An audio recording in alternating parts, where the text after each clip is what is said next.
Good evening everyone, it's dark, but it's time. Sorry for the delay, Twitch wasn't really cooperative tonight. And sorry for everyone on YouTube. We're going to play tonight book number 12 of Lone Wolf, which is the last one, the Magnakai series. Start with the story so far.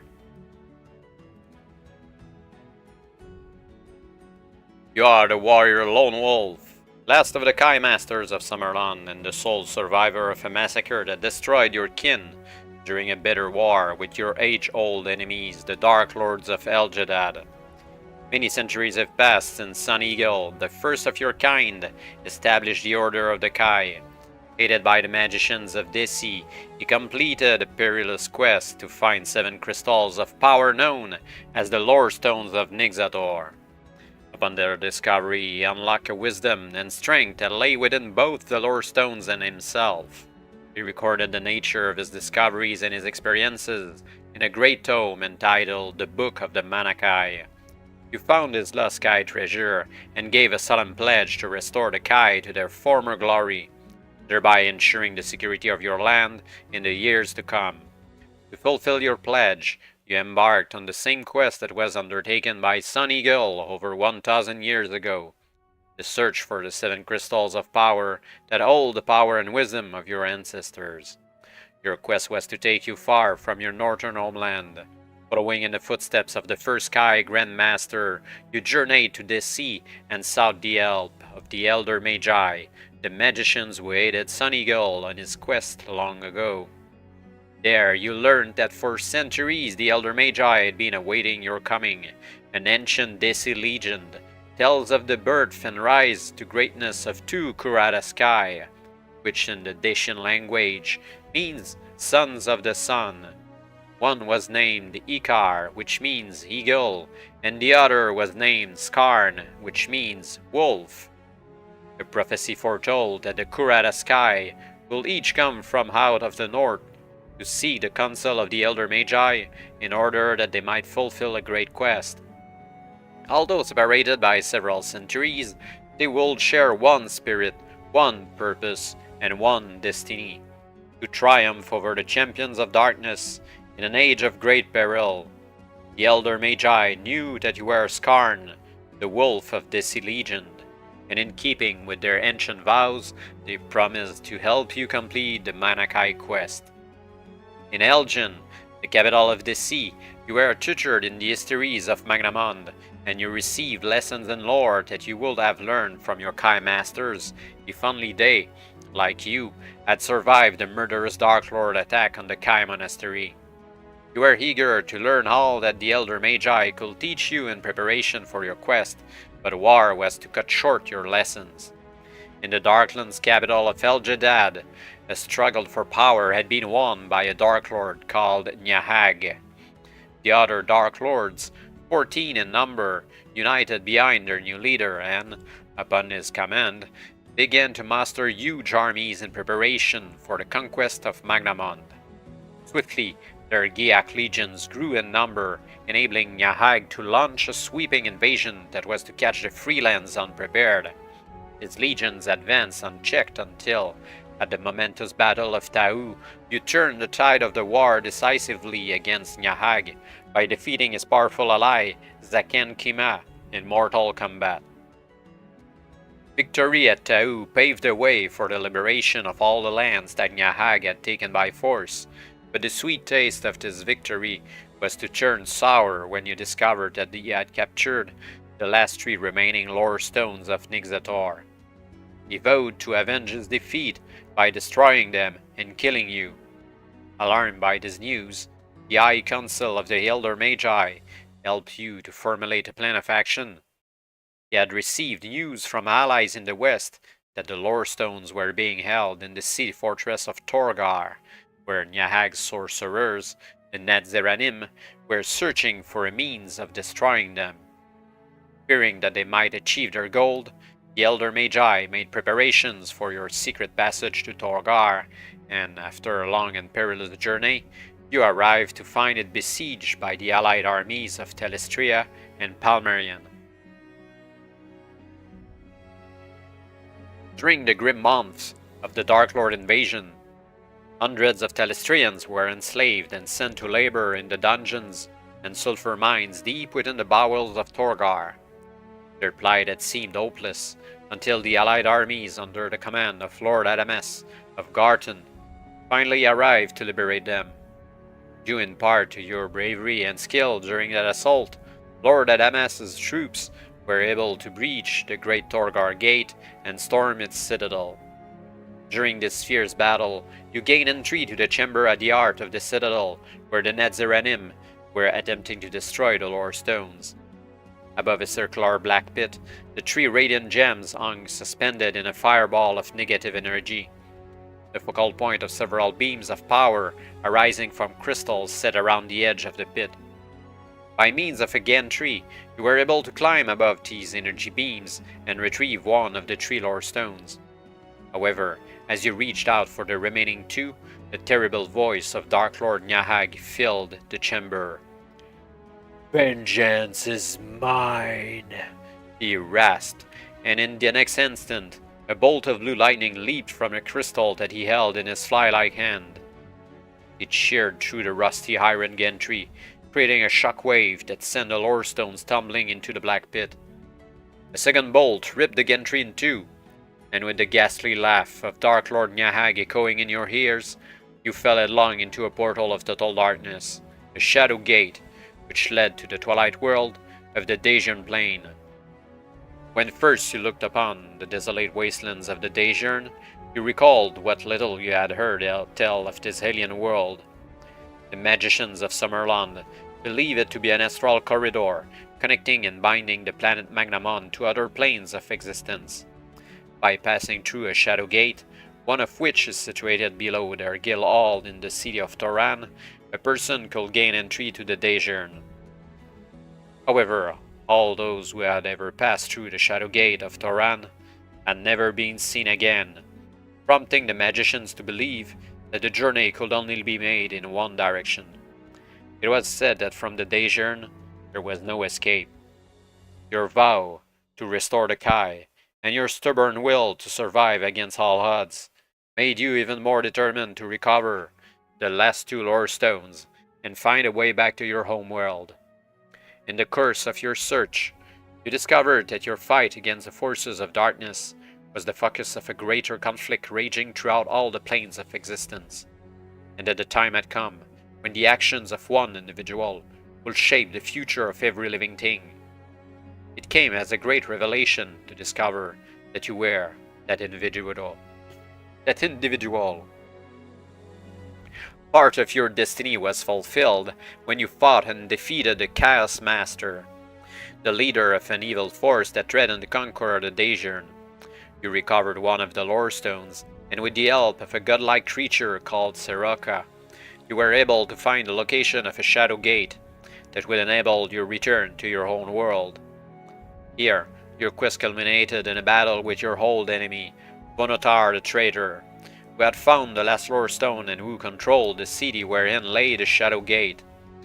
He had intended to use the power of the lore stone to enable him to return to Magnamond, but your bravery and determination put paid to his plans. In a desperate fight, on the very threshold of the shadow gate itself, you slew him and retrieved the last lore stone, thereby completing the Magnakai quest. An overwhelming wave of power was transfused into your being, lifting you to a level of consciousness that transcended your mortal frame. Surrender to this power, and under its guidance, you were drawn inexorably toward the shadow gate. Willingly you stepped into the icy darkness and began your triumphant return home to the world where you were born. The game rules are the same as usual for the home rules. If we die, we're going to go back, take a previous choice, take another route. If we die again, we're going to go back, take another choice until there's none available. If that happens, we're going to go through one of the choice that we took before and continue on. The same thing for the combat. If we die in combat, we're going to take the flee option if there's one. If there's none, we're going to go back, take another choice. If we hit a dead end, we're going to go through the fight as if we won so that we won't be playing this game again tomorrow morning.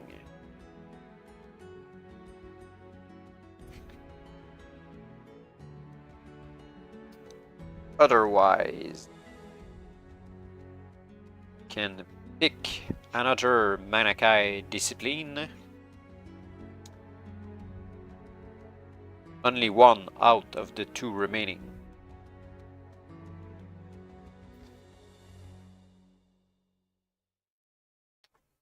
And we are missing only one.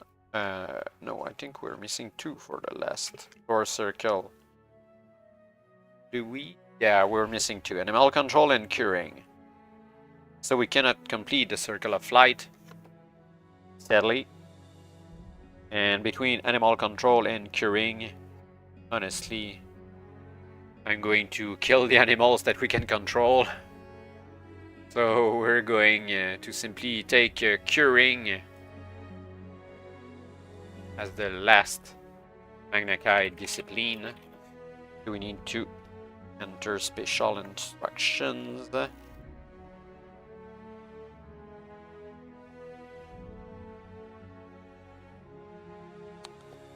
Curing, the possessor of this skill can restore one lost endurance point to their total for every numbered section of the book through which they pass, provided they are not involved in combat. This can only be done after their endurance has fallen below its original level. Magnakai Discipline also enables you to cure disease, blindness, and any combat wounds sustained by others, as well as yourself. Using the knowledge that mastery of this skill provides will also allow you to identify the properties of any herbs, roots, and potions that you encounter during the adventure. Actually, we had already the healing. Curing if you play healing plus 1 point for combat. The healing was up to 10. Yeah, we.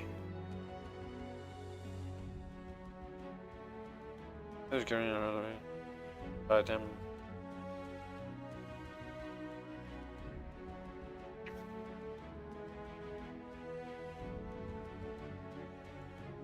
Yeah, that's different options from the Lone Wolf New Order.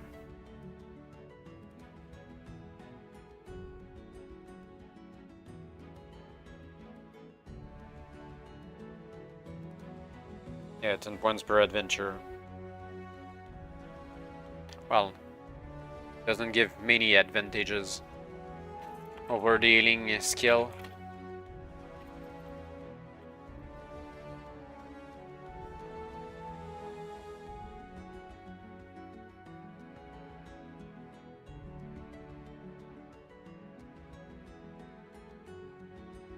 If I recall correctly, in the classic books, there wasn't a limitation on the curing skill. I'm going to take a look quickly.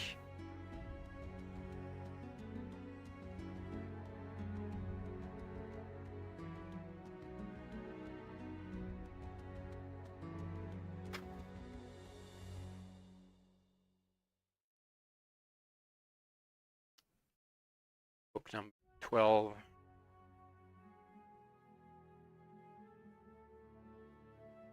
Magnakai mastery, all control, curing here. And up with each numbered section. Yeah, the classic skill doesn't have maximum limitation. I'm mistaken. Okay. So we're kind of running on the classic ruling for curing since the beginning, and healing since the beginning of the Magnakai quest. So we're going to play as such for this upcoming book as well.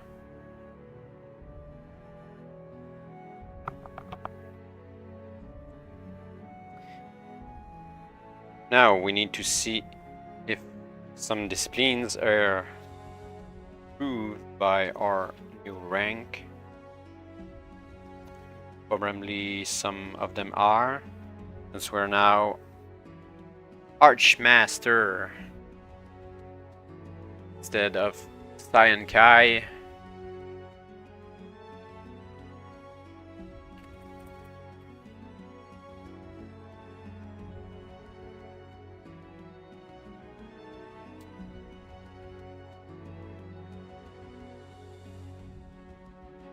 Improve disciplines. Let's see, for curing, it was improved when we were primate, if we had the skill. For primate rank, primates with the skill have the ability to delay the effects of poisons, including venoms, that they may come into contact with. Although a Kai primate with the skill is not able to neutralize a poison, you are able to slow its effect, giving yourself more time to find an antidote or cure. Our next Mentora for curing. Mentoras with this skill are able to neutralize the effects of any poisons, venoms, or toxins with which they come into contact. And finally, Archmaster. There are some upgrades, some skills for curing as well. For curing, Archmasters are able to use their eating power to repair serious wounds sustained in battle. If, whilst in combat, their endurance is reduced to 6 points or less, they can use their skill to restore 20 endurance points. This ability can only be used once every 100 days. Well, I'm pretty sure it's once per adventure. Okay. Let's add this here. If 60 or less. Not over. Let's say under 7 or 6 under. 6 under.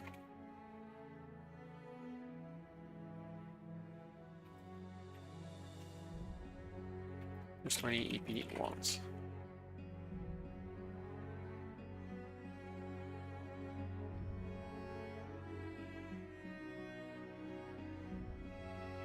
Hunt Mastery. Archmasters who possess this ability benefit from greatly increased senses of hearing, smell, and night vision. These senses become even more acute upon attaining the rank of Kai Grandmaster. Psy Surge. When using their psychic ability to attack an enemy, Archmasters may add 6 points to their combat skill instead of the usual 4 points. Great upgrade. I think we're going to need this if we're to fight Nyahag. For every round in which Psy Surge is used, Archmasters still need to deduct 1 endurance point. When using the weaker psychic attack Mind Blast, they may add 3 points to their combat skill without loss of endurance points. Nice, so we're gaining 1 combat skill total. Which brings us to 37 combat skill.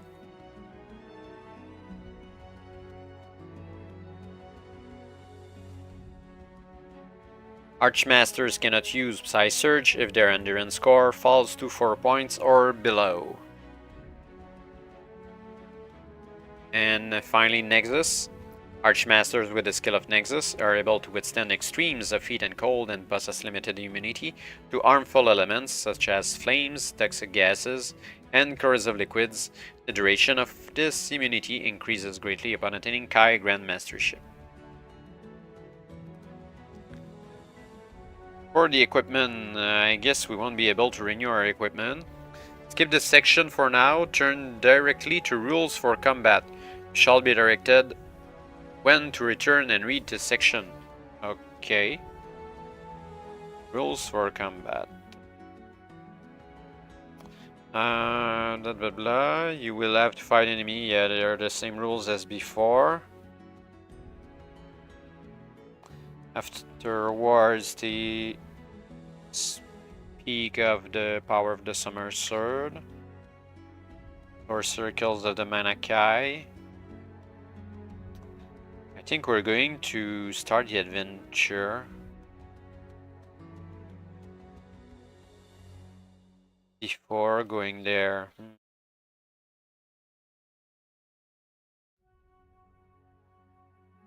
That sounds pretty much like it. Yeah, so let's skip the equipment part. I think we're going to go back there during the adventure itself.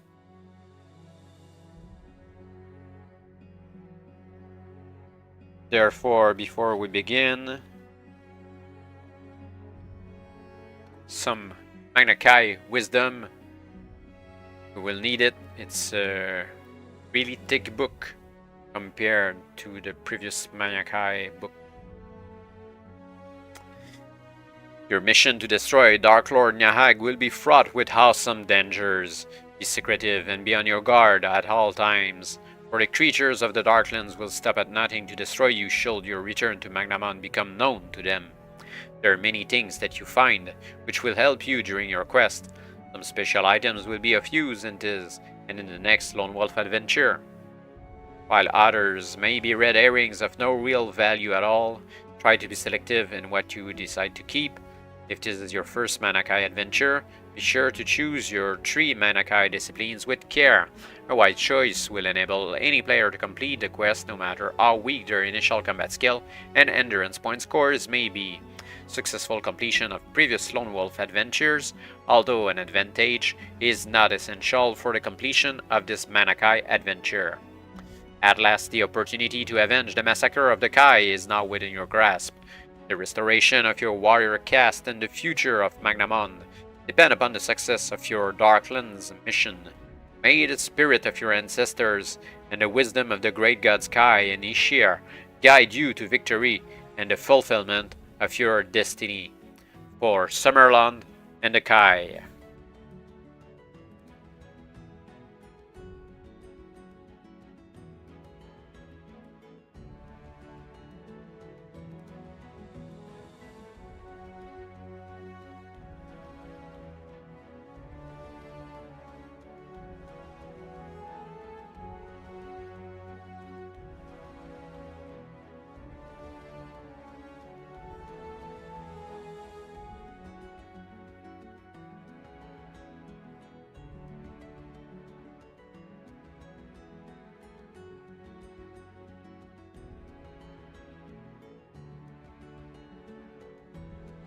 Book number 12 of Lone Wolf and number 7, the last of the Magnakai series, The Masters of Darkness. Section 1.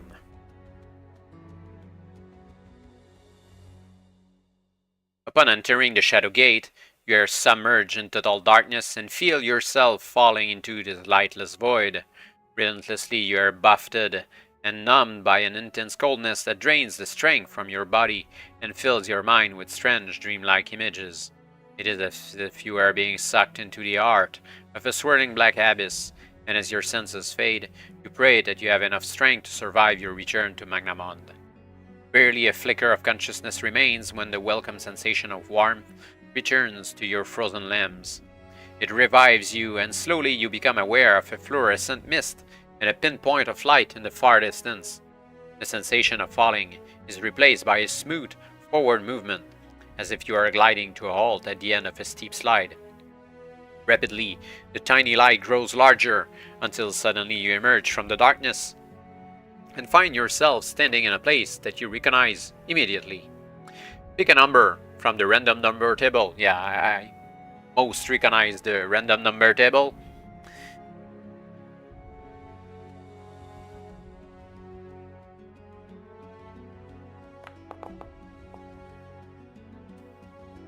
Two.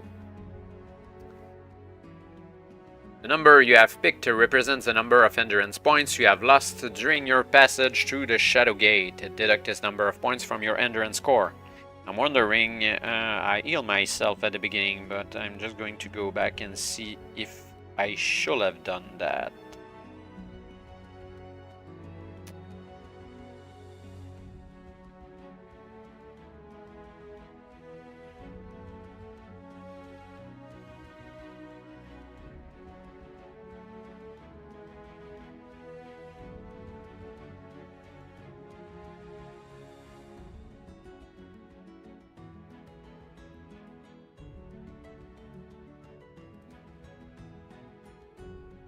Talk about the carryover.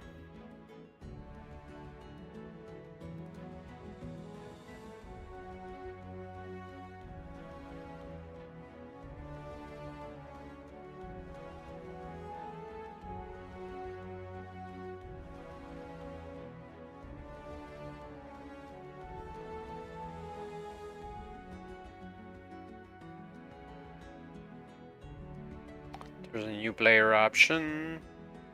Ah, there it is. Must recover 2 other lore stones in Book 11, which has restored your lost endurance points. You may begin this adventure at full health. Oh, thank you. Full health minus 2. So, there we are at 42 endurance points. Sure, it would be really relevant though.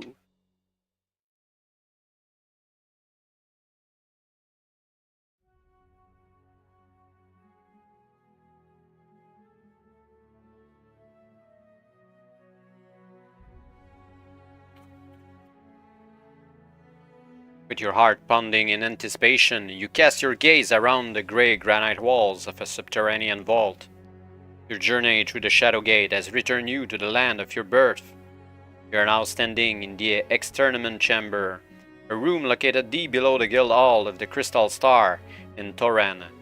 Facing you, and illuminated by the glow of several tall candles, is a line of throne-like seats. 2 men, both attired in silken robes, are seated at the center of the row, their heads bowed and their hands clasped in silent prayer. The sound of your footsteps steers them from their meditations, and as they raise their heads, you recognize the faces of your old friend, Banadon, and your tutor, Lord Rimoa, the speaker for the High Council of the Elder Magi. The gods be praised! Breathes Rimoa, his eyes wide with astonishment. Skarn has returned! The prophecy is fulfilled! Slowly they rise and step forward to greet you. Their movements are hesitant and uncertain, for they are scarcely able to believe that you are truly alive. Calmly you assure them that they are not dreaming, that you have indeed survived your exile to the Daejeon, plain and have returned, alive and well, and more determined than ever to avenge yourself upon Dark Lord Nyahag. Eagerly, Rimoa and Banadon listen as you recount your experiences in the Daejeon. When at length you conclude your wondrous account, they tell you what has befallen Magnamon during your long absence.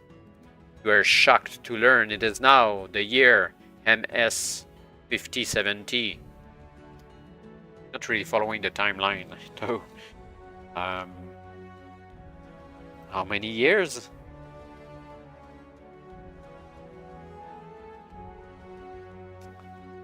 I think it talks of the timeline somewhere at the end of the book. The archives.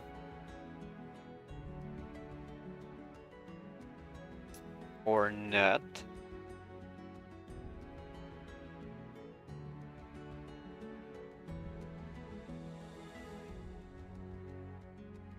Remember that maybe it was in book 6 that the story so far contained the year. Not really reference much the different books. Let me check quickly on the internet for the timeline.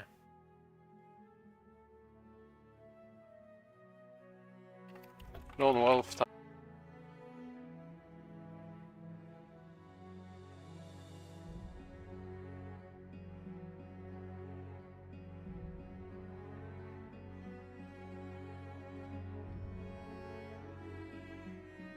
Golden Age of the Shanti, nope. Age of the Black Moon. Ah, yeah, it's over there.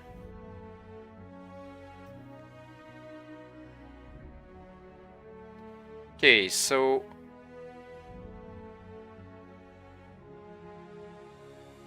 book number 1 starts in MS 5050, so it's been 20 years since book number 1. Book number 2 is in 5050 as well. 3 is in 5051. Book number 4 is in 5054. And book number 5 is in 5055.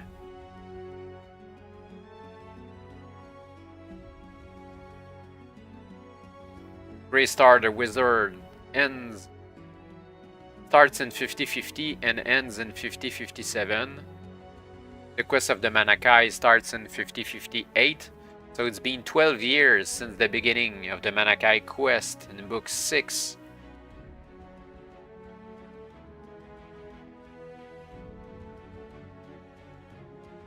Book number 8 is in 5060, 2 years later. Book number 9 is in 5061 and 10 is in 5062. So it's been 8 years approximately that we've been gone from Magnamond. 8 years. Kind of crazy that exactly when we came back, Banadon and Rimoa were there.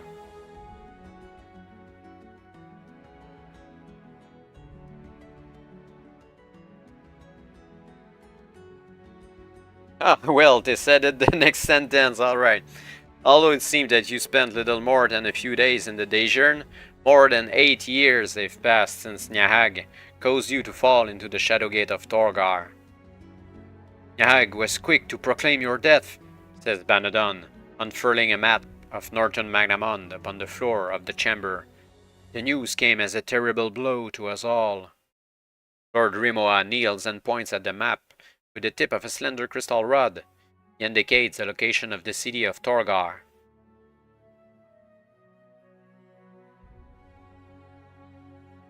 After your disappearance, Lord Adamas was slain, and the allied armies were quickly ejected from Torgar.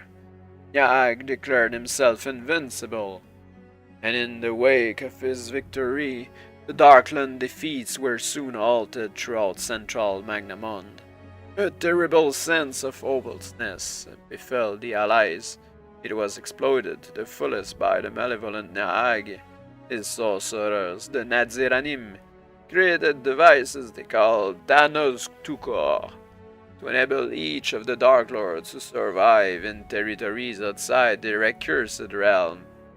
Previously, they were unable to survive beyond the boundaries of the Darklands for any great length of time, and during these rare brief excursions, their powers were greatly reduced. Now they are able to lead their armies in battle personally, and they have been eager to exercise their newfound freedom. The war against the Dark Lords is all but lost, says Banadon, his eyes cast down at the map, which is covered with black markers indicating the frightening number of lands that Nyahag has added to his empire.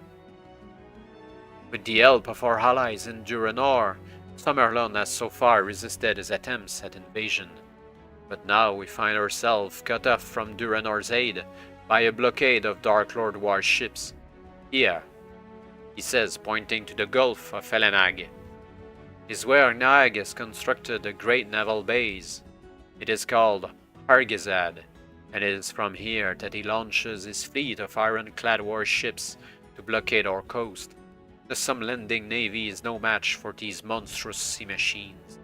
Without the troops, the food and the weapons we have been receiving by sea from Duranor, I'm afraid that our days are numbered. Check the new map of Summerland and the Darklands. 8 years later, Argazad is over here. Right now we are in Toran here. And they're blockading the old coast of Summerland around here and the Olm Gulf from the Duranor's allies' aid. Lord Rimoa rises to his feet and stares earnestly into your eyes. Your skill, your bravery, and your vow to avenge the death of the Kai are the keys to our salvation. Only you, Lone Wolf, can save us now. You are our only hope in the hour of grim darkness.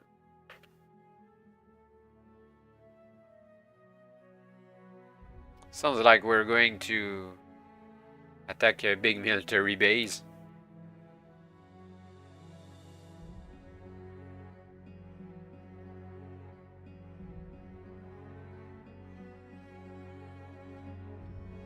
3 months ago, on the day that you some lending celebrate your feast of Femarn, I foresaw in a dream your return to this world, the place and the hour of your coming, says Rimoa reverently. I and all my brothers held this dream to be a sign from the god Kai that you had not perished at Torgar. Since that day, we have prepared for your return so that we may help you fulfill your vow and deliver us all from the tyranny of the Dark Lords. With the aid of Guildmaster Banadon, we have conceived a plan that can secure a lasting victory. Defeat of the Dark Lords on the field of battle is now impossible. The allied armies are greatly outnumbered and are hard-pressed to protect what little remains of the free lands. The only way in which we can rid ourselves of this evil is by destroying Yahag and the transfuser, the device that transmits power to the Thanos Tukor. Unfortunately, both of them are in El Jedad. To hear the name of that foul city spoken aloud is enough to send a shiver down your spine, and the thought of daring to venture there to destroy its ruler fills you with cold dread. It is a daunting task that we ask you to undertake, Lone Wolf, says Banadon, sensing your anxiety. But only you have any hope of succeeding in this desperate mission. It may be of some comfort to learn that, with the Dark Lords leading their armies in the field, the defenses of the Black City are now at their weakest. Only Nahag and his second-in-command, Dark Lord Taktal, reside there at present. You spoke of a plan? You say, returning your gaze to the wise face of Lord Rimoa. Without replying, he bends down and pulls out a leather sack from beneath the chair on which he sat when first you entered the chamber. It contains what appears to be a mass of triangular crystals, which are fused together in one cluster. At once you recognize its purpose. It is a powerful explosive charge, similar to the one which Lord Adamus used to destroy the Torgar Gate. This will destroy the transfuser, says Rimoa, holding up the crystal explosive. He points to a shard that is longer than the others and informs you that the device is activated by withdrawing and reinserting it tip first into the core. It must be placed beneath the transfuser, and it will detonate exactly 15 minutes after it is primed. Carefully he replaces the explosive device into the sack and offers it to you. But how am I to gain entry to El Jedad? Ask, as you accept the deadly package tentatively. We have made preparations, answers Banadon, pointing once more to the map. A caravel is anchored in Torren Arbor. Under cover of darkness, it will run the blockade. Then it will head east to deceive the enemy into thinking that it is bound for Duranor. When safe to do so, it will turn about and steer a course for Deshkata. The shallows there are free of pack ice at this time of the year, and the captain should be able to land you on the coast close to the Arnak estuary.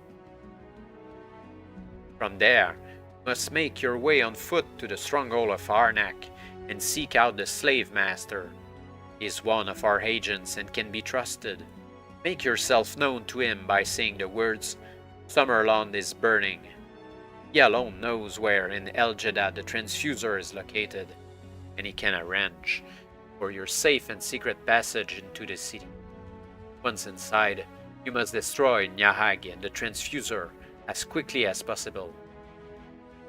And once the task is complete, how then do I effect an escape? Ask. You must make your way back to Harnak. The demise of the Dark Lords will announce the success of your mission, and we shall mount an expedition to bring you safely home.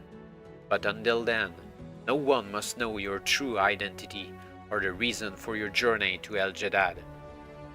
Silently, you contemplate the awesomeness of this mission, its dangers, and the terrible consequences that will befall Magnamon should you fail. At length, you raise your eyes from the map and force a smile. When must I leave? You ask bravely. Tomorrow night, Banadon replies, an hour after sunset. Mark the crystal explosive on your action chart as a special item that you carry strapped to your backpack. If you already carry the maximum number of special items, you must discard one in favor of the crystal explosive. Banadon will transport the item you discard, if you need to do so, back to your monastery for you. Not really discard, but a replacement. 1, 2, 3, 4, 5, 6, 9, 12. Dejermar map. We don't need that here.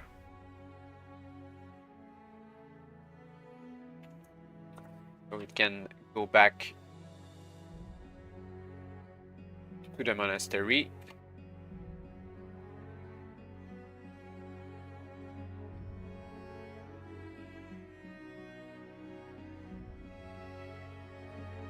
And now we have a crystal explosive.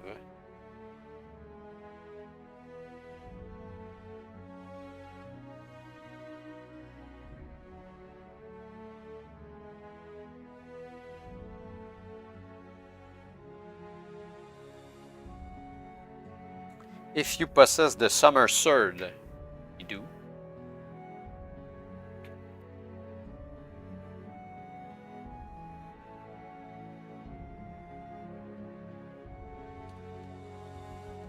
You wield a weapon imbued with great power, Lone Wolf, says Rimoa, glancing at the summer sword sheathed at your side. Be sure to use it well. Now that you possess the wisdom of the lore stones, you will discover new strengths within its golden blade. It is the bane of the Dark Lords, the instrument of their destruction. Yet by the very nature of its power, it can alert them to your presence and betray your identity. He reaches to his waist and unbuckles a seemingly plain leather sword belt and scabbard. I have prepared this scabbard from materials impregnated with corlinium. It will contain and keep hidden the powers of the summer sword, he says, handing you the accoutrement. Remember this, to unsheathe the summer sword inside the dark lens is to light a beacon of warning that Nahag and his foul minions will surely see. Only when you have Nahag within striking distance should you draw your blade to seal his doom. You reluctantly set aside your old scabbard in favor of Rimoa's and take heed of his advice. Mark the corlinium scabbard as a special item in your action chart. It does not count towards the maximum number of special items you may carry. And that means that we're going to remove 8 combat skill from our combat skill totals.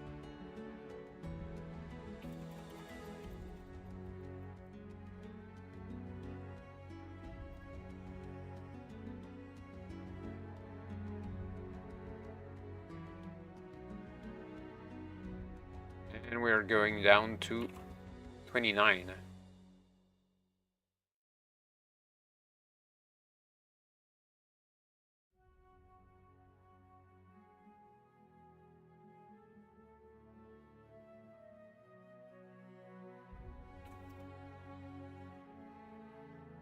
Done are the days of slaughtering everything with the summer sword. Spend the time prior to your departure by resting and reviewing the mission in fine detail. Banadon and Rimoa ensure that whatever they can offer from the resources of the Crystal Star are at your disposal for the long and dangerous journey ahead. You shall now turn to the equipment section and read the text that you were directed to skip. After levels of Magnakai training, you will be sent back here to resume your adventure. Okay. Equipment.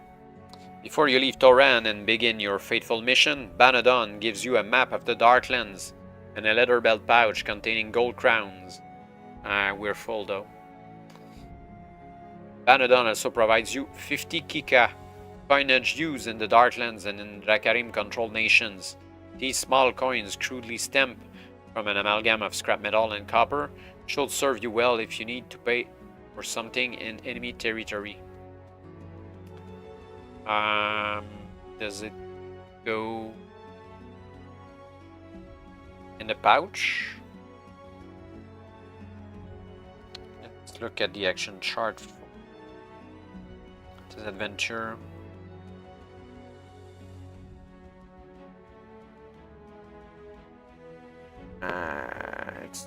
There's not a space for Kika there.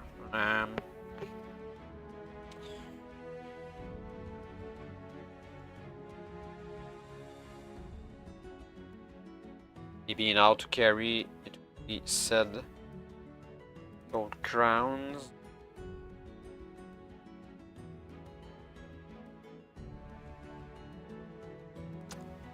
Doesn't talk about Kika.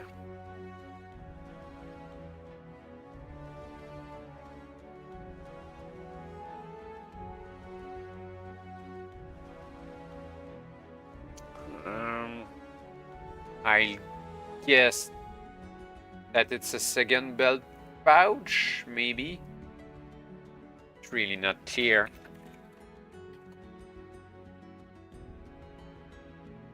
But it just decided I need to scale down this font size. Okay.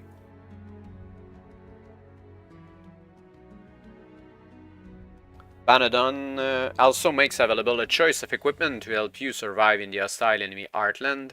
For the voyage into the cold waters of the Calter Sea, you are given special fur-lined clothing, sturdy boots, and a hooded cape made from waterproof Calcuff hide.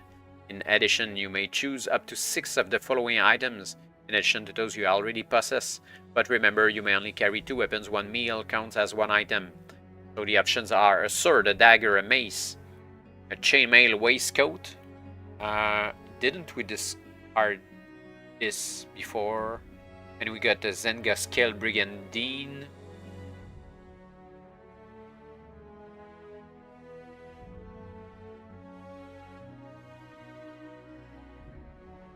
Yeah. We don't need the chainmail waistcoat. A padded leather waistcoat.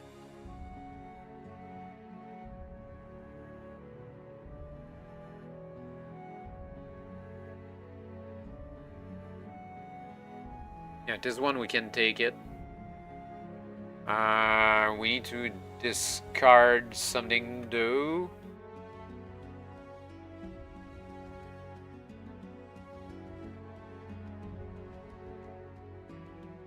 Oh, there's an error here. Using a T and a word. What can we drop?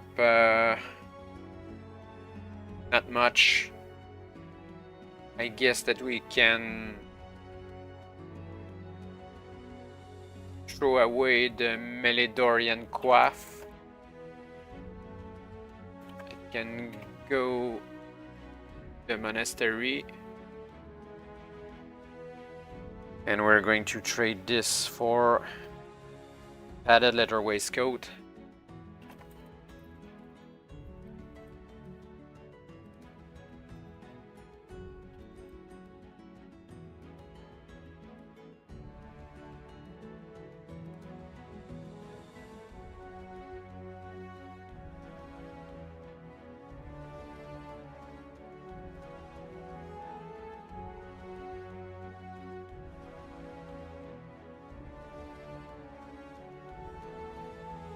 So we gain 1 endurance point.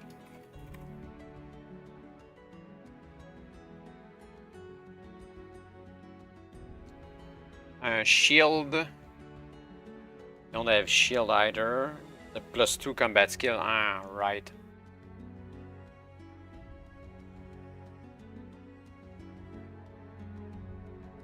We are way better off with more combat skill and endurance points.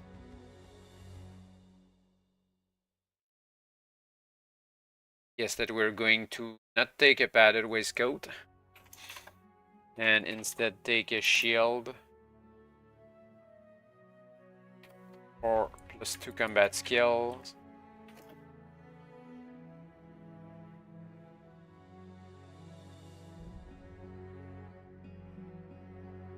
we're down to 43 endurance points and 31 combat skill. Quiver, we're fine. Bow, potion of lump spear, we still have one. A rope, still have our rope. Meals, we have 4 meals, that's way too much. Lantern, don't need. Potion of Faletier could be useful instead of the silver box that I'm not sure it's going to serve a purpose. Need more things to survive rather than things to pay people with. Potion of Faletier +2. And we're going to leave a silver box at the monastery.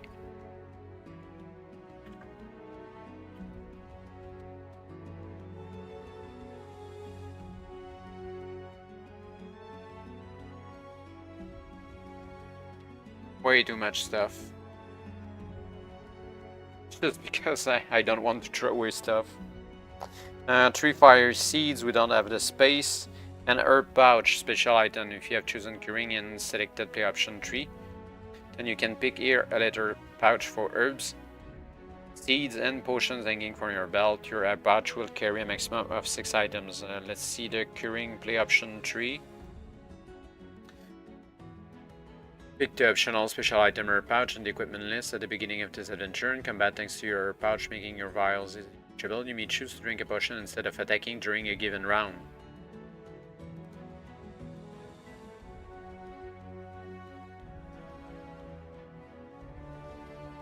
All points lost by the enemy as a result of that round are ignored, and you drink your potion. Only you, Lone Wolf, may lose endurance. Yeah, it's a quick healing thing.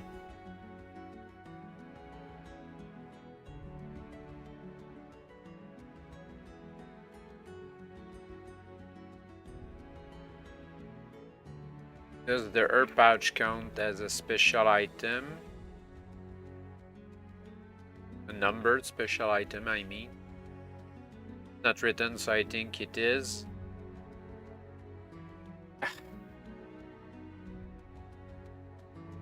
Six more things. Yeah, I don't want to throw away stats for carrying capacity.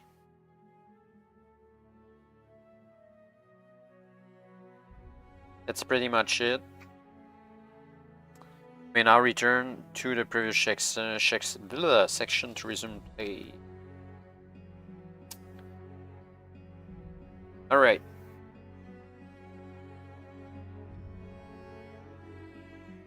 Eventually, the hour of your leaving arrives.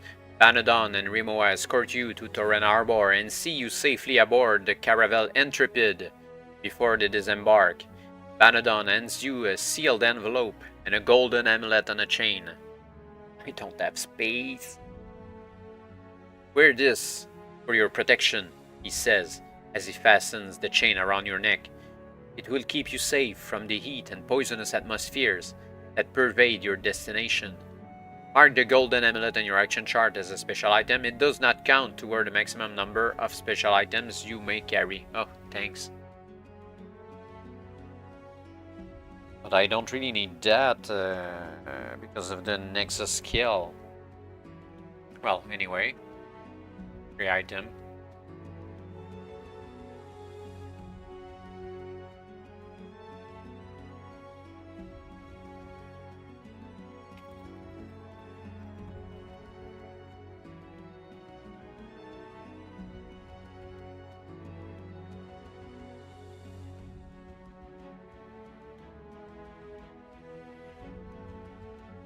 In the envelope, you say quizzically, neither Captain Bors nor his volunteer crew are aware of your true identity or the vital nature of your voyage. All they know is that they are expected to break through the blockade and carry you safely to Duranor. When you are clear of the enemy, hand his envelope to the captain. It contains his new orders to steer a course for the Arnak estuary. He is a fine captain. You can trust in his skill and the bravery of his crew. see you through the dangerous waters of the Calder Sea. Moments later, the captain emerges from his cabin, a grey and grizzled old seaman.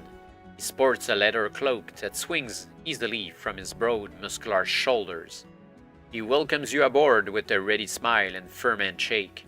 Then he excuses himself in order to supervise the final preparations for the voyage.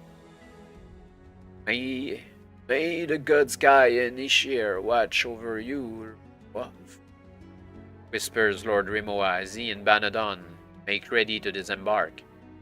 and grant us the lasting victory over the forces of darkness.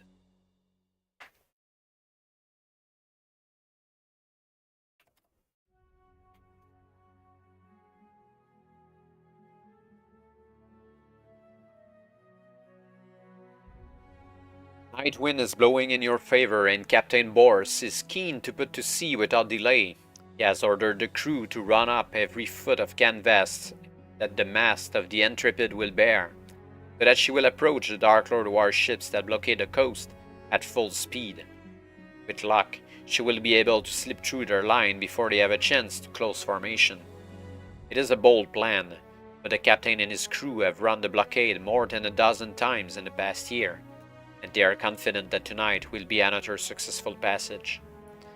Guided by the stars and the distant glimmer of the moonlit shore, the Intrepid makes rapid headway through the waters of the Torrent Sound.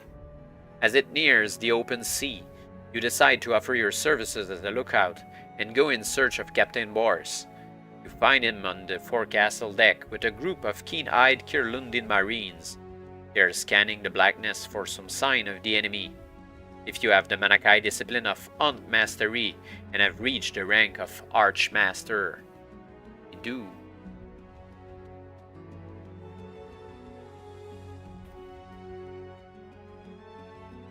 Your greatly improved Magnakai skill enables you to see a string of dark shapes on the distant horizon.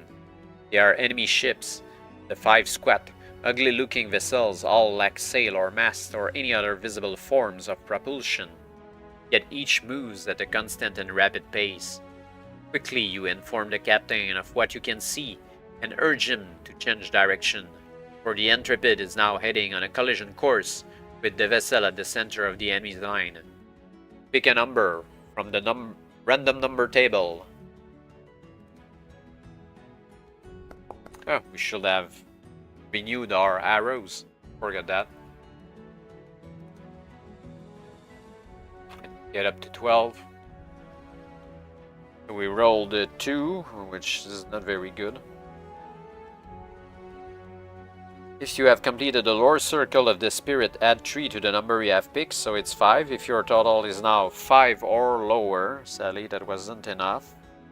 I'm not sure that we need to roll the Crystal Star Pendant on this right at the beginning.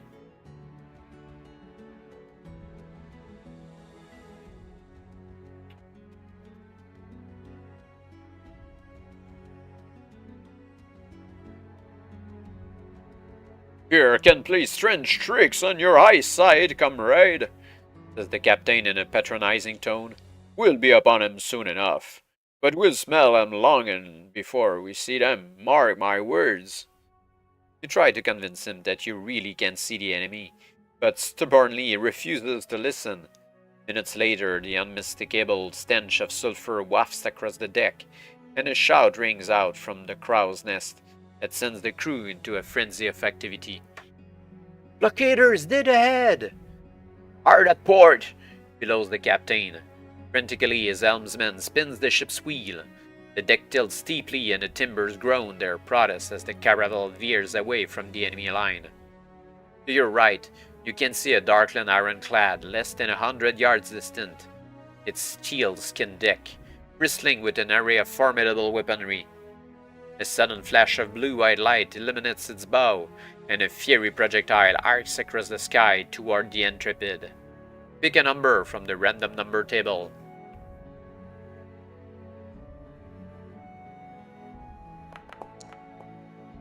Better. If the number is 3 or higher, it is.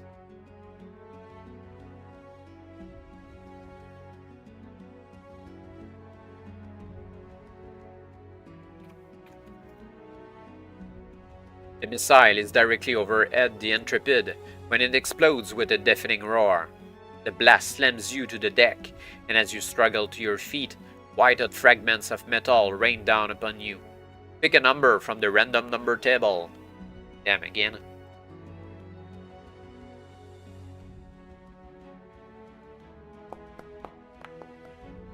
0 for 10.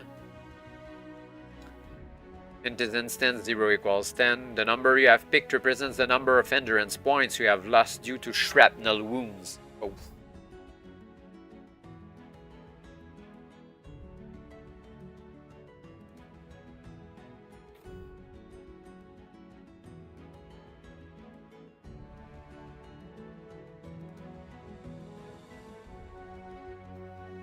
Amid the noise and chaos, you hear Captain Bors's strident voice issuing commands to his shell-shocked crew. Despite the fearful blast, there are miraculously few casualties and the ship is soon brought under control. The topsails, ignited by the flash of the explosion, are quickly cut away and jettisoned as the enemy vessels begin to close in for the kill. They turn to bring their weapons to bear, but the heavy iron ships are slow and cumbersome. And by the time they have changed formation, the Intrepid is out of range and sailing at speed into the dark waters of the Calter Sea.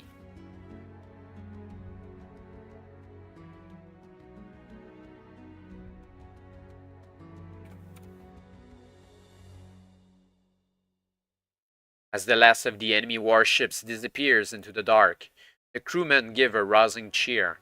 Once again, they have risked their lives to run the blockade, and once again they live to tell the tale. The captain requests a damage report. He is relieved to hear that both his ship and crew have survived the close encounter at little cost.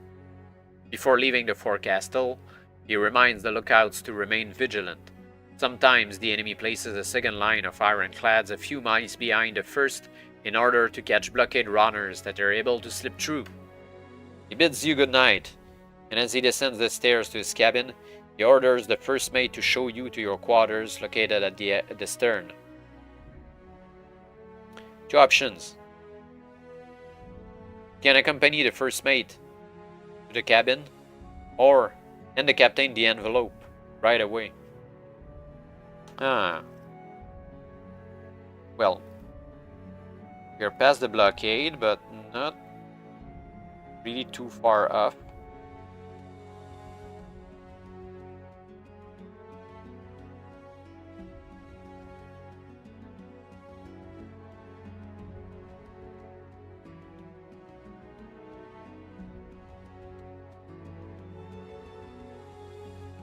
I guess we can wait. Then we're a little farther down and in security. Your quarters turn out to be cramped and smelly, sandwiched as they are between the ship's galley and the bilge. Despite a lack of space and a stomach-churning smell redolent of dead fish, you manage to snatch a few hours' sleep before you are awoken by a grey dawn haze filtering through the grimy glass of the cabin's solitary porthole. Upon deck, the captain stands alone at the forecastle rail, scanning the empty horizon with his telescope. You join him and take the opportunity to deliver the envelope you are carrying. "The brave and risky venture you've committed yourself to, comrade," he says, his grey eyes devouring the words of the parchment, which bears the seal of the Brotherhood of the Crystal Star. "Yet these be risky times. I can only surmise what lies beyond your journey to Deshkada. But of one thing you can be sure, I will do all in my power to see you safely there." Immediately he issues orders to turn the ship about and steer a new course, north by northwest. The crew reacts to the sudden change of plan with great speculation. You are impressed by their reaction, for, despite the dangers they know they could face, none of the crew challenge their captain's decision or voice any dissent.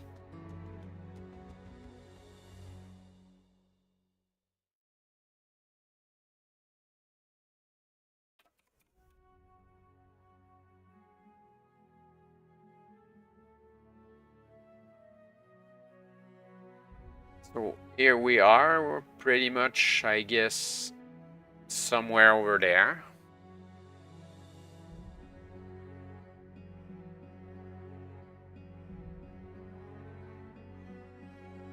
For 2 days and nights, the Intrepid forges a course through stormy waters, running ahead of a biting wind, which sweeps down from the glaciers of Kalt in the far north.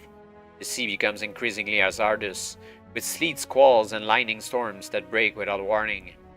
Yet the dawn of the third day rolls a sudden change in the weather. Fog. A windless, sunless, grey forbidding damp that cuts off eyesight at an arm's length and leaves the crew soaked and shivering.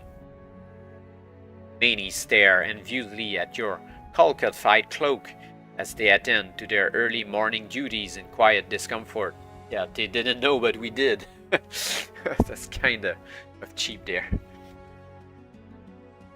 Curse this fog, grumbles Captain Bors, staring helplessly at the clammy mist that holds the ship becalmed. Better a gale or a curry storm than this.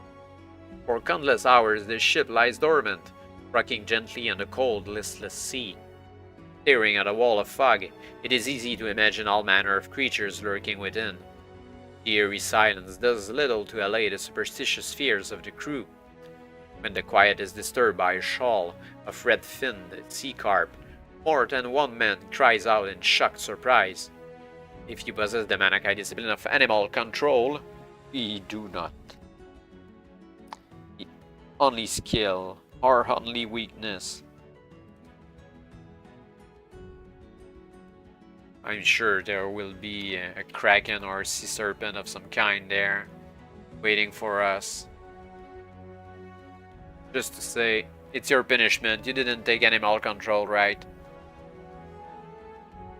From the crow's nest there comes a scream of abject horror. It echoes down the rigging, alerting all to a great scaly head that has broken through the surface just 20 yards of the port bow.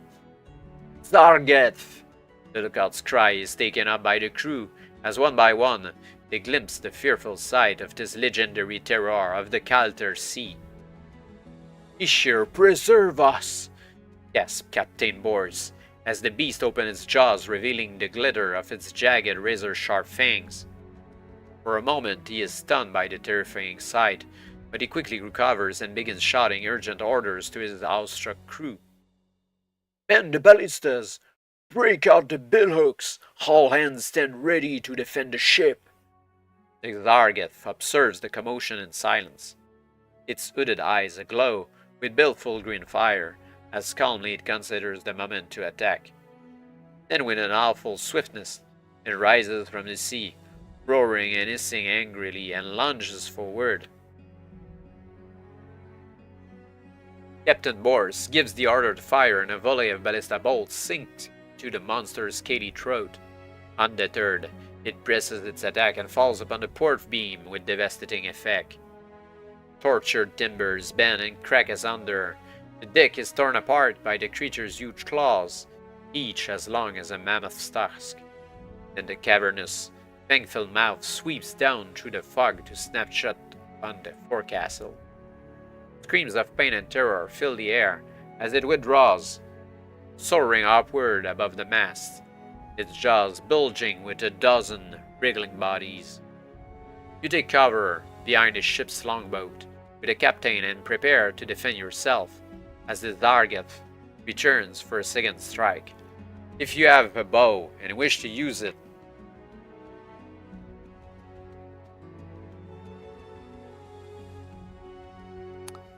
it is bow time.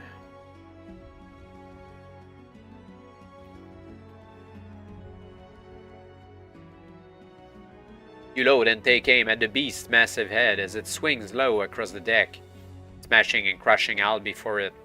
Its scaly hide looks as tough as steel plate, and you search desperately for a part of its body that may be vulnerable to an arrow. Your heart pounds and your face is drenched in cold sweat as the Zargeth, jaws agape, swings back its head and lunges straight at you. If you have the Magnakai discipline of animal control and divination, nope.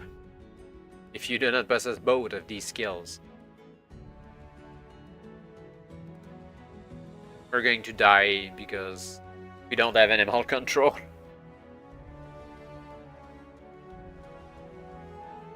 The great sea beast roars and a blast of putrid breath rips you away from the longboat, rolling you over and over like a leaf in a storm. Pain lances through your shoulder as you glance off the mainmast and crash against the ship's starboard rail. Lose 2 endurance points.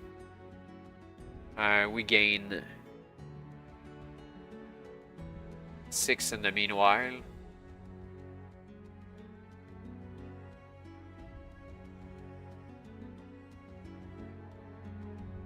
It means that we gain 4 instead.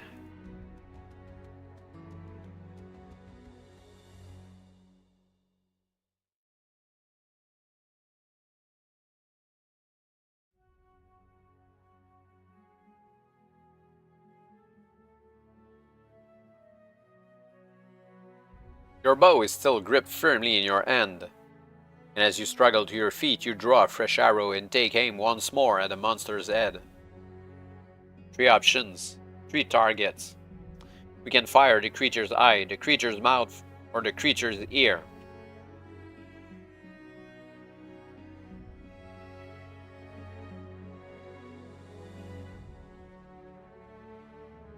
I'm not sure about the mouth. He's eating dudes left and right. I'm not sure there's much ear to kill on a sea serpent. The eye seems to be the better target, without a doubt.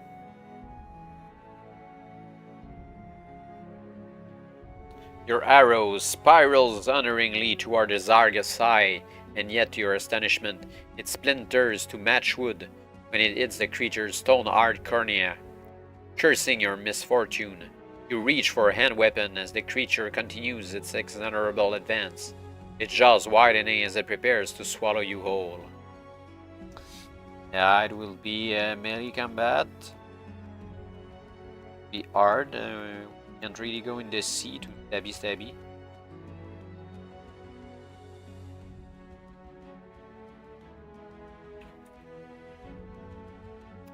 The creature strikes and you dive aside, escaping from a gruesome death by inches in its powerful jaws. Snapping repeatedly, it twists its supple neck to follow your escape across the shattered, body-strewn planks, and it lunges again when you reach the stairs that lead to the stern deck. This time you save your skin by pulling yourself into the rigging. As you are climbing aloft, you see the Zargath crash through the stairs and into the hall. It tries to withdraw its head, but it cannot. It is held firm, trapped among the many splintered timbers. This may be your only opportunity to defeat its terror before it breaks free and drags the ship to the bottom of the sea. You can attack the Zargath while his head is trapped in the wreckage, or avoid combat and hide in the crow's nest. Yeah, we can't lose the ship here.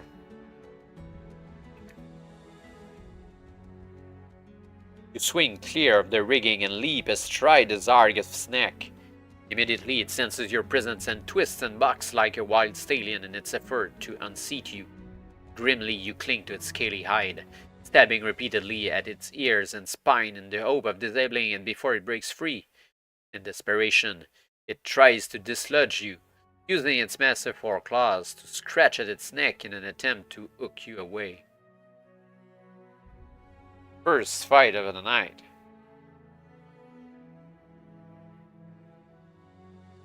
A Zargath. Combat skill 10. Yep, 10.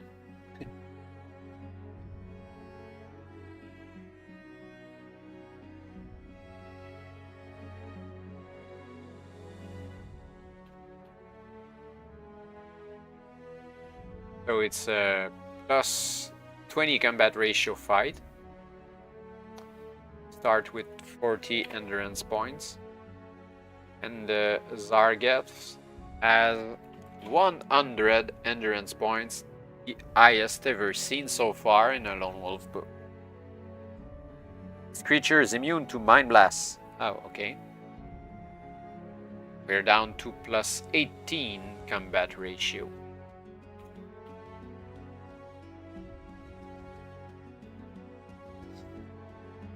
Button up size surge, and its side is too wet for you to use a fire seed effectively. You can evade combat at any time by climbing the mainmast and hiding in the crow's nest. But the goal is to kill the creature one shot. Need to roll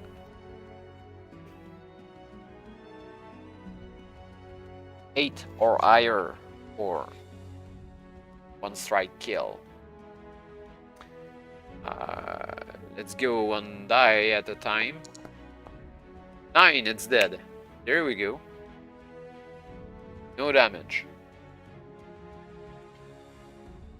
Boom.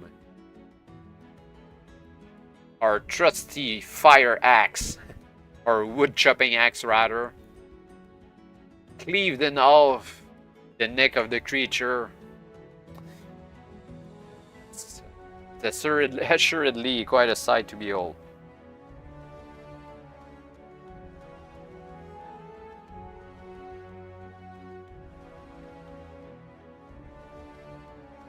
You strike your killing blow and leap to the deck. As with a final burst of strength, the Zargath pulls its head free from the wreckage.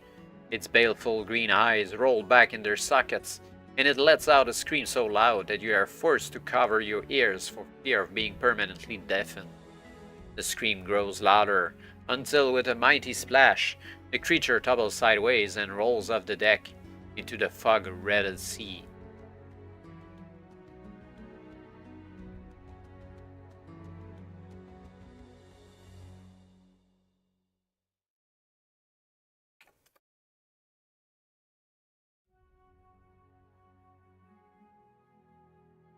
The Zargath sinks swiftly beneath the icy waters. Its tail breaks the surface and slaps the swirling foam. Then it too is gone, trailing the creature's lifeless body as it spirals 100 fathoms to its final resting place upon the abyssal plain at the bottom of the Calter Sea.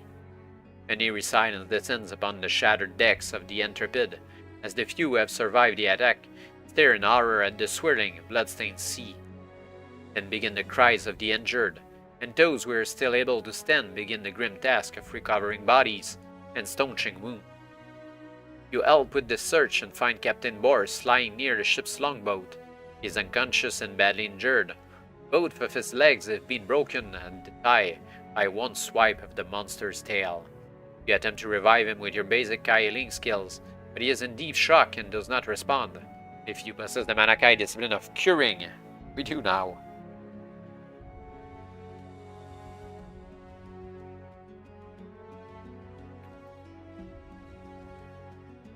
Shock resulting from his severe leg injuries has reduced the captain's blood pressure to a dangerously low level. Your mastery of the discipline of curing enables you to increase his blood pressure gently to ensure that his brain is not starved of its vital supply of oxygen. Once he is stable, the first mate, whose name is Davin, helps you splint the captain's legs and construct a makeshift stretcher on which to carry him to his cabin. Slowly he regains consciousness. Although he's in great pain, he insists on speaking. Davin, He says, through gritted teeth, the ship's under your command now. You must do all you can to see that our passenger reaches his destination. Dutifully, the first mate promises to obey his captain's order. Open the chest. The captain says, motioning with his eyes to a large casket resting at the foot of his bunk. You oblige and discover that it contains a vest made of finely crafted Bronin chainmail and a pair of engraved silver bracers designed to protect the forearms during combat. Take them, my friend, he says. They may be of some help to you on your journey ahead. The Bronin vest adds 3 points to your combat skill and 1 to your endurance. It may be worn with a padded or waistcoat, but not with a chainmail waistcoat or a Zenga scale brigandine. Okay, 3 combat skill and 1 endurance. Huh.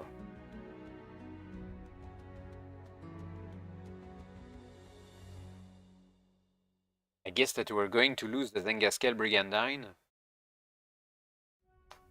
Later on we'll be able to add padded leather waistcoat We're going only to lose 1 endurance point at the end in the next adventure.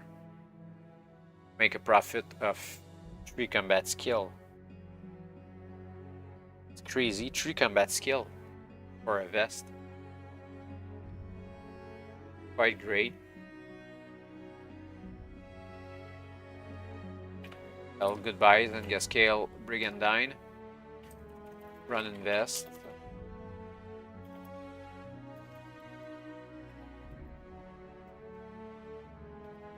Three CS plus 1 EP.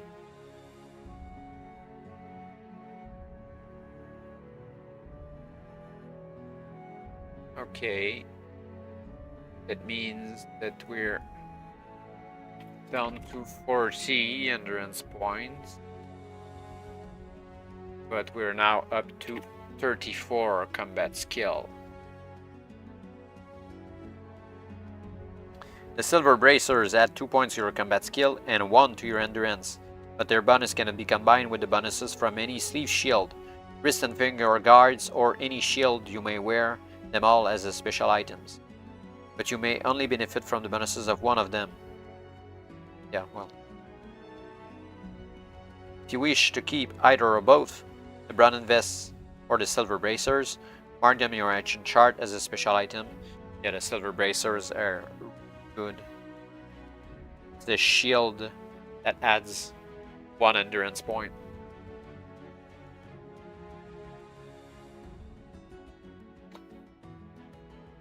So that means goodbye shield.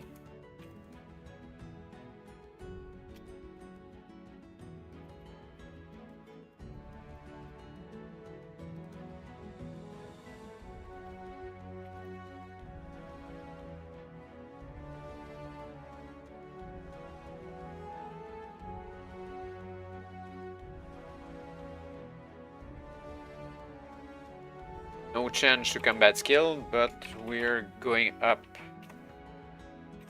to 41 endurance point.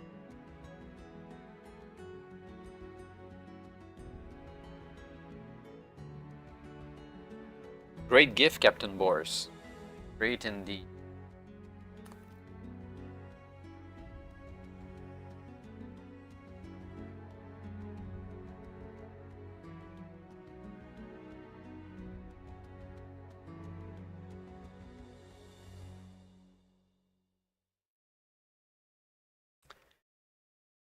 Before you can thank the captain for his generosity, he lapses into a merciful unconsciousness, which spares him the pain of his injuries. Having done what you can to make him comfortable, you return to the deck to survey the damage. Over half the crew have been killed or injured during the attack, and the ship herself is badly mauled.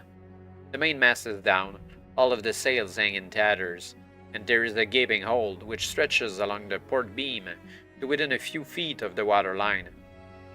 "We can patch up the canvas and moor the ship on a skeleton crew," says Davin, peering over the splintered rail. "But if we catch a storm this far out to sea, we're all done for."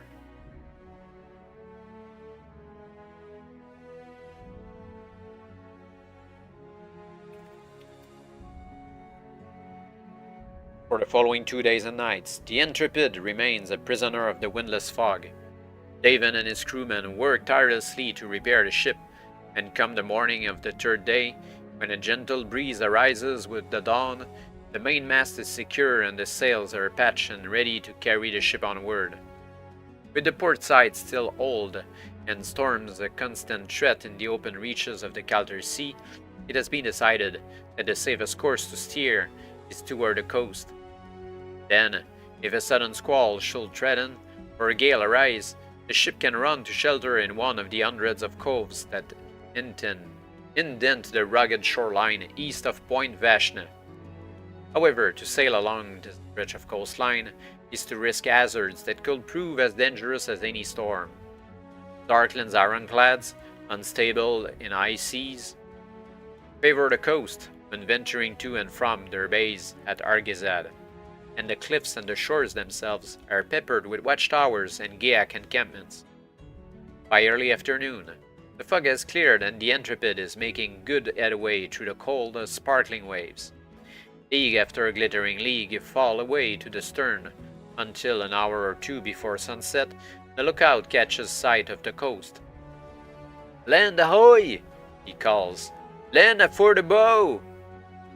The crew are cheered by the news, feeling safer now that they are within sight of land, but their spirits are soon dampened. When the lookout calls out again, this time in alarm, "Hand me off the starboard bow!"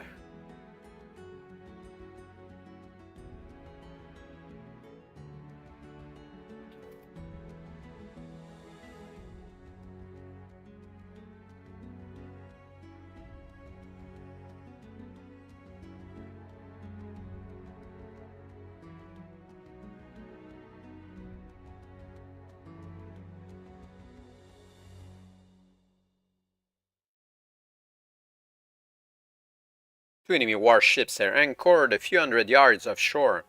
They're almost invisible against the horizon of black cliffs and cloudy grey skies. At first they appear to be deserted, but the sudden clang of alarm bells and the appearance of huge clouds of yellow smoke from their funnels indicate that they are manned, and they intend to give chase. "Our only chance is to outrun them," says Davin, his eyes narrowing as he surveys the ironclads holding their anchors and turning about. Upon his command, the crew spring into action and break their backs to coax every last knot of speed from their battered ship. But the winds are against you, and the enemy, not reliant upon sails for their propulsion, is soon closing the gap.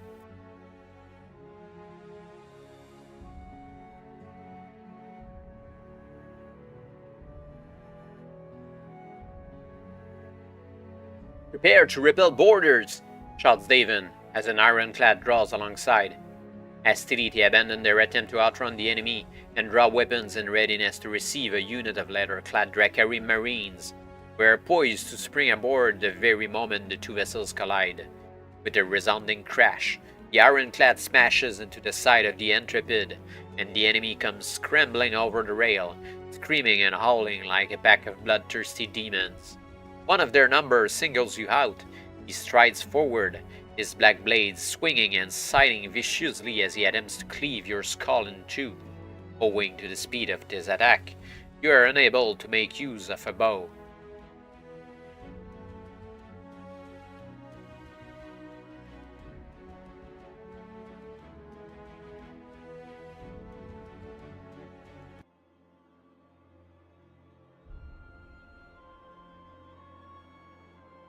Dracarim Nenshad Marine. Combat skill 23. Makes it plus 11 combat ratio.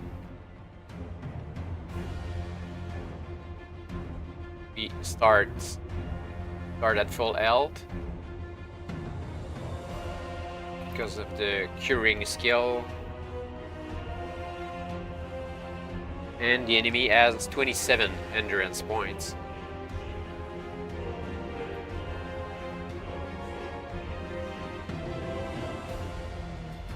It'll be an easy fight. You can evade combat at any time, but it won't be necessary. You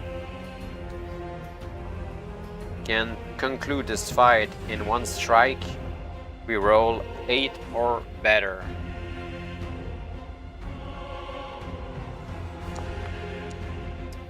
And it's dead.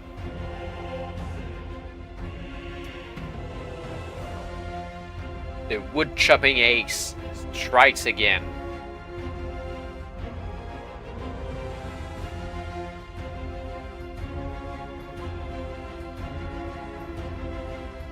Oh, I think I removed 8 combat skill, but I should have removed only 5 because the axe is giving. Oh, not 8 but 4 because the axe is giving plus 4 actually. I'm going to recalculate the combat skill just to be sure. 3 for Psy Surge, 4 Weapon Mastery, that's 7. 2 Ear, 9, 4, 13. 3, 16.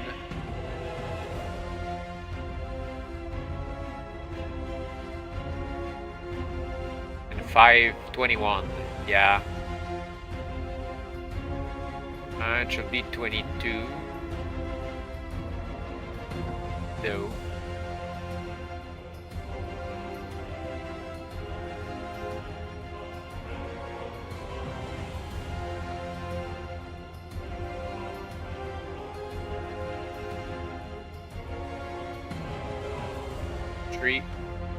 Let's not calculate weapon mastery. 3, 2, that's 5, plus 3, 8, plus 4, 12, and plus 5 here, that's 17. We were 1 combat skill too high. But anyway, we were missing 3 combat skill. We're actually at 37 instead. So the previous fight was at 21 combat skill ratio, and this one was a plus 14, which doesn't change anything anyway. But maybe it will change something later down the road.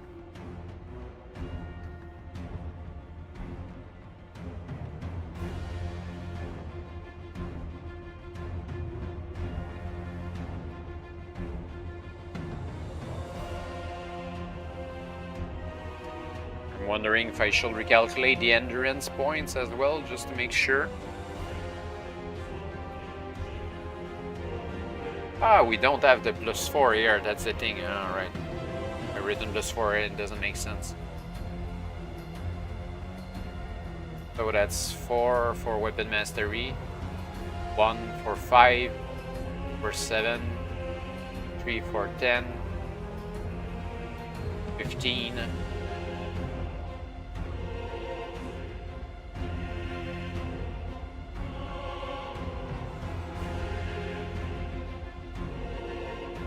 We're decidedly way lower than rated. 3, 7, 8, 10, 13. Okay, yeah, plus 5, 18. We had the correct number before. Fine. Good, good, good.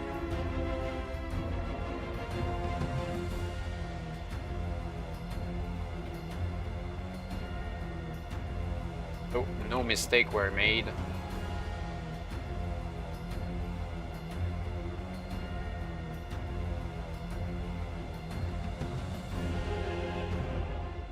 You leap over the body of your slain enemy and rush to help Davin. He is being driven back across the deck by 3 snarling Dracarim. For Summerland, you cry as you launch your attack, felling 2 of his adversaries with a single sighting blow. Deftly, he puts spade to the 3rd, and together you advance toward the stern, where the enemy is attempting to capture the helm. Already, several of the crew lie bleeding on the deck, and although they fight tenaciously, they are no match for the highly disciplined Dracarim Marines. At the foot of the makeshift stairs that ascend to the stern deck, you are confronted by the leader of the enemy's assault team. Okagazikor! He growls, his evil eyes glinting through the slits in his studded leather battle mask.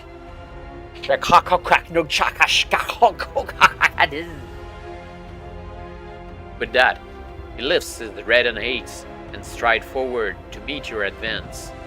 A Dracarim Nenshat Kordak, Marine Sergeant. Combat skill 26.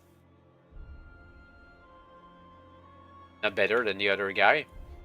So it's a plus 12 combat ratio. But he has 30 endurance point, which won't really help him at all.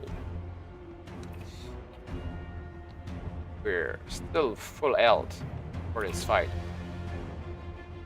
And let's roll what yeah, let's roll the die already. I'm going to check if there's something else just to make sure. We can invade combat. Okay, don't care. 1. Oh, really bad roll.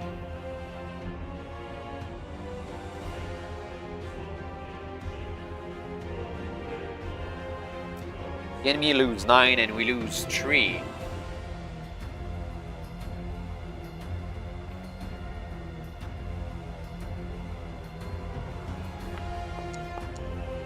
Five. Don't die.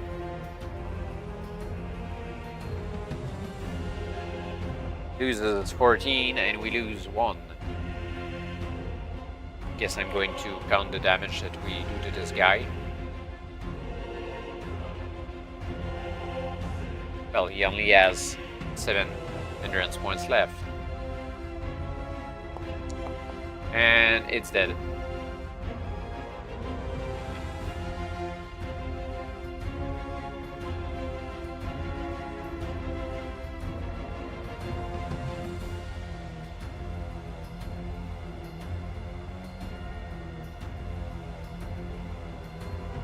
Surgeon crashes lifelessly to the deck, and for a few moments the troops that were fighting by his side stared down at his body in shocked disbelief.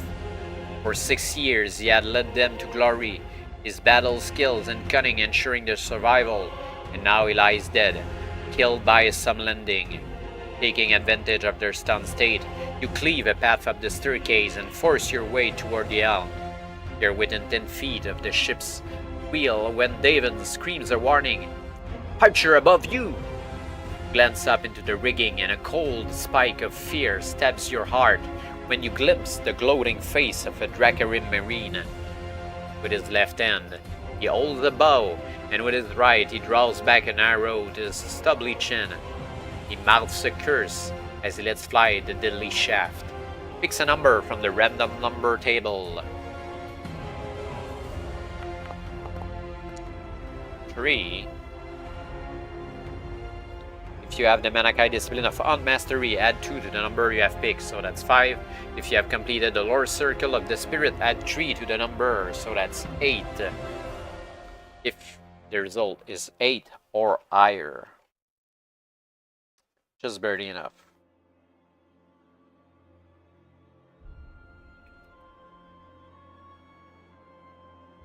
You twist aside and the arrow thuds harmlessly into the deck. The archer bares his teeth as he reaches for another arrow. Before he can fire again, his aim is spoiled by 2 of his comrades, who rush forward to hack at you with axe and sword. David protects your back, holding off the Drakkar attempting to climb the stairs. You evade the first blows of your enemies, sidestepping a lunge and ducking a wide swipe, and strike back with deadly speed and unerring accuracy. Both Dracarim scream and fall simultaneously, dying with a look of surprise fixed on their cruel faces.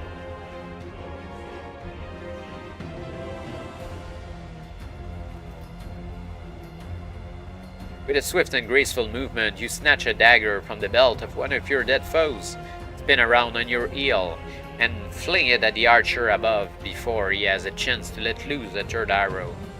It sinks still deep into his chest, sending him tumbling backward into the black waters of the Calder Sea.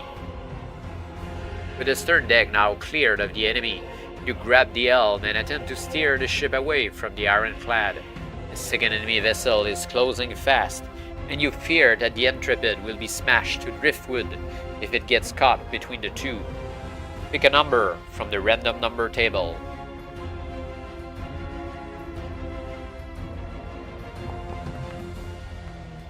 6. For every Magnakai discipline you possess above your initial 3 skills, that's 9, so 6, add 1 to the number you have picked. For example, if you possess 5 Magnakai disciplines, add 2 to the number you have picked. So we're up to 12. Because of their awkward bulk and weight, if you have any sacks of silver in your backpack, you must subtract 1 for each sack carried. Take the loot with you down in the waters. If the result is 10 or higher, perchance we don't have any silver sack. The creed is going to be the doom of you.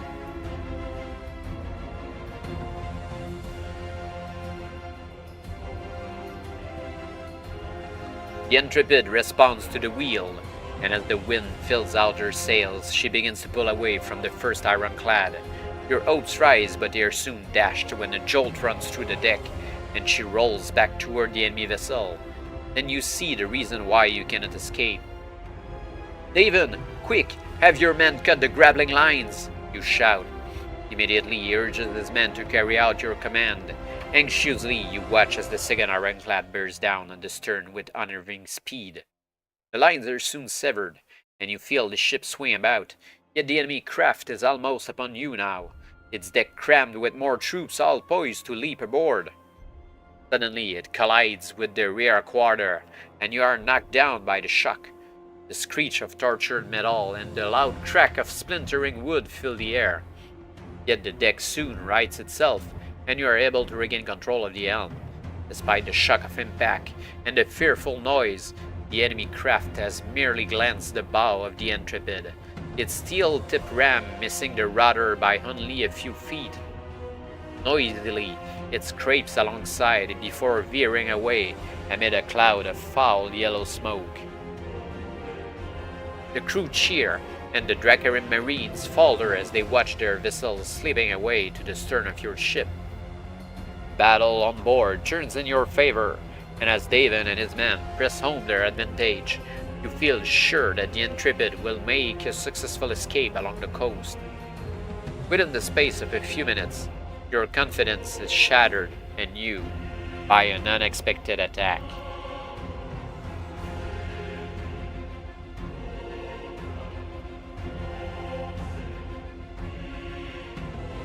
From the tube-like contraption, which is mounted behind the funnel of the ironclad, there issues a flash of light and a puff of smoke.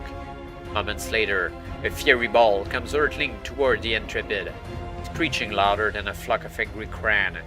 It strikes amidships, causing an explosion that sends 1,000 flaming shards hissing in every direction.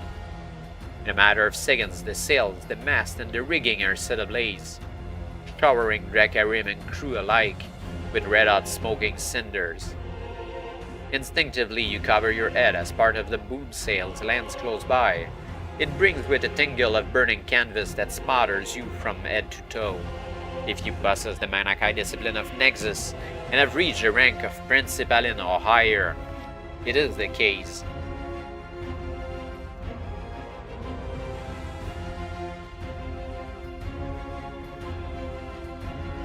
Using your Magnakai skill, you cause the flames to flicker and die before you sustain any serious burns.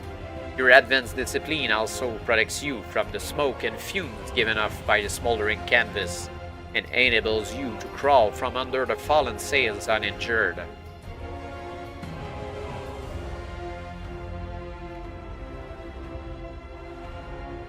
The explosion has caused havoc aboard the Intrepid. Men run howling across the decks, their clothes and hair ablaze, as swiftly the fire spreads throughout the ship. "Save yourselves!" cries Davin. "Abandon ship!" Run to the deck rail, and as soon as you look along the beam, you see scores of men, Dracarim and some landing alike, hurtling themselves into the cold, dark waters of the Calter Sea. They would rather take their chances in the frigid waves than perish amid the roaring holocaust of flame. If you possess the Magnakai discipline of Hunt Mastery, Deathmanship, or Divination, we have at least one of them.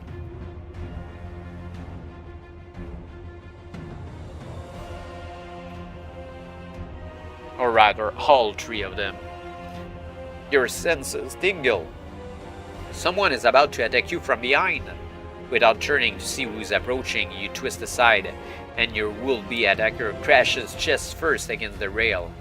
He is the Dracarim Marine, armed with a stiletto dagger, whose needle-thin blade glows wetly crimson in the flickering light of the fire. Maddened by the pain of the fearful burns he has sustained on his face and hands, he screams a curse and leaps at you wildly, determined to drive his cruel dagger deep into your chest. A Dracarim Nenshad Marine. Combat skill 19.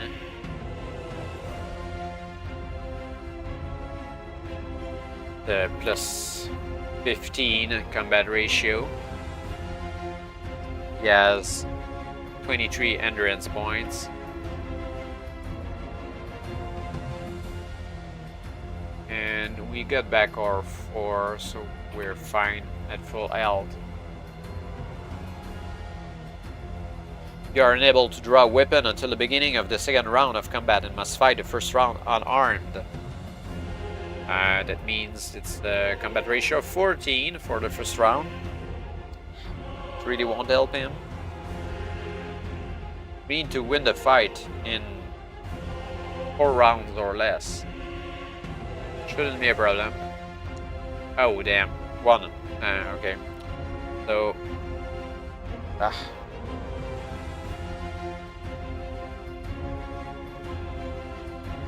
Our luck is running out. It's 9 damage against 3.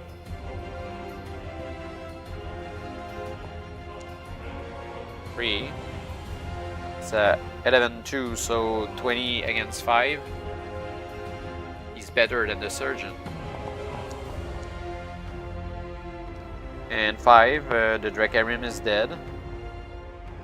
However, we sustain 6 damage in the fight.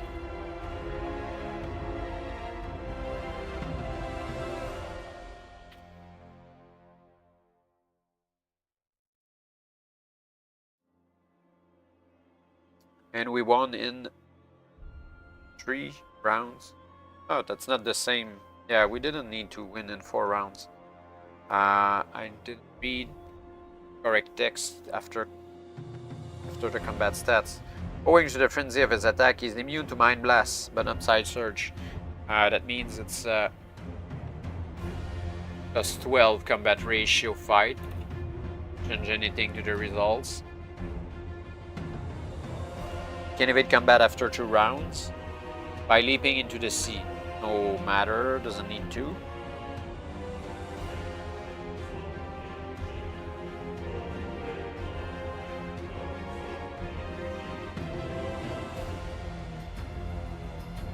You pull away from your enemy as he screams and tumbles over the ship's rail, as if in answer to his forlorn cries.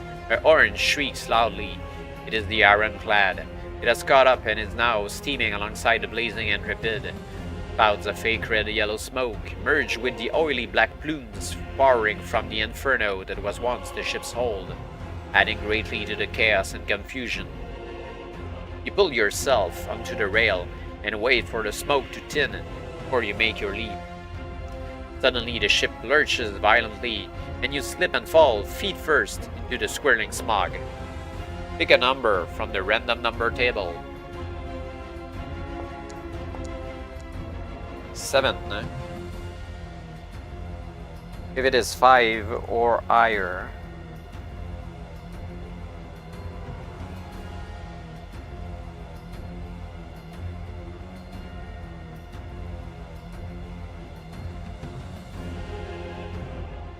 you hit the water with a mighty splash and sink like a stone beneath the icy cold waves. The sudden shock of the water serves to revive your battle-weary muscles, and quickly you strike out for the surface. You emerge from the depths beside the hull of the enemy Ironclad. Slowly it is pulling away from the wreck of the Intrepid. The heads of the rivets, which protrude all along its steel bow, offer a secure handhold for your cold-numbed fingers, and you are able to drag yourself onto the craft's shallow deck. You have barely caught your breath when a Dracarim sailor, armed with a billhook, rushes forward and lunges viciously at your head. Another fight, a Dracarim Egeneshad, a sailor. Combat skill, 19. Another combat ratio of 15.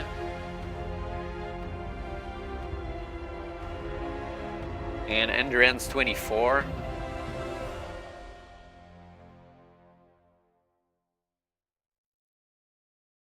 We're fighting at,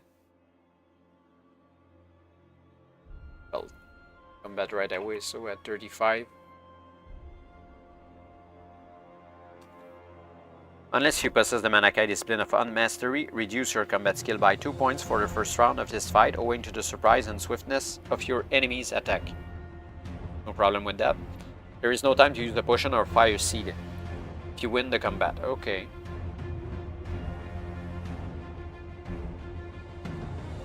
See how it goes this time.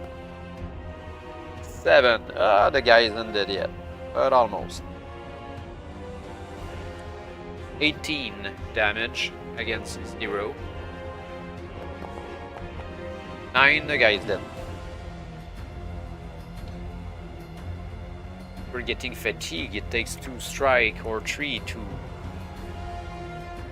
Cut down our enemies now. And no damage.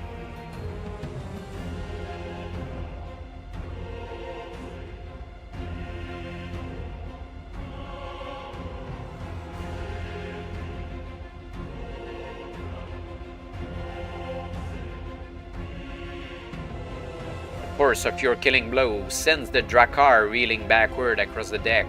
He collides with another sailor, who is coming to his aid, and knocks him headlong into the sea.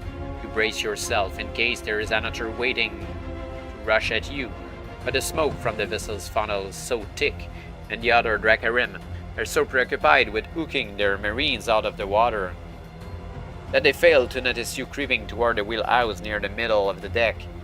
A steel door swings open at your approach, and 3 FT Drakkarim confront you on the threshold. You parry the first one's blade, take the second in the chest, and see the third spin sideways, treating scarlet spray from the fatal wound you have dealt him in the throat. A quick thrust of the heart puts paid to the remaining sailor. He screams and falls through the doorway, tumbling backward down an iron staircase which descends into noise-filled darkness. If you have the Magnakai discipline of divination, we do.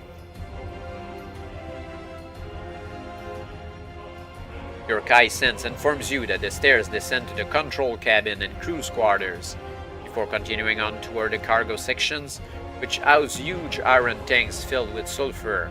This mineral is used as fuel for the engine of this strange craft.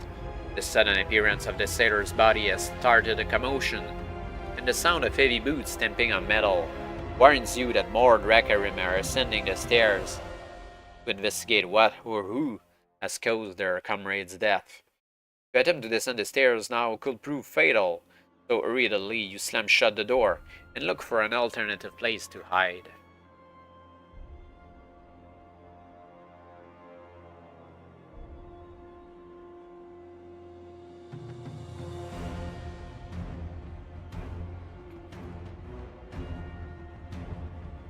Stealthily, you move away from the door and raise the hood of your cape to hide your face.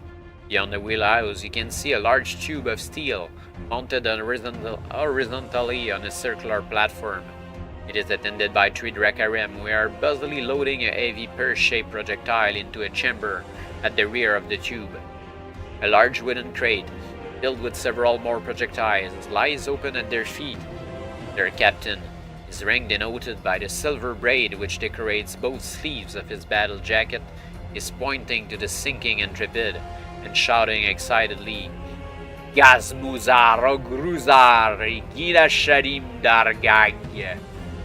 You possess the Magnakai disciplines of invisibility and pathmanship. We do.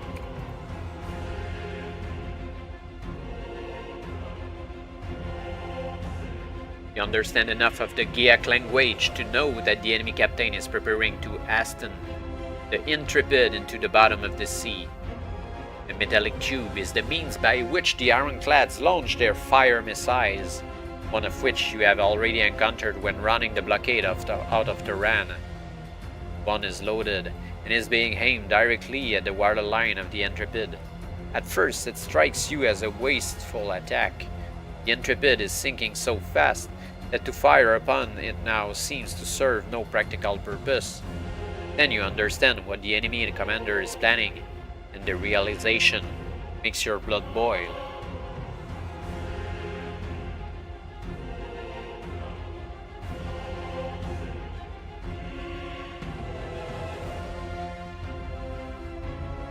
Daven and the remnants of his crew are clinging in desperation to the flotsam that surrounds their dying ship.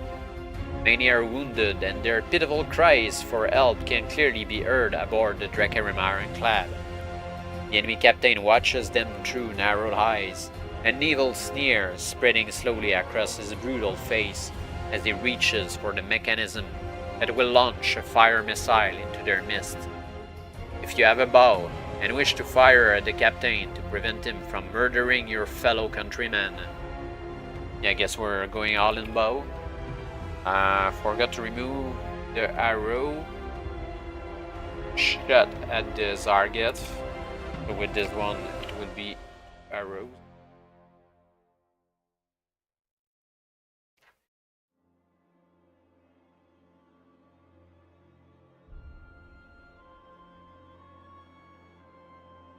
Captain arches his back and screams in agony when your arrow drives deep into his spine.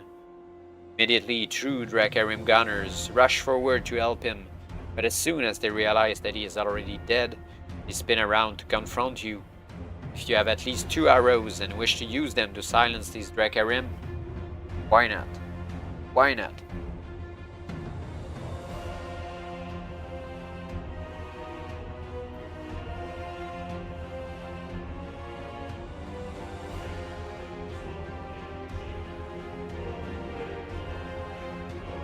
Your first arrow pierces a heart, but your second is deflected by the rivets of a steel breastplate. Before you have a chance to fire again, the surviving gunner is upon you, his short sword unsheathed and ready to stab at your chest. A Dracarim Zaja gunner.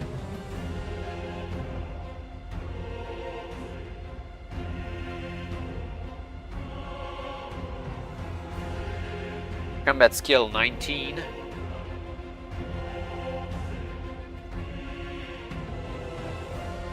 Enter 15 combat ratio fight.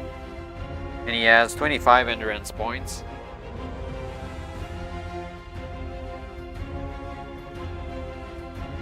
You have regained just enough endurance points to be full health again.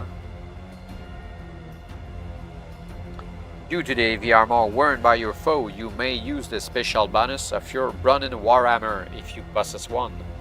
Nope. Unless you possess the Magnakai Discipline of Hunt Mastery, you must fight the first 2 rounds of combat unarmed. Not the case.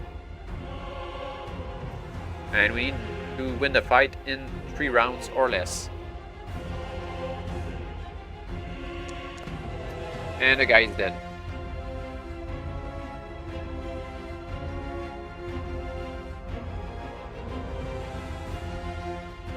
Wood chopping our way through.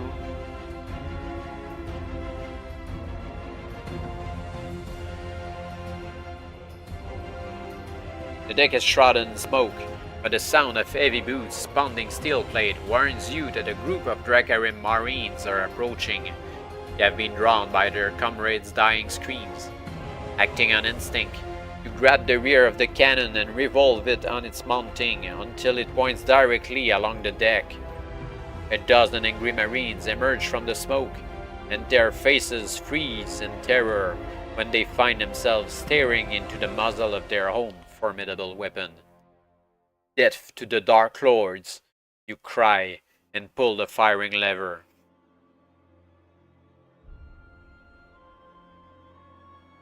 I guess everyone will go in the water. There is a loud bang and a wave of heat rolls over you as the cannon spits its deadly missile at the advancing Dracarim. It bores through their ranks and slams into the wheelhouse with shuddering force. Jets of yellow flame roar from a jagged hole, illuminating the grim remains of the enemy Marines. When the deck jumps up and slaps the soles of your feet, the missile has penetrated the ironclad's magazine, and in an instant, the vessel is blown apart. The last thing you remember before darkness obliterates your senses is an eye-searing flash of white and scarlet fire. We are too dangerous. The author had to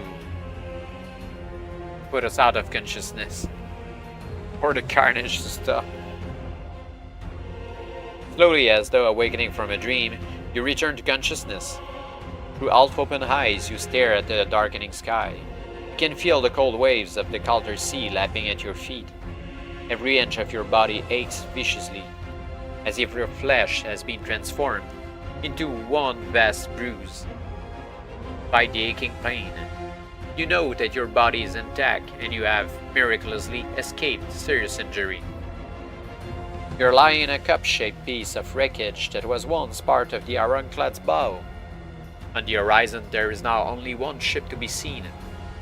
The ironclad that first attacked the Intrepid. It is silhouetted against a wall of oily flame which marks the place where its sister craft exploded. The tide has carried you away from the carnage, and by turning your head stiffly, you are able to see that the shore lies less than 100 yards away. If you possess the Magnakai discipline of Hunt Mastery, and have reached a rank of Principalin or higher, the case,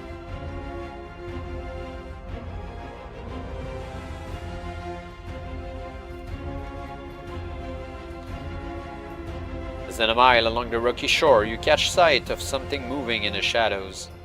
You use your advanced Magnakai skill to magnify your vision, and you are able to see a patrol of Geaks. They are searching the water's edge for survivors of the battle. Some they help, carrying them away on stretchers, to their encampment perched high on an overhanging cliff. Others, presumably crewmen from the Intrepid, they stab repeatedly with their spears, and leave for the sharks and sea scavengers to claim. Forewarned by your skill, you begin to paddle away from the patrol. You are keen to avoid their chilling welcome.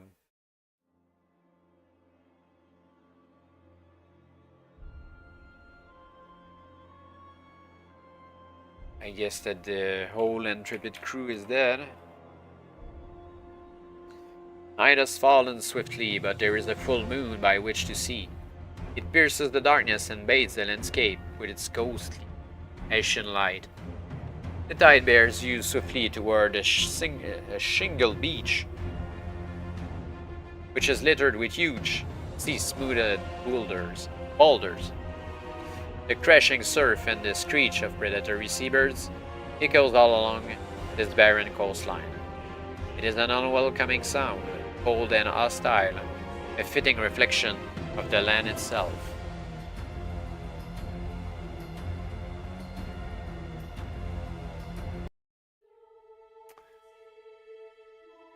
Not sure where we are. We're talking about Point Vashna. Might be somewhere around here, I guess, maybe.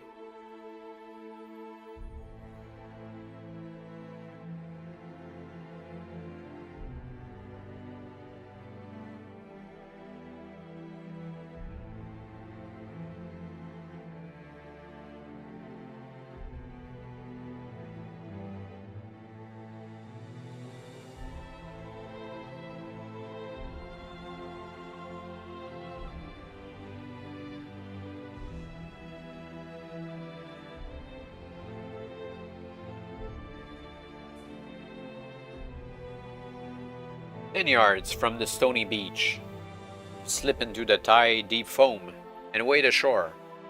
Although you can see no sign of enemy patrols, you keep your head low as you scurry up the beach toward the base of a sheer cliff wall. By chance, you happen upon a narrow path that clings precariously to the side of the cliff face as it zigzags its tortuous way to the summit. The climb is long and arduous, and by the time you reach the top, the weather has taken a turn for the worse. An icy, rain-laden wind whips inland from the sea. Its chilling bite is accompanied by sheet lightning that illuminates the landscape before you. The blue-white flashes reveal a vast, dead world of pitted spurs and crags, where every tree is petrified and every rock looks like a dead man's skull. You pull your cape close about your shoulders and set off toward a ridge that is peppered with dark hollows, hoping that one of them will offer some shelter from the coming storm. Upon reaching the ridge, you discover that most of the hollows are merely patches of dark earth sandwiched between the honeycombed rock. The rain has become torrential, and you are beginning to abandon all hope of finding dry shelter, when suddenly your tracking instincts alert you to a cave-like opening at the far end of the ridge. Investigate and discover that indeed it is the entrance to a cave, one that is both wind and watertight, and to your relief, empty. You are now very hungry, and must eat a meal, or lose 3 endurance points.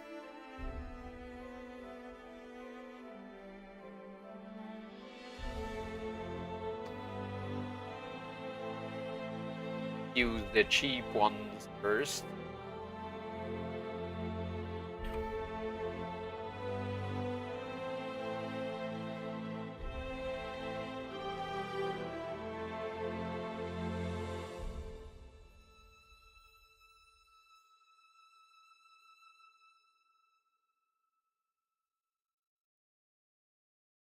If you have the Magnakai disciplines of animal control and divination, animal control, still trying to scuttle our adventure.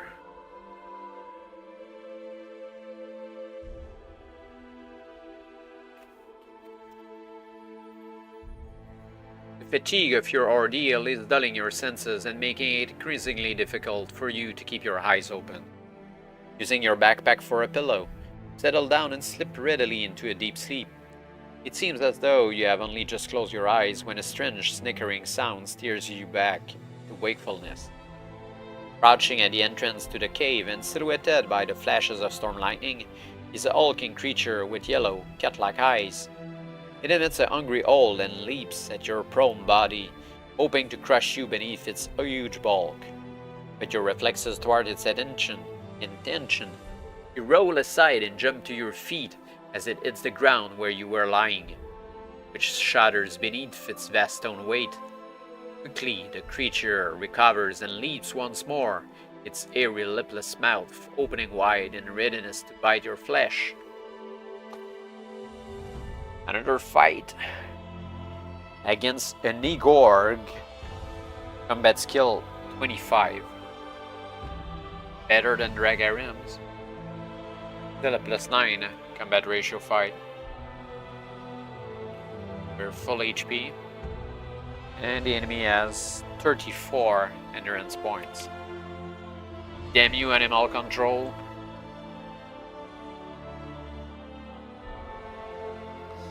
Owing to the speed of its attack, you're unable to make use of potions, fire seeds, or a bow. This creature is particularly susceptible to psychic attack. Double all bonuses you will normally receive if using Mind Blast or Psy Surge during the combat. Well, damn. It's now a +12 combat ratio.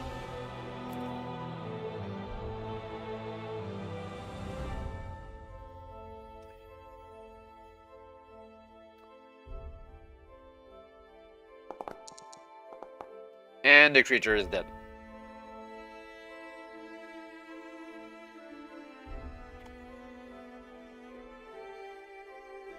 One strike kill again.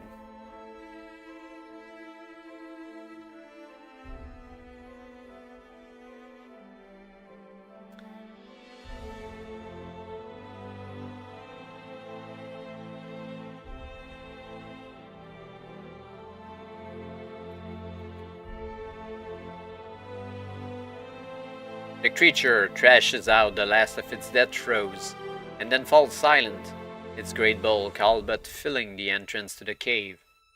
The stench of its spilled blood and the greasy, dirt-encrusted air that covers its torso makes your stomach churn. Yet the Igorg's body is serving a useful purpose. Not only is it keeping the icy cold wind and rain at bay, but any other creature wanting to attack you will have great difficulty entering the cave.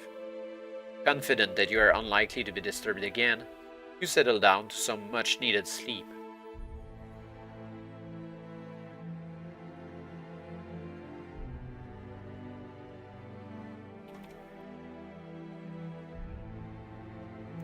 Dawn arrives, its hazy light barely brightening the banks of grey clouds that swirl above this bleak and desolate land. The rain has ceased, but the cold wind blows strongly still, bringing with it patches of frost that withen the stony soil.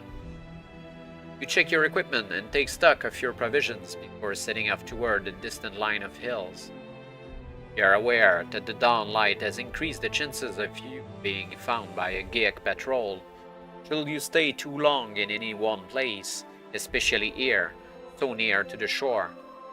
It is nearly noon when finally you reach the top of the ridge and stare down at the valley that lies beyond. It is a barren landscape of endless pits and crags, jagged boulders, and sharp scree. A rough, food-worn track follows a stream, which winds its way back to its source among a towering range of mountains that dominates the horizon. Using your map and your kite tracking and hunting skills, you conclude that the mountains are the northwestern part of the Durncrag Range. Beyond them are the Gulf of Felanag and the Dark Lord naval base of Hargizad.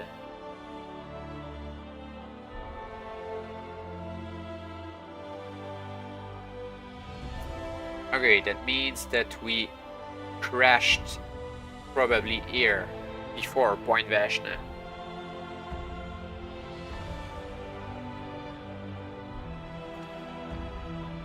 A feeling of dread overwhelms you when you realize that more than 300 miles of hostile terrain lie between you and Arnak. 300.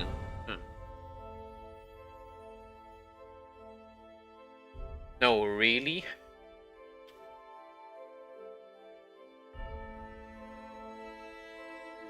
It's crazy, 300. Oh, wait, Arnak. Oh, damn.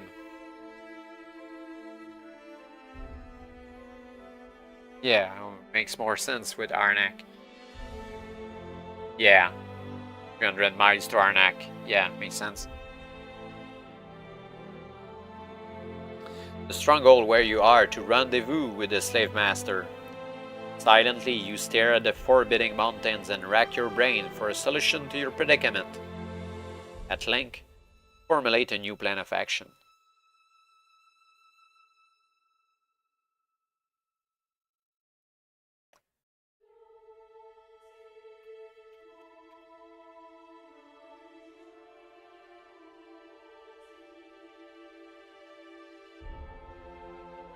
The track and the stream wend their way toward a narrow gap in the Derncrag range. Fixedly, you stare at this gap. The longer you gaze upon it, the more certain you are that it is a mountain pass which carries the path through the mountains to Argized. You decide to press on and traverse this pass. You're hopeful that the track will lead to the naval base where you may be able to steal or stow away upon some means of transport that will carry you onward to Arnak. The naval base must receive equipment from the Darkland city fortress, and it seems most likely that Arnak is one of its sources of supply. It is nearly dusk when the stony path reaches the narrow, boulder-strewn approach to the pass. It has been a long and tiring trek, yet in spite of your fatigue, your senses warn you in good time of a danger that lies ahead. The pass is blocked by the high wall and a stone watchtower. Both the wall and the tower are guarded by Giek soldiers. You leave the path and creep along the bank of the stream, taking care to remain hidden from view as slowly you edge your way nearer to the Giek outpost. A tall iron-banded gate in the center of the wall allows traffic to use the pass, but it is closed and guarded by sentries. As dusk turns to darkness, you observe every detail of the outpost and the surrounding mountains, scouring every inch of the dire landscape in the hope of finding a way through. Two options to start our adventure into the Darklands.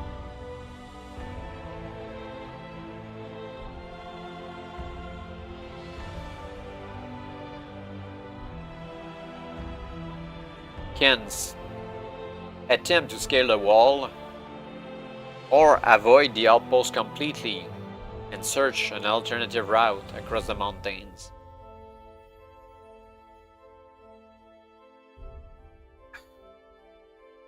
I'm thinking of going all in with the trusty rope. Bank on our whole set of Kai abilities, like invisibility and whatnot. After spending 2 hours scrutinizing every move that the Giak guards make, you are now certain that the two patrolling the wall follow the same routine with little variation. Once every 2 minutes exactly, their beat brings them both to a point near the watchtower at the middle of the wall, where they turn about before starting another circuit of patrol. You wait until one of the sentries reaches the end of the battlements, at a point where it abuts the sheer mountain wall, and when he turns to march back to the center, you make your move.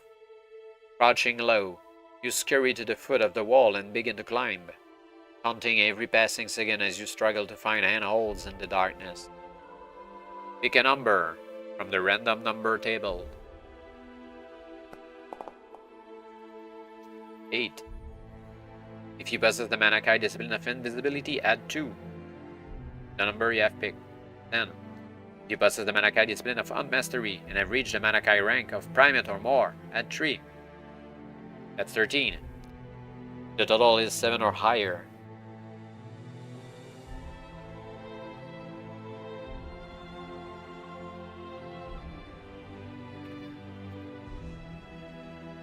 Your skill and dexterity makes scaling the wall an easy task. You reach the parapet, climb over, and slip stealthily down the other side without being seen by either the guards in the watchtower or by the two on the wall. Hidden by the rocks and crags which line the roadway, you are able to make good your escape to the pass undetected.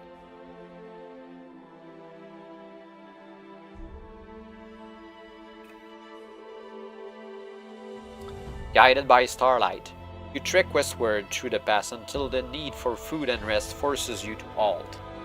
A brief search uncovers a shallow fissure in the mountain wall, which offers a safe refuge for the night. And here you decide to grab a few hours' sleep. Before continuing to Argazad, you must now eat a meal, or lose 3 endurance points.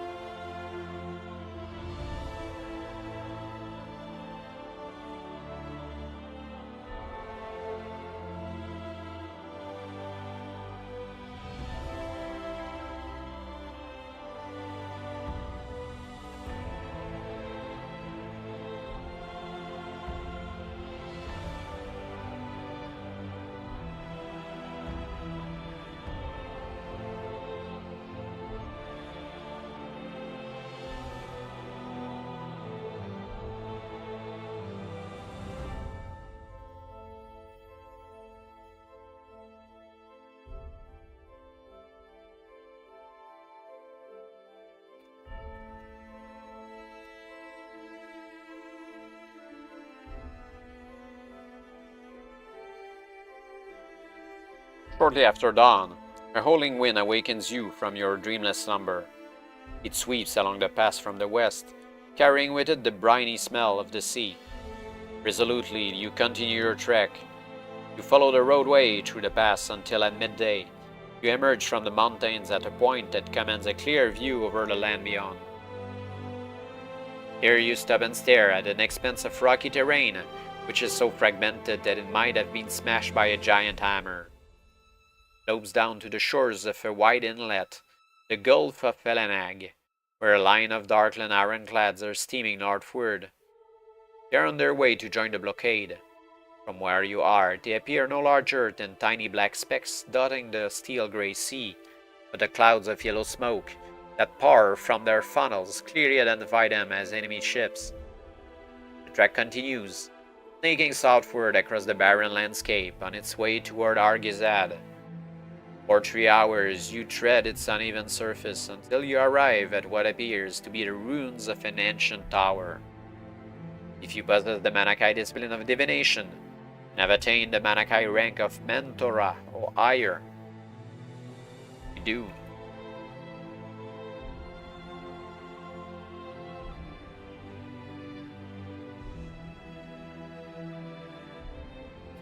When you stare at the ruins, a strange feeling of unease engulfs your body.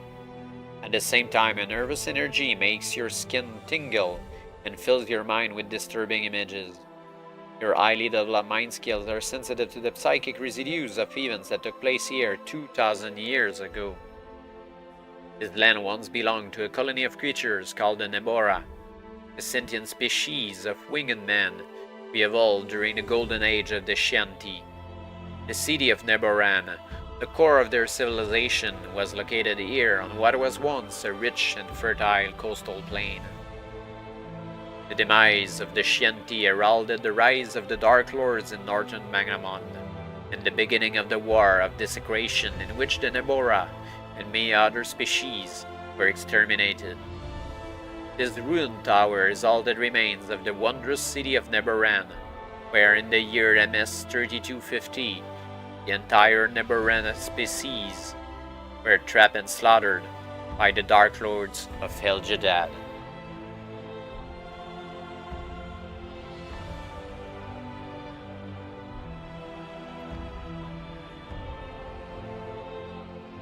After searching the ruins and finding nothing of practical use, you continue your lonely trek along the Argazad Trail. For the most part, the trail runs parallel to the coast and is exposed to strong gusts of icy air that whip across the frigid gulf. You find yourself having to lean into these slit-tinged winds in order to remain upright. It is a tiring ordeal, and when dusk begins to darken the sky, you welcome the chance to stop and rest. You locate a windproof niche in the lee of a rocky crag. You are about to settle down and rest here, when you notice something moving toward you along the trail. You have the Magnakai discipline of On Mastery, and have reached the Magnakai rank of Principal in or higher. You do.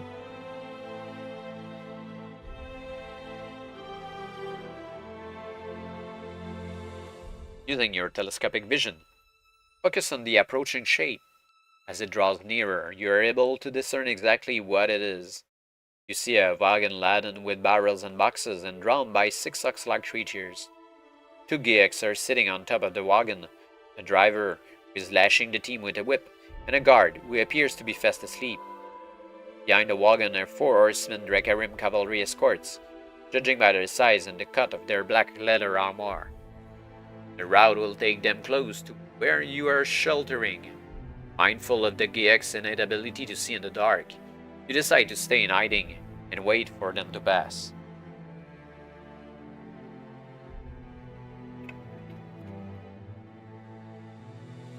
You squeeze into a space between the rocks and listen to the grind of the wagon's wheels on the rough stone trail as steadily it draws nearer. Then the Dracarim voice cries out, "Kogao Kim Dag Nadurija!" The sound of the wagon halts abruptly. Strain your ears for an indication of what the enemy are doing. But all you can hear are muffled voices and the jingle of bridles and bits. Then you hear the Dracarim cavalry escorts leave the trail and dismount close to where you are hiding. Your pulse quickens when you realize that they are preparing to camp here overnight. Fortunately, because they are deep inside their own territory, the Dracarim do not bother to inspect their surroundings and your presence goes undetected. You listen intently to their conversations but discover little useful information. They are from Argezad, and they are on their way to the outpost at the mouth of the Derncrag Pass. After eating, they settle down to a session of gambling. They have been playing for only a few minutes when one of the Dracarim is accused of cheating. A violent argument breaks out, and bloodshed is averted only when their commander, a sergeant, steps in to break it up. He finds a fistful of cards wedged up the accused Dracar's sleeve. Angrily, he denounces the cheat and orders him to return to Argezad at first light. The game is brought to a close, and as the disgruntled Dracarim get ready to sleep, a bold plan springs to your mind. A plan which could make your journey through the Darklands and your entry into Argezad much easier. Taking the place of the Dracarim,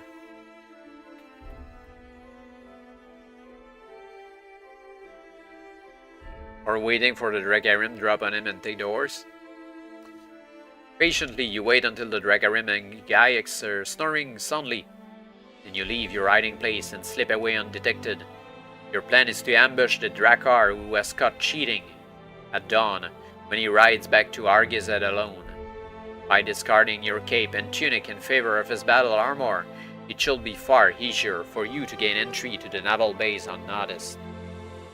Especially on horseback, and with your face obscured by one of the grotesque battle masks that all Dracarim wear. 3 miles along the trail, find the ideal place to launch your ambush. It is at a place where the stony track passes between a cluster of huge rocks. Here you lie in wait for the dawn, and with it, the arrival of your victim. While you wait, you must eat a meal, or lose 3 endurance points.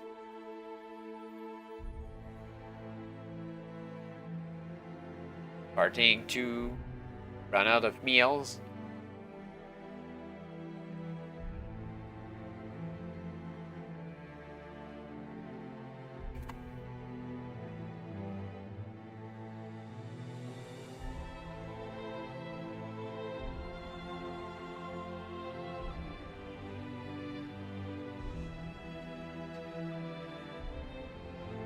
Patiently, you wait until the Dracarim and Gaiax are snoring soundly.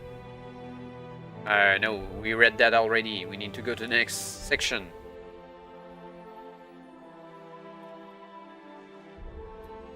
Shortly after dawn, as brightened the eastern horizon, the Dracarim warrior appears. He is riding his steed unhurriedly along the trail to Argizad. As he approaches, you get ready to launch your ambush. You have a bow and wish to use it. Yeah, a bow is great for that.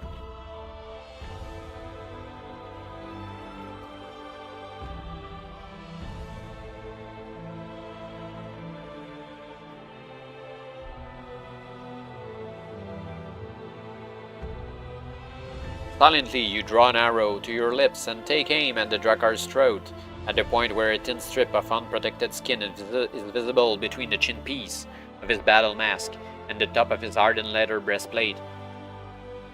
A wound inflicted here should prove fatal, and yet leave untarnished the armor that you intend to wear in order to gain entry to Argizad.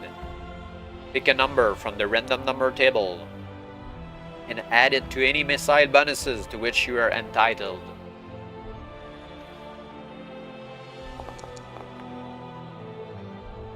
That's 5, plus 3 for the silver bow of Duadon, and plus 2 for the weapon mastery in bow. That means 10. If the result is 5 or higher.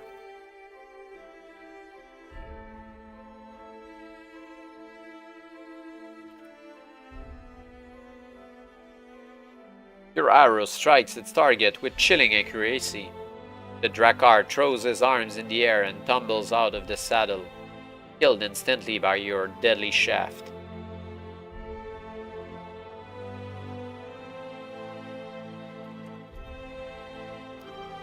You drag the dead Drakkar behind the rocks and divest his body of its armor. Although not a perfect fit, the leather battle jacket, leggings, and battle mask make you look convincingly like a Dracarim warrior.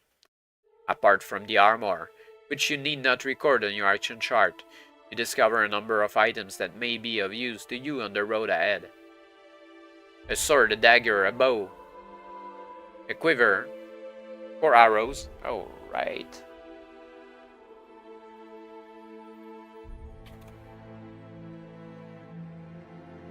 And 30 kika, equivalent to 3 gold crowns.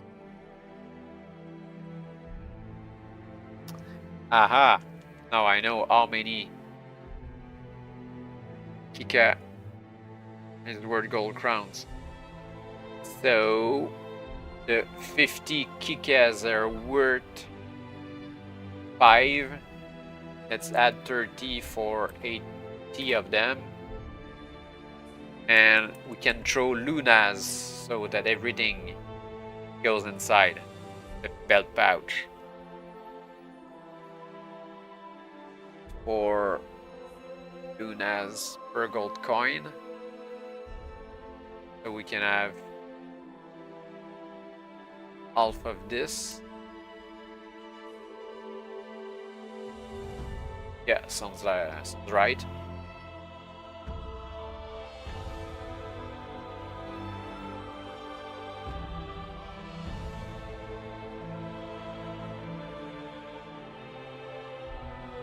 The dead warrior's horse is standing nearby, pawing the ground nervously. Using your innate guy skill of animal kinship, you succeed in calming him. Having done so, it is now easy for you to make him obey your commands. Slowly he approaches and allows you to climb into the saddle. Once you are assured that you are in full control of this strong horse, you flick your heels and head off at a canter along the trail to Argizad.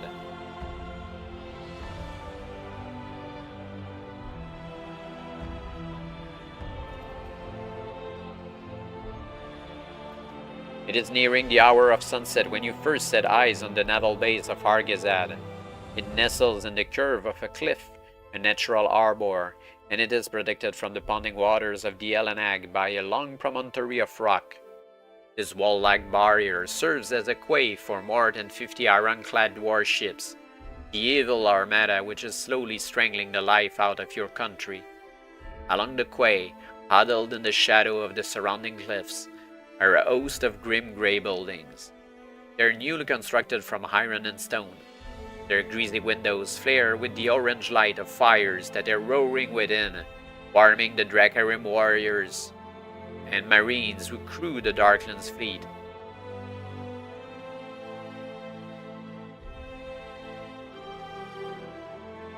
We're now pretty much around here in Argazad. Before entering the base, the trail joins a highway that approaches Argazad from the south. Stop to consult your map and discover that this road leads away to the city fortresses of Kahag and Harnack. You consider avoiding the naval base and riding to Harnack, but soon dismiss the idea. The journey will take you across the Nao Gizega, one of the most desolate wastelands in all of Magnamon.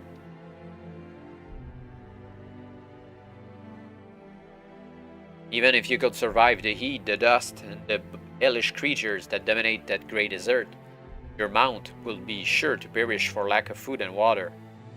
If you only possess the Kai discipline of hunting, and not the Magnakai discipline of hunt mastery, you may no longer forage for food as you venture deeper into the Darklands. No problem here. A wall of stone surmounted by an unbroken coil of razor-sharp wire encircles the perimeter of the naval base. There is only one way through this wall, a gate which is guarded by a squad of Death Knights, the elite troops of the Dracarim army. Boldly, you ride toward the gate in the hope that you will be allowed to pass through unchallenged. But as they see you approaching, the Death Knights take up their spears and stand shoulder to shoulder to block the road. Tegokak agakogar gazadshad, demands their sergeant gruffly. If you possess the Magnakai discipline of Psy Surge and have reached the Magnakai rank of Principalin or higher, you do.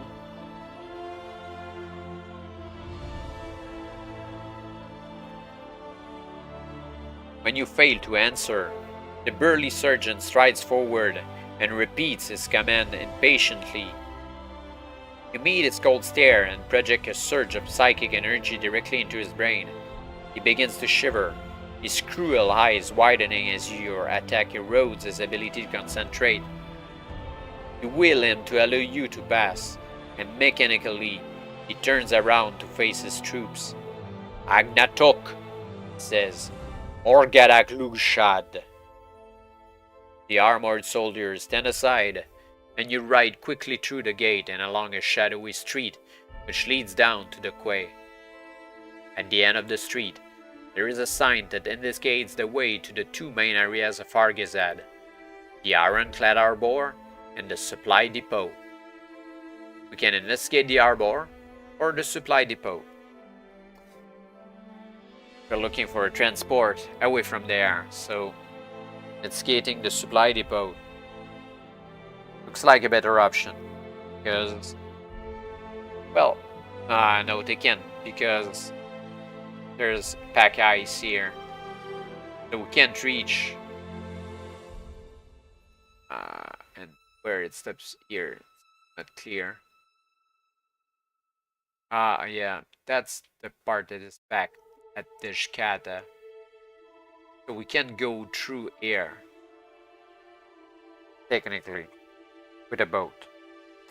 Let's go to the Supply Depot.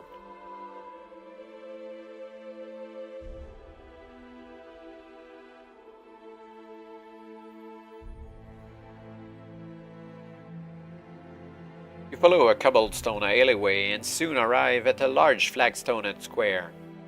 It is flanked to the north, south, and west by vast warehouses, yet it is dominated by a smaller building located on the east side. Its granite walls are festooned with black flags, bearing the emblem of silver ship and fiery sword. Atop its flat roof, there sits a huge winged creature with mottled grey skin, an imperial land beast. You watch with grim fascination as the beast feeds from a pile of horse carcasses stacked beside its perch. A daring thought comes to mind.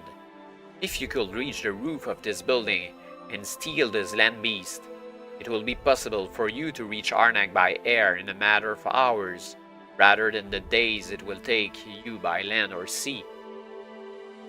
After riding once around the building to assess its defenses, you leave your horse tethered to a rail near a side entrance before approaching the only door, which appears to be unguarded. It is locked. By the crude draw bolt that secures it proves no match for your basic Kai skill of mind over matter. The bolt clicks back, the door swings open, and you enter the building unseen. An Imperial's land beast, well, it must be quite a powerful guy that possesses this mount. Beyond the door lies a corridor which leads to a narrow hall of stone. Its ceiling, flat and undomed, is supported by thick columns that march in rows down the sides of the walls. Between the columns are plain steel doors, the largest one of which is guarded by Death Knights. From the safety of the shadows, you watch as this great door swings open, and a man, swathed in a voluminous scarlet robe, emerges into the corridor. He speaks at length with the two guards. They depart in haste when he has finished speaking, as if running an important errand. Beyond the great door, you can see a flight of stairs ascending into darkness. The man in red watches the Death Knights leave before he turns and ascends the stairs hurriedly, leaving the great steel door ajar. Hoping that this staircase will lead to the roof, you cross the corridor and follow the robed man, taking care not to be seen as you stalk silently in his wake. Your Kai skills keep you hidden from view and enable you to gain entry to the chamber that occupies the entire top floor of this building. Here you take cover behind one of many statues that encircle the floor, and witness a scene that chills you to the very core of your being.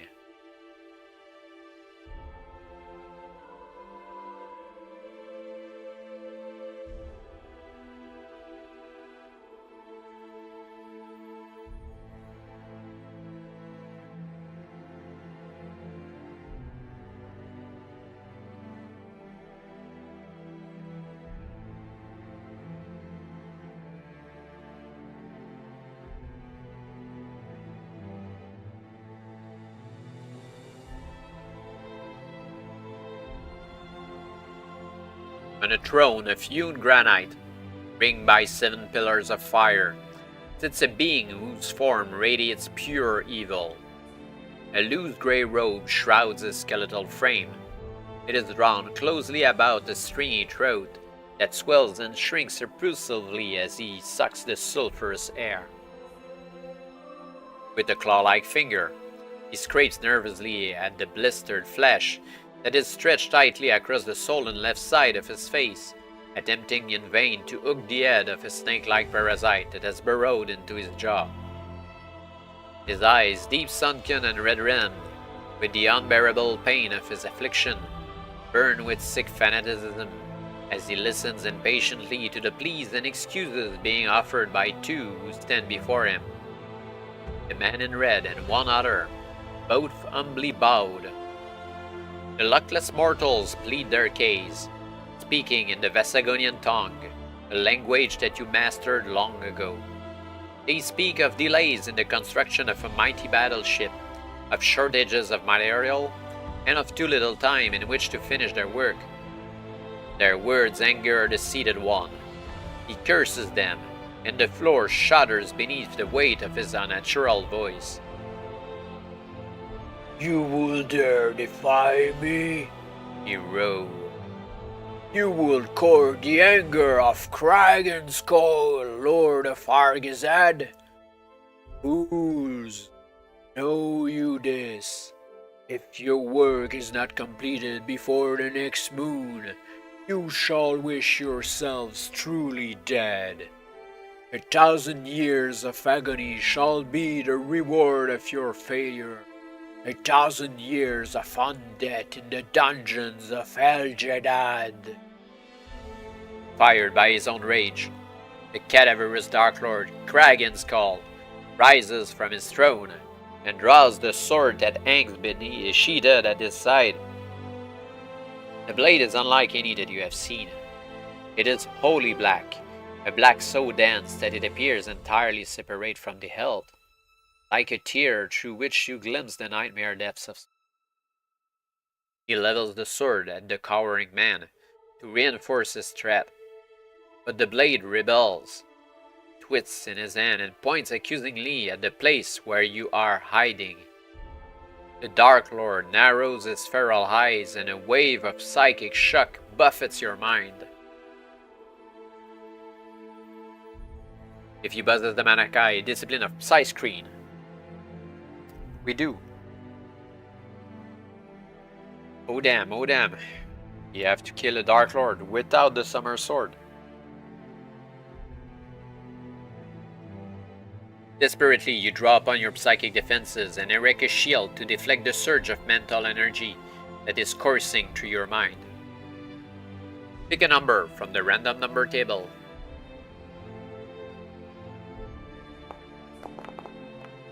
5. For every Magnakai discipline you possess, including your initial 3 skills, add 1 to the number you have picked. That's 9 for 14.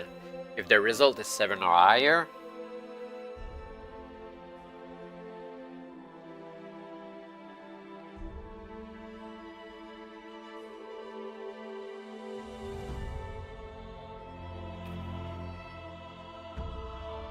the swiftness of your reactions and the degree of psychic mastery that you have attained save you from sustaining any injury to your central nervous system. Rapidly the shock fades, leaving you alert and ready to face Dark Lord, Kragen's Call.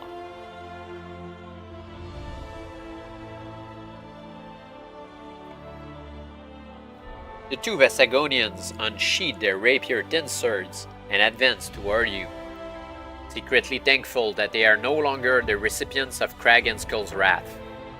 The Dark Lord orders them to halt and demands that you step within the circle of the fiery pillars and explain your intrusion. You sense that he has not detected your true identity, that his psychic skills are solely destructive, and that he is, for now, deceived by your Dracarin disguise.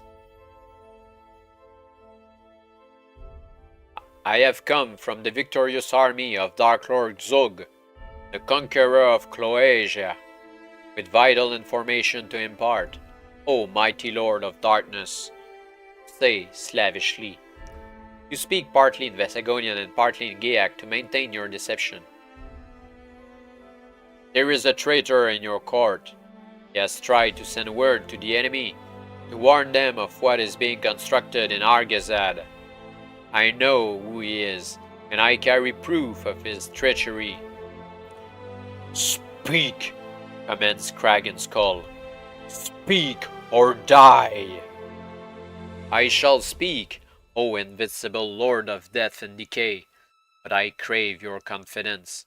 Can we not speak alone? You cast an accusing glance at the 2 Vesagonians. They return your look with fear and hatred blazing in their eyes. Leave us, snarls Kragen's Call, pointing to the stairs with his jet-black blade. But stray no further than the hall below, and do not dare to disturb us until I call for you. Reluctantly, the Vesagonians leave, their heads bowed in reverence, but with their eyes still fixed murderously on you.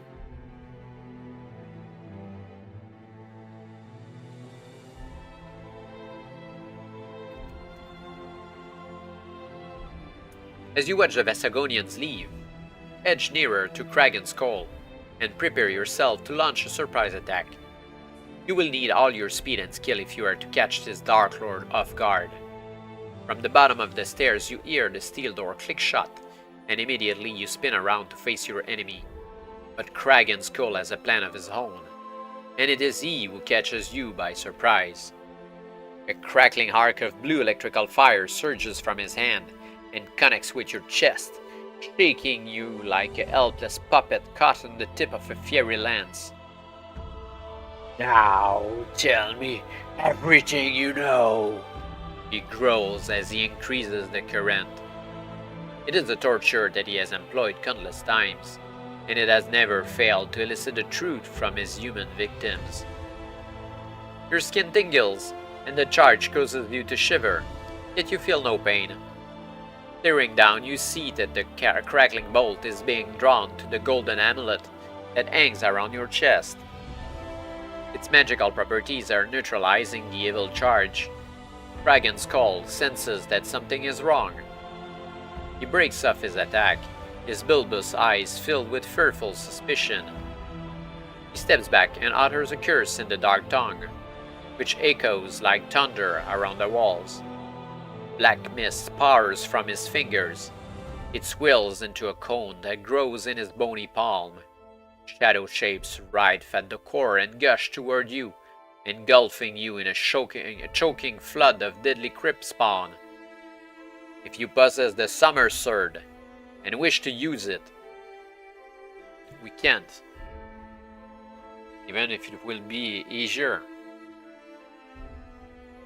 You absolutely cannot unsheath the Summer Sword.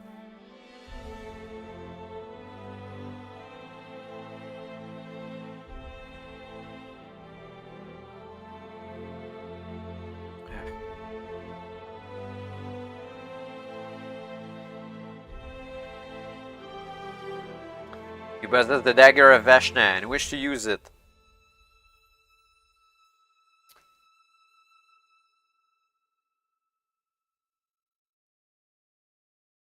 But we're not proficient in dagger.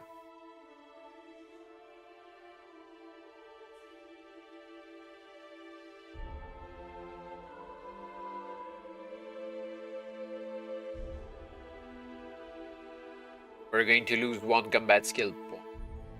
The Dagger of Vashna. We need something powerful to kill a Dark Lord. Can't simply wood chop the guy.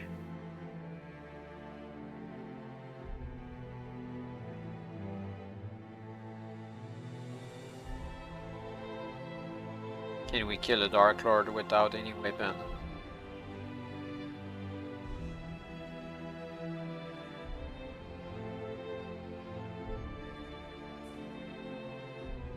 Well, we're not currently attacking the Dark Lord, actually, not directly, since we're fighting a crypt spawn.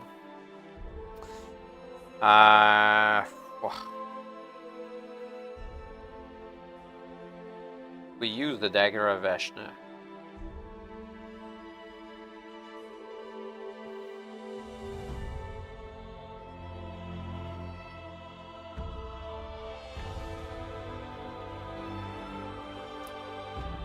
Not the Summer Sword.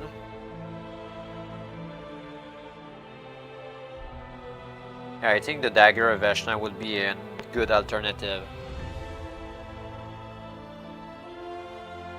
Even if it lowers our combat skill by 1 point. Try this out. We won't have been carrying this for how many adventures now? For no reason.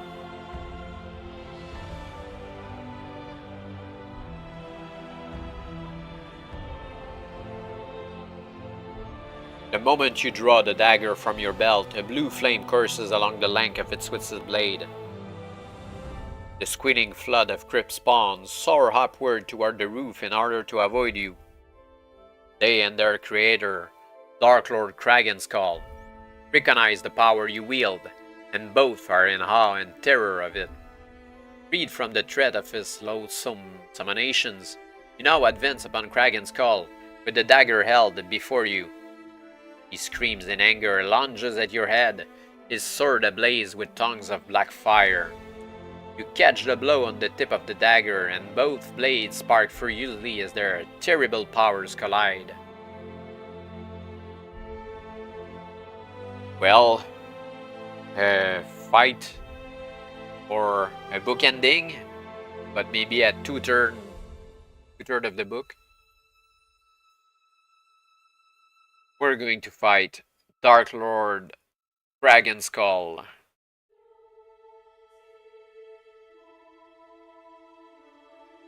Combat skill 45. Oh damn, so it's a minus 12 combat ratio fight. Oh la la la la la la la la la la. We need size surge for this. Reduce the combat ratio to minus 6.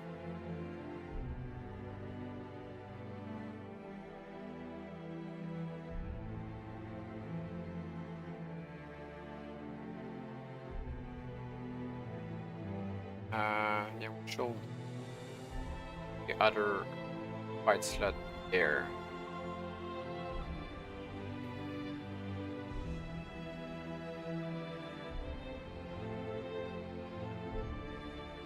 Okay, let's keep the potion of Alatir for further down the road. And he has 48 endurance points. Against our 41, it will be a hard fight, but not impossible. The supernatural being is immune to Mind Blast, but not Size Surge, and cannot be harmed by Fire Seeds. Yeah, so we lose the +3 from the other, from Mind Blast, so it's a -9 combat ratio. You may add 7 points to your combat skill for the duration of the fight, or only 6 if you play using the veteran mode option for the Summer Sword, owing to the special power of the Dagger of Veshna when used against the Dark Lord of El Jadad.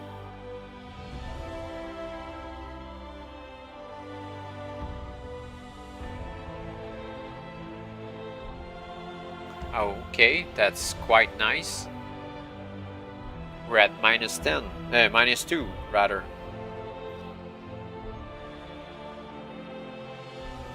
Good thing that we are going to use the Dagger of Veshna.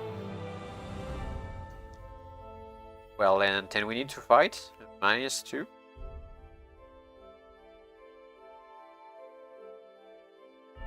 We need to roll 5 or higher.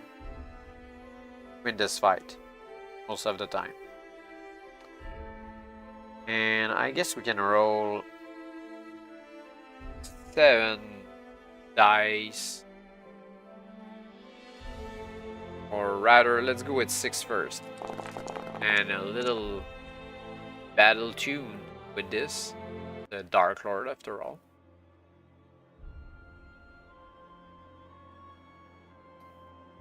Sounds like a really low roll, a most low roll. 5, 1, 9, 2, 2, and 6. Let's not re-roll the 1 yet. 6 against 3, 2, 5, so total 8, 8. And a 10 against 0, that's 18, 8. 3, 5 for 2, 2.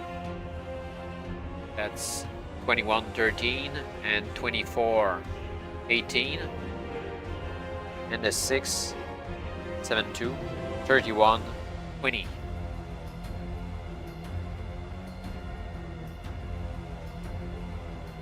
And we used, yeah, the 20 is on our side, not the 31. And we use 6 Size Surge for 5 damage. We're down at 15. Do we really need to? Yeah, we really need to Size Surge. 15, 17. Now, are the endurance for both combatants. You'll need to roll 5 or higher for winning the fight, and we rolled half of the time under the 5. Let's go with 2 rolls for now and see how it goes. I think we're going to win, but we're going to be very low with endurance points. A 3 and an 8.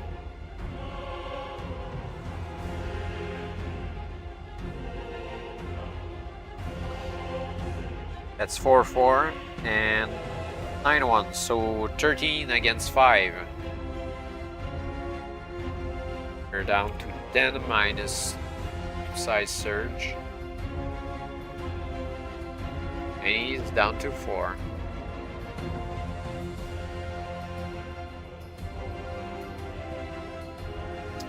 Yeah, we need another roll. The decisive one.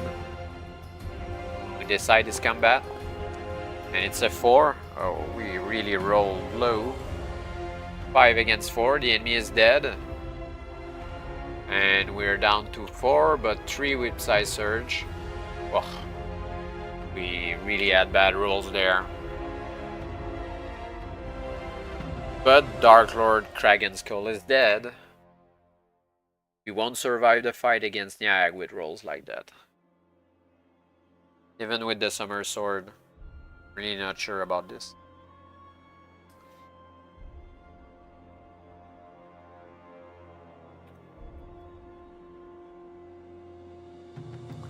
Your killing blow draws a deafening howl from Dark Lord Kragenskull. The cry is so loud that it shakes the very foundations of the building. He falls, yet as he does so, his withered frame flickers and vanishes before your eyes, leaving only a tattered grey robe and a black sword to mark his passing. If you wish to keep El Shazag, the sword of Dark Lord Kragenskull, mark it on your action chart as a weapon-like special item. You wrap this sword in the remains of the Dark Lord's grey robe and carry it vertically, tied behind your backpack. When used in combat, it will add 5 points to your combat skill and 7 points when used against a Dark Lord of El Jedad. However, prolonged use of this evil blade will weaken your endurance score. In the second and subsequent rounds of every combat in which you use the sword, you must reduce your endurance score by 1 point. This reduction is permanent. Wow.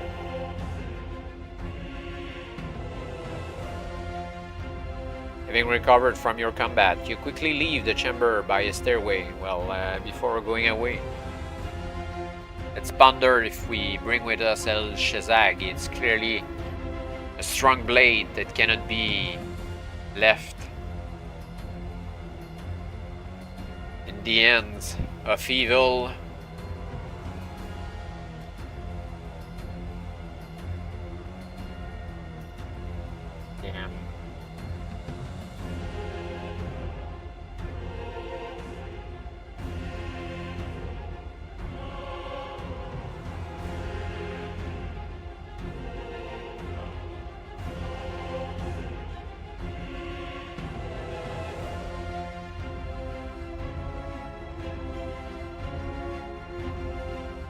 Damn. Damn.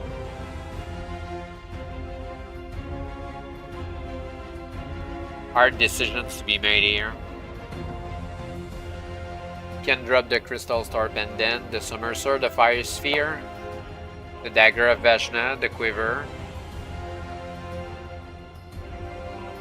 the Silver Bow of Duadon. We cannot replace the power key between that and the helmet. Cannot drop the Psychic Ring, the Crystal Explosive, and the Brown Vest and Silver Bracers are way too good. So the cheapest piece of equipment is the helmet.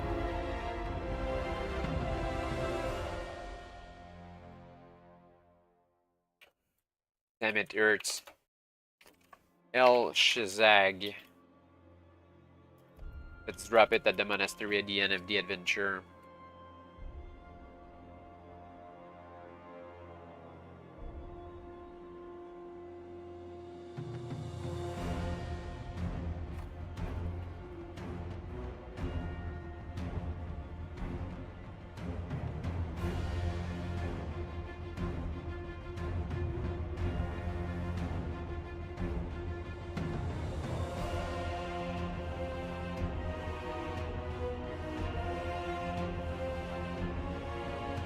Very long description.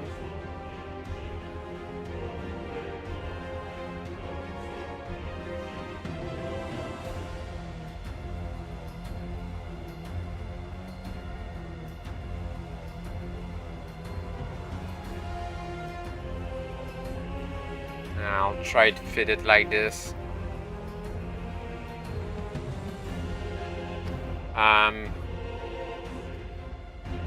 And we lost 2 endurance points.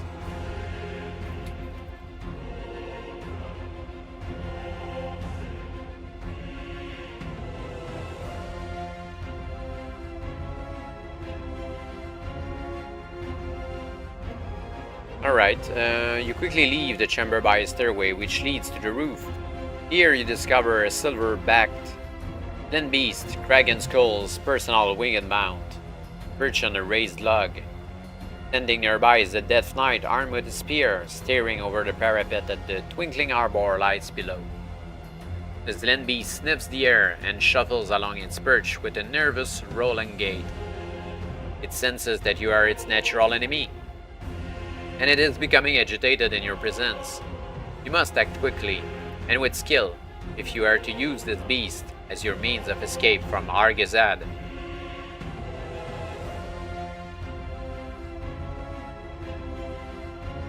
Can use a bow and kill the Death Knight, or approach the Death Knight to tell him that he's wanted at the barracks.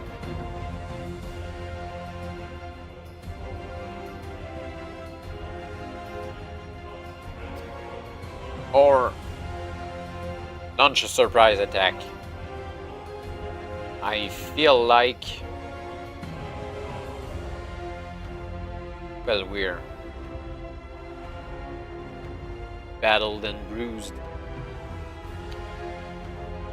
Maybe it would be better a surprise attack. Bow or surprise attack. With a big armor, bow, yeah, trusty bow. The bow never fails.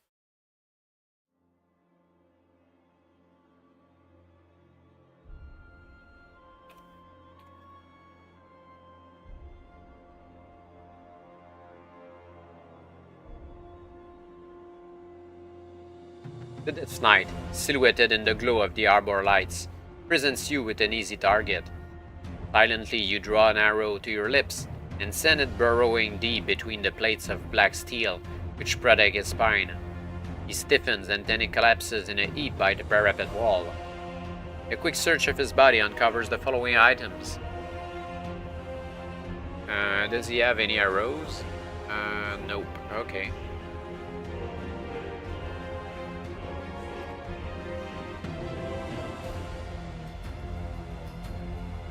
He has a spear, an axe, a dagger, 60 kika. Let's trade the Luna for the kika.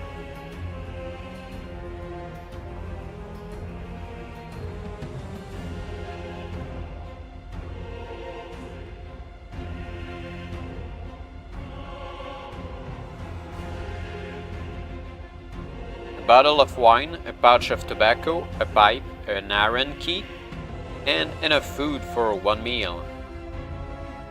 Let's take the meal at least.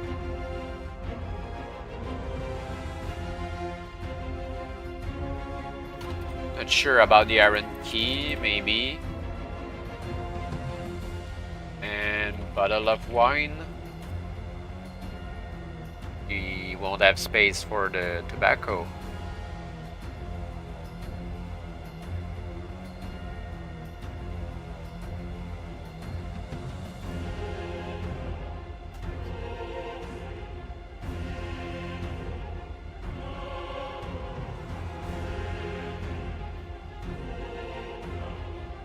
The Littery's land beast flaps its wings and shifts its weight uneasily from one cloud foot to the other.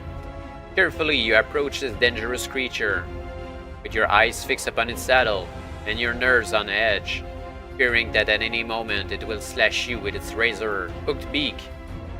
And animal control again. Pick a number from the random number table. Oh, 3. If you possess the Magnakai discipline of animal control and have reached the Magnakai rank of Archmaster, add 4 to this number. Will totally be a fail. Do I reroll a die here? And I won't have it in the fight with Nyag.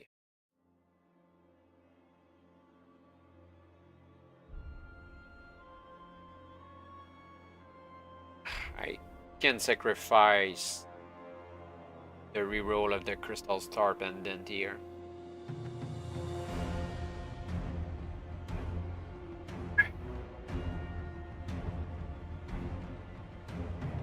Yeah, so the result is 3 if your total is now 4 or lower.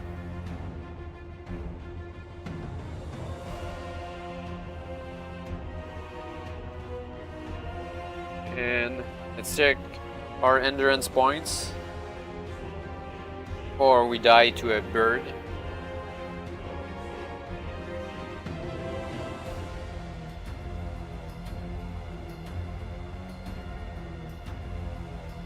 We actually are at 7 endurance points after the fight.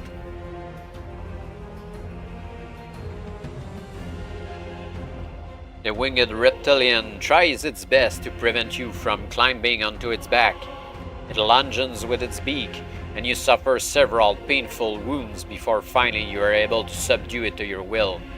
Lose 4 endurance points. Without healing and curing, we will be dead to a bird's beak after slaying Dark Lord Kragenskull. Once the creature accepts you as its new master, it becomes totally obedient to your commands. Settle back in the comfortable saddle and pull on the great gem-encrusted reins, urging it skyward. The roof of Kragenskull's headquarters, and then Argazad itself, fall away at breathtaking speed as the creature climbs into the night sky. High above the ironclad fleet, you turn as land bees toward the west and begin your aerial journey to Harnack. We're not at El Jeddah yet. Let's hope that Harnack will be quick.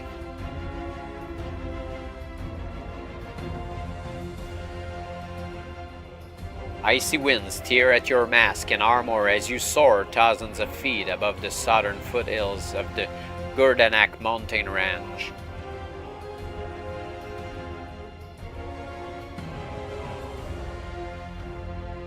Were it not for the protection of your golden amulet, the bitter fury of these winds will have frozen you to death within an hour of leaving Argazad. Yet you feel nothing, save exhilaration and a nagging ever-present fear of what awaits you in Harnack. Dawn breaks during the second hour of your flight. In its dull grey light, you glimpse the landscape as it speeds past far below. To the south flies the Naogizaga, a vast plain of ash and slime-filled rifts. The north lie the sharp snow-capped peaks of the Gurdanak mountains. And ahead lies an unwelcoming vista, a desolation of stunted poisonous vegetation and high hilly crags. You are tired and hungry after your perilous ordeal in Argazad, and must now eat a meal, or lose 3 endurance points. Teetering with every meal, on the brink of dying there. Since we got the meal on the Drakarim, rather that night. Now we will add some place for pipe.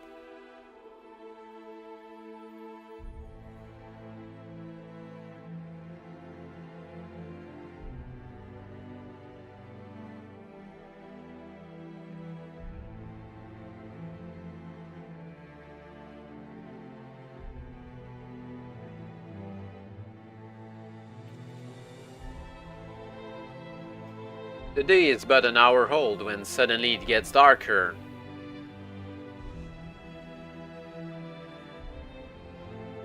A ceiling of black clouds spreads across the sky, fed by the billowing plumes of noxious gases pouring from the cracks and craters of the southern waste.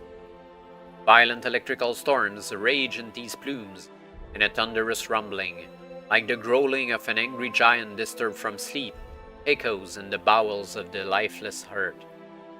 A redness in the clouds grows stronger as the land beast flies westward. It fills the horizon, setting your pulse racing as you sense that the Nengud Korades, the chasm of fire which surrounds El Jadad, is the source of the sinister scarlet glow. You correct your course, hearing the Zlen beast away to the north, and within minutes, catch your first glimpse of Harnack. It's really quick.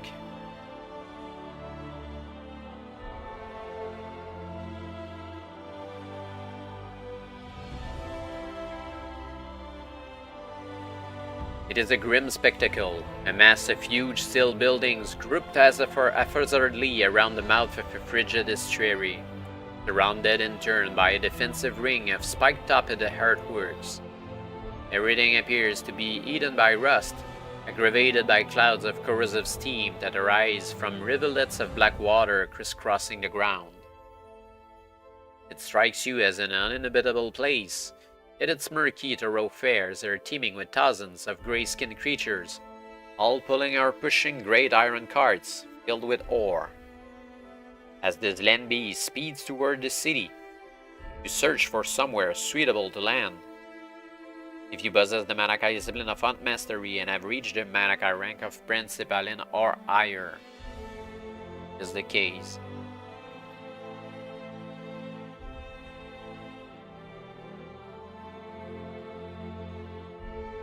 Using your Magnakai skill, you magnify your vision and scan the buildings below. You can see a maze of garbage-choked streets, rusting tenements, and squalid slave huts. All bear the effects of the corrosive atmosphere, except for one building, which is situated near the center of the city. It is a tower, tall and unbent, its exterior surfaces free from any sign of decay. Confident that you have found where the slave master resides, you bring the Zlen beast into a land nearby. A Geak, its mouth hanging open in awe of your arrival, stands guard at the tower entrance. As you approach, he bows submissively and stands aside, allowing you to enter the tower's gloomy ground floor.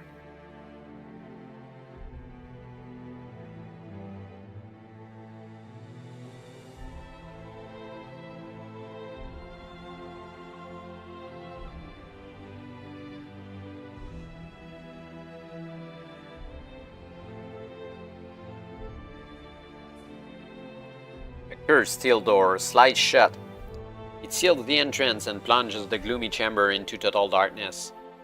A narrow column of yellowy light pours into your head, and a man's voice, loud and full of arrogance, shatters the silence. "What brings you here, Drakkar?" He booms, his voice filling the chamber with resounding echoes. He speaks a curious dialect of Geak that sounds vaguely familiar. It is a dialect common in Magador, a border territory now occupied by Darkland's armies. "I seek the slave master," you answer. "I have come from Argazad to report that Summerland is burning." "That is welcome news indeed," comes the reply in a tone which is far less severe. The steel door slides open, and your Geak escort are dismissed. As the door clangs shut behind them, the light grows a little brighter until you can see clearly the man to whom you have just spoken.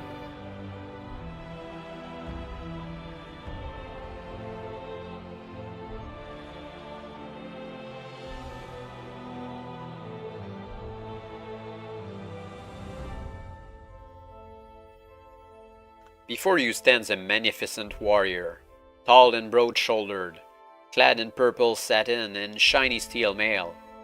He holds you with his jaden green eyes and says, "I am the slave master.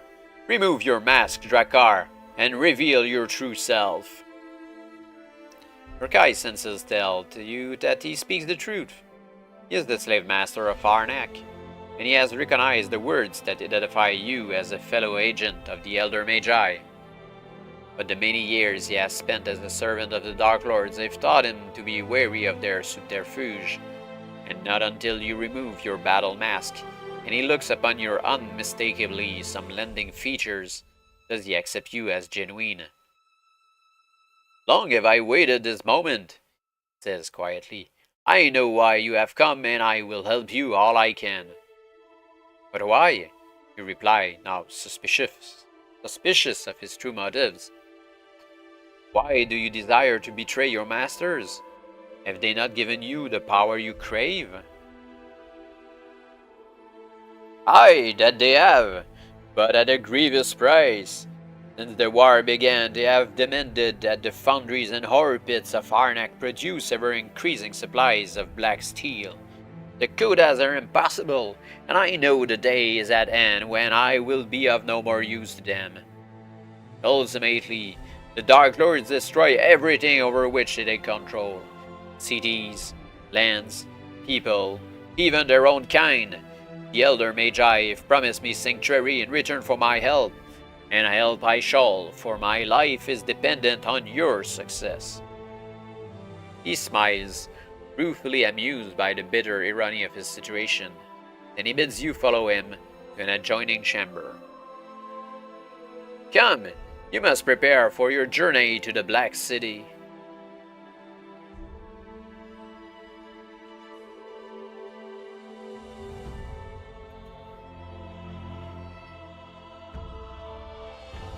You follow the slave master into a chamber filled with marvelous treasures, furniture, and rich trappings, all of which seem anachronistic here in this filthy city. He advises you to take off your Dracarim armor and don a hooded robe woven from a strange silver-grey material, which you need not record on your action chart. He comments favorably on the golden amulet you wear, assuring you that its protection will be essential for your survival in Eljadad. As you are about to put on the robe, he insists that you wear your backpack underneath it.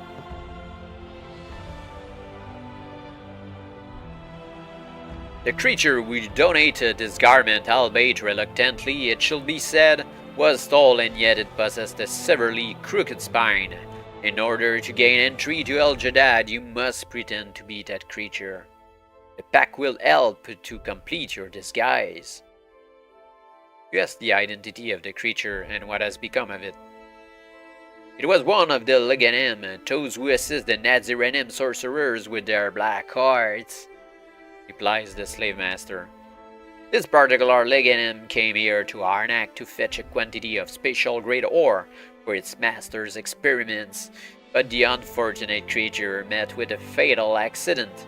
It happened here in this very chamber. The trace of a smile on the slave master's face suggests that the accident may not have been quite so accidental. How am I to get into Eljadad? Ask, hoping he has planned for this as well. You will be told in good time, but first I must give you some other information that is vital to the success of your quest.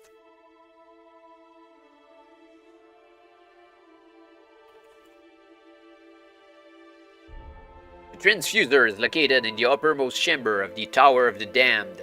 It must be destroyed if you are to ensure the destruction of those Dark Lords who are now located beyond the boundaries of this realm. You will find this tower in a part of the city known as the Imperial Sector. But be warned, this sector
Whoa, sorry, being spam called at 1 in the morning. Or 1 in the night, whatever you prefer. Really fun. I hope it didn't wake up anyone in the house. Anyway, we were with the information from the slave master. But be warned, the sector is the most heavily guarded area of the city, for it is here that Archlord Nyag himself resides. Slave master takes a strange-looking mask from a nearby table and offers it to you. It is made of a green glass-like mineral, and it is shaped into a hideous visage. Where it is always, it will keep safe your identity from any casual inspection. Accept the green mask. Mark it as a special item on your action chart. It does not count toward the maximum number of special items you may carry.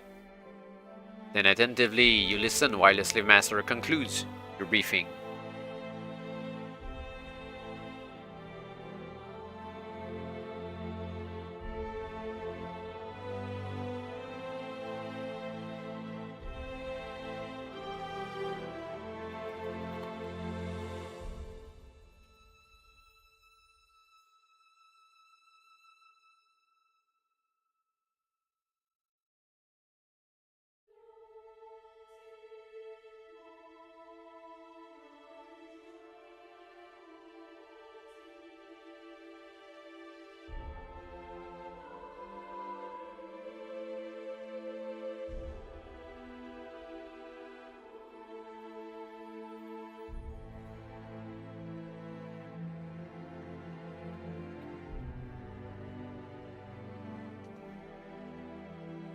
Be on your guard at all times, he says solemnly. The lesser creatures of El Jeddah are a ruthlessly treacherous breed, forever preoccupied with their complex political intrigues.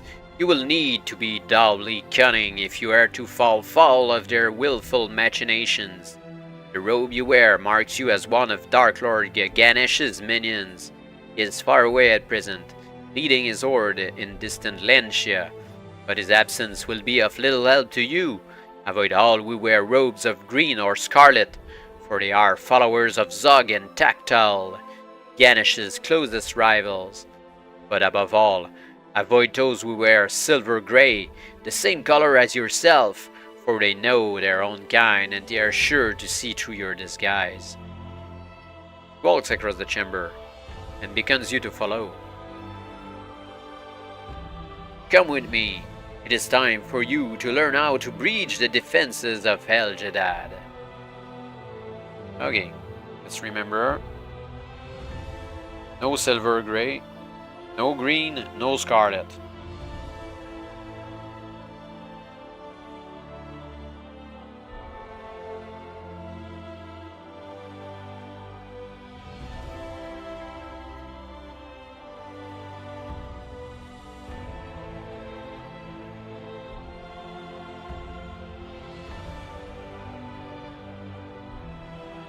The slave master dons a mask that covers his nose and mouth, through which he is able to safely breathe the noxious air that swirls outside his tower.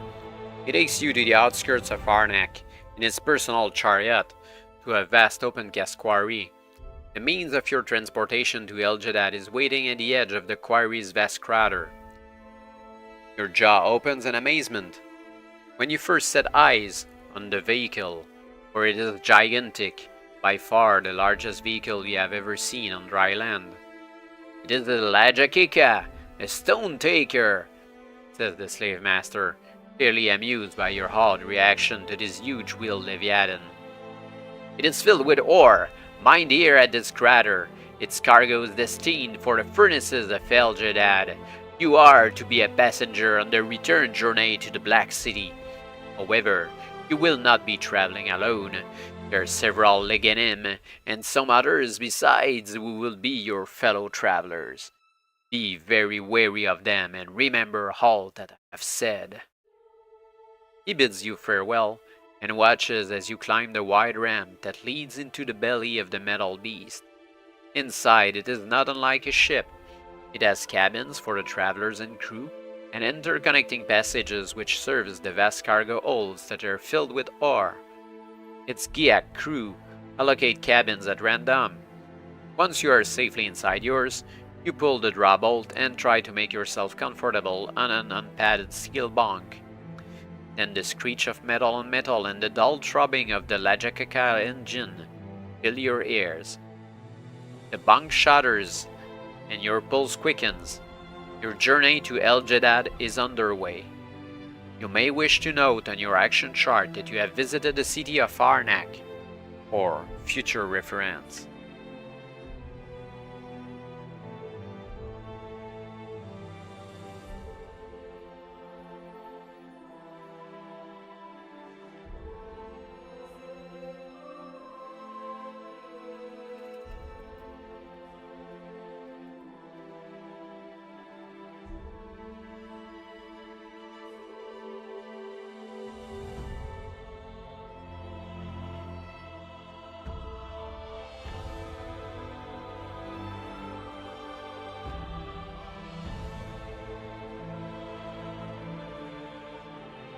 You have been traveling for less than an hour.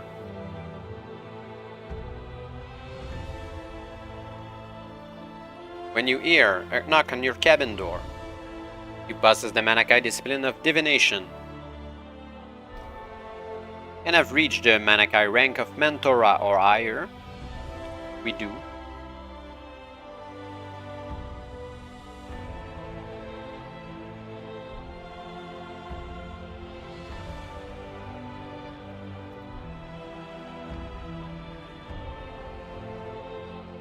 Your Magnakai skill enables you to detect that the creature outside your cabin door possesses magical abilities.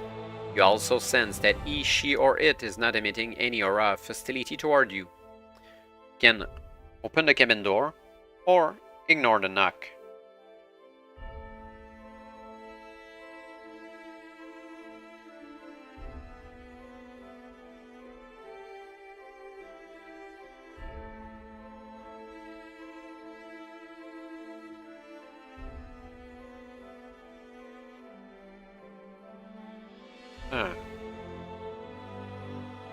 I think we should not answer this and see if he gets more insistent.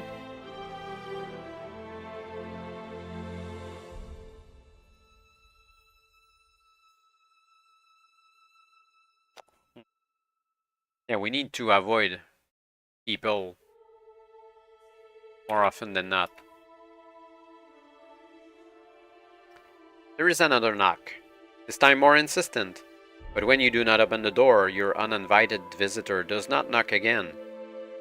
Tired and hungry, you must now eat a meal, or lose 3 endurance points before you settle down to sleep. Well, I guess we're going to use the +3 endurance point meal.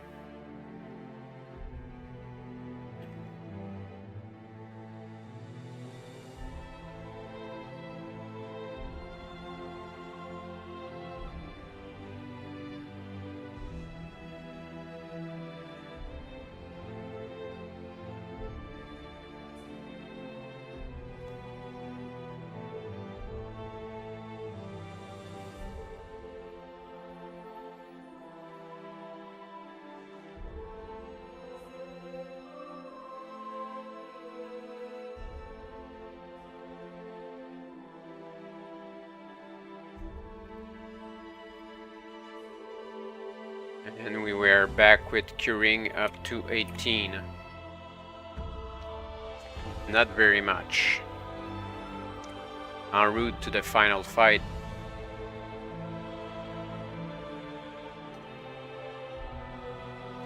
You awake to the sound of a loud click, which is barely audible above the ever-present din of the Magnakai engine. Your cabin door has just closed. Swiftly you rise and rush to the door, hoping to catch a glimpse of whoever or whatever gain access to your cabin while you slept. If you possess the Magnakai discipline of animal control, damn you!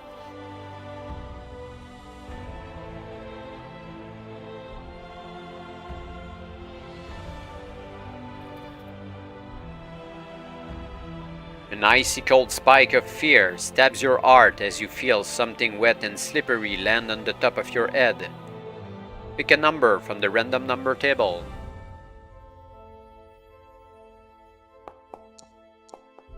Ugh, 5. If you have completed the lore circles of Light and Solaris, only one of the two. Add 3 to the number you have picked. If the total is 5 or higher, oof, we're just fine.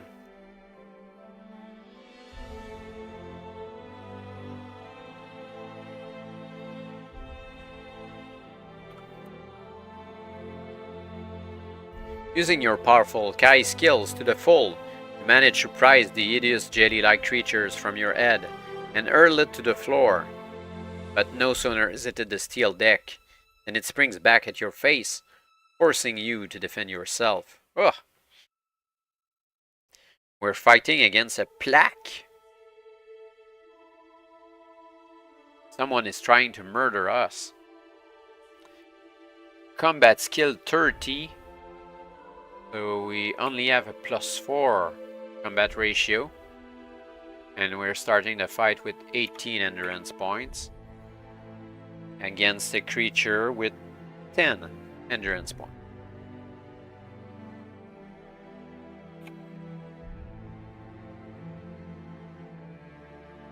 This creature is immune to Mind Blast and Psy Surge. There's no time before this fight to use a potion or a Fire Seed. That means it's +1 combat ratio instead.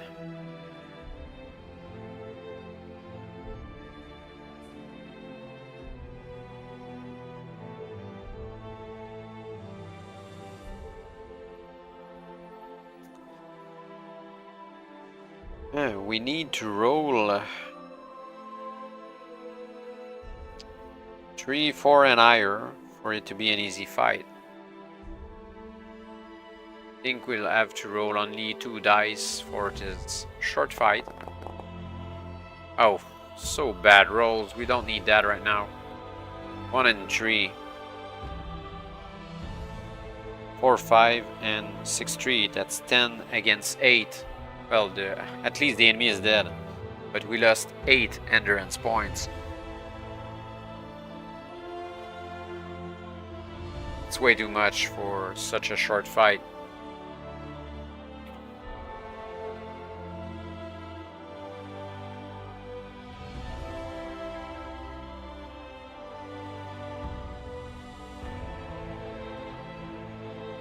I'm really starting to doubt our chances to kill Nyag with the endurance that we have right now.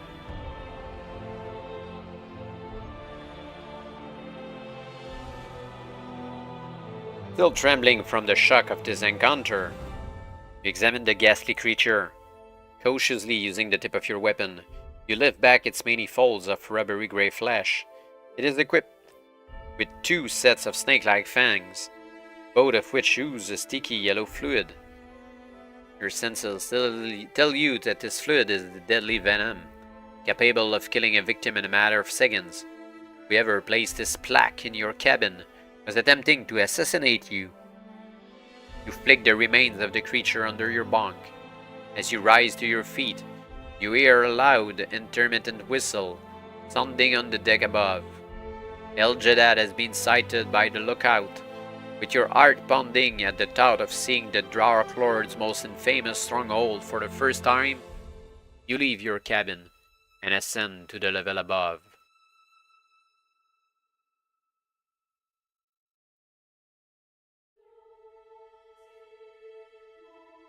With trepidation, you peer through the thick and grimy glass of a hall porthole and gaze upon the awesome spectacle that is El Jadad. Perched upon an isle of granite at the center of a vast fiery chasm stands the mighty city fortress of your enemies.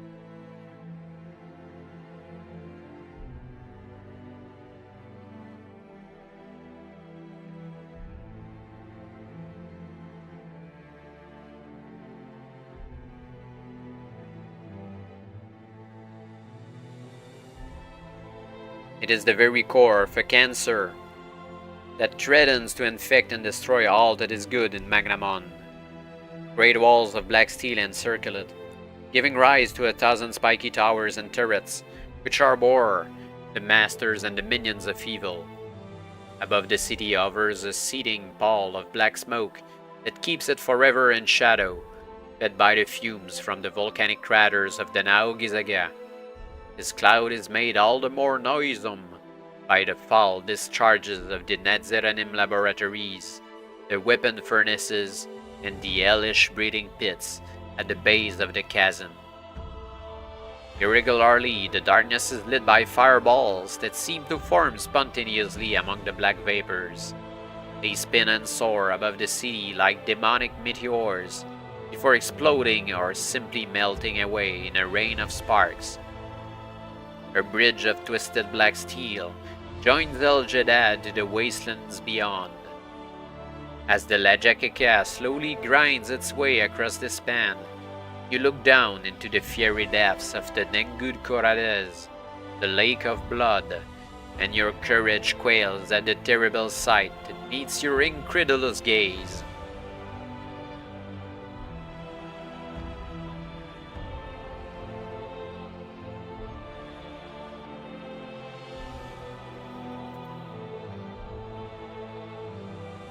A 1,000 feet below, at the very heart of the chasm, a seething carpet of nightmare shapes crawl and slither amid rivers of molten rock. They appear to your horrified eyes to be writhing in perpetual agony, and your psychic senses confirm that it is the case. It is their unending pain, not their bodies, which feed this raging sea of supernatural flame. The gates of the Black City swing open, and the Lajakaka passes into this terrible realm of evil, along a vast avenue of ebony steel, flanked by buildings of hellish grandeur and purpose. You can see red flames glaring at peaked Gothic windows, and innumerable barred gates that appear like the grinning jaws of dragons. At length the great vehicle grinds to a halt at a place where a huge chute burrows deep into the ground. The crew makes preparations to unload their cargo directly into this funnel-shaped hole, whilst you and the other passengers disembark. With fear running ice cold in your veins, scan the fire-swept street and notice that all the other passengers are scurrying hurriedly toward the tunnel. Two options. You can enter the tunnel and follow the passengers, or avoid them and explore the fire-redded street. At the same time, we want to avoid them, and on the other way, it will be strange to not go at the same place as the others.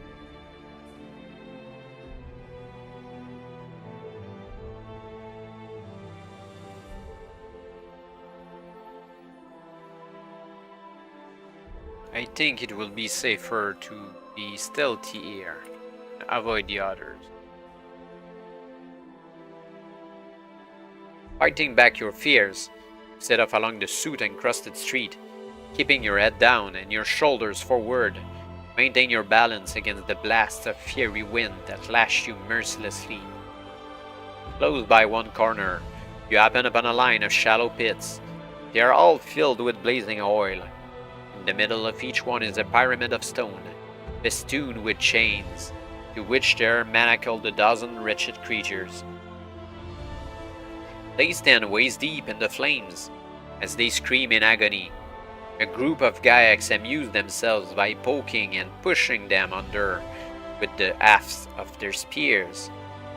The Gaiacs are so preoccupied with their cruel sport that you are able to evade them easily. You continue along the street, and soon you arrive at a flagstone square, which is flanked by 4 tall towers.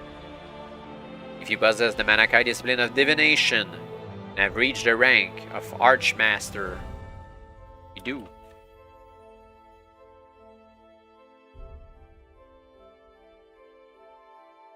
At once, You sense that you have stumbled into an area of the city that is the domain of Dark Lord Tactile and his followers. You scan the shadows and the dark windows and notice several pairs of watchful eyes. They are regarding you with naked hatred. Slowly you back away from the square, but you have taken less than a dozen steps when a file of creatures emerges from a doorway to your right. They growl menacingly, their feral eyes aglow with loathing and bloodlust. Pick a number from the random number table. 7. You have completed the lower circle of Solaris. Add 4 to the number you have picked, that's 11. And if the result is 5 or higher.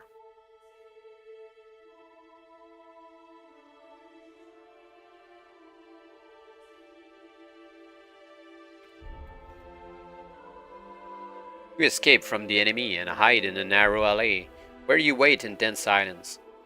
When you are sure that you are not being followed, you continue onward through the streets of this evil metropolis. The way ahead is lit momentarily by an exploding fireball that showers this sector of the city with a rain of sparkling cinders. In the brief light of the explosion, you now see that the street along which you are walking is a cul-de-sac that ends abruptly at a square tower. A creature, its face and body enveloped in a shroud-like robe, stands guard at the entrance to this ponderous building. Clutched in its vulture-like claws is a stave of iron that crackles with the wrath of magical blue flames. The sound of howling screams echoes in the darkness behind you, warning that you are being pursued. Rather than turn and face your pursuers, you decide to take refuge in the tower. In order to do so, you must first deal with the rope guard. If you have a bow and wish to use it... Yep.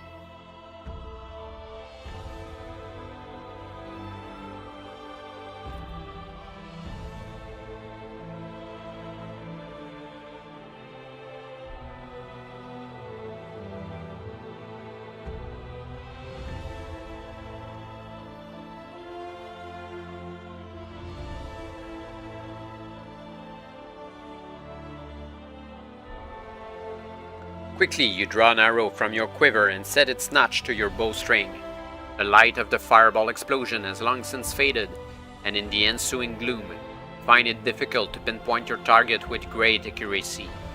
Pick a number from the random number table, and add any missile bonuses to which you are entitled.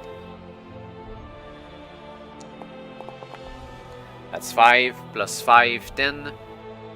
If you possess the Magnakai discipline of Fund Mastery and have reached the Magnakai rank of Archmaster, add an additional 3 points to your total, that's 13, if the result is 10 or higher.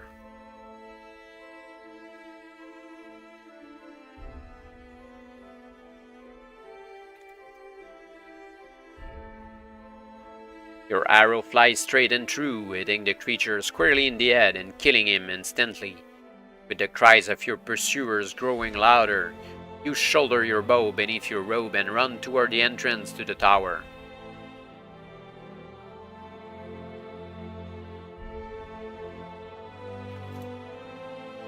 You stoop over the body of the dead guard and quickly you search through the pockets of his robe.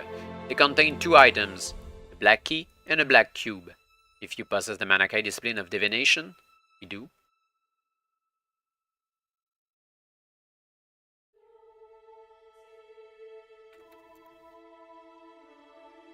You recognize the black cube to be a Netzerenim power crystal, an explosive device that can only be activated by creatures of the Darklands. If you decide to take this item, it is possible that it could detonate and kill you at any time. If you still wish to take the black cube or the black key, make the necessary adjustments to your action chart.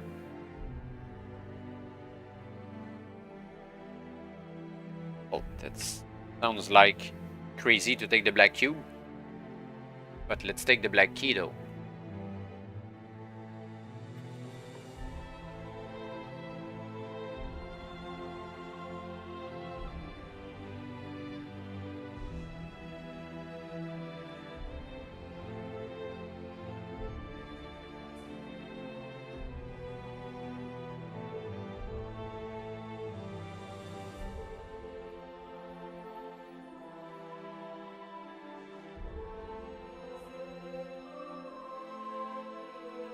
You pause just long enough to drag the dead guard's body into the shadows, and then quickly you slip into the tower. A semicircular passageway opens into a hall, where a wide steel staircase descends to a torchlit passage. Cautiously you proceed, ready to react to the slightest sound, but you can hear nothing.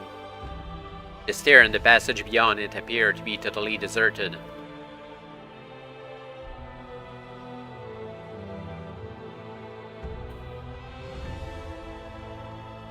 You follow the passage for nearly an hour before you happen upon something that raises your flagging spirits.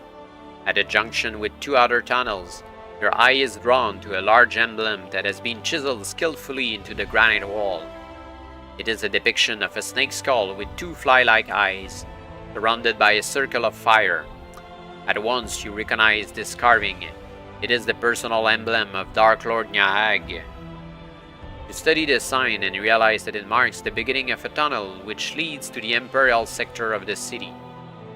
With your pulse racing, you set off along the torchlit tunnel. You have not gone very far when you see that it ends at a large steel door. This heavy portal is guarded by two monstrous creatures clad in thick plate mail. A smaller door appears to your left, and as you draw level with it, you reach out and turn its handle. The door is locked. If you possess a black key, aha!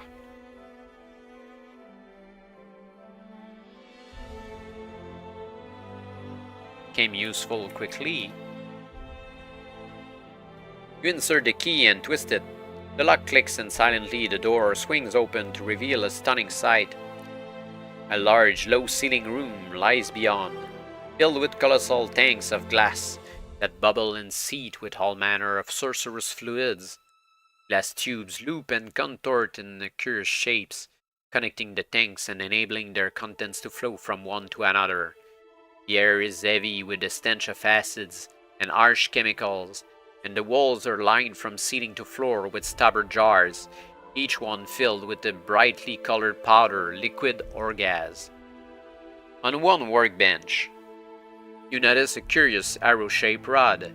It is suspended in a field of electrical energy, crackling power arcs between two vertical plates of metal, making the arrow glow with a strange phosphorescent light. You take a closer look and see that a lever protruding from the bench itself controls the flow of power. Then you notice that behind the bench there is another door. Two options: we can take a closer look to the rod, or examine the door. Let's check the rod first.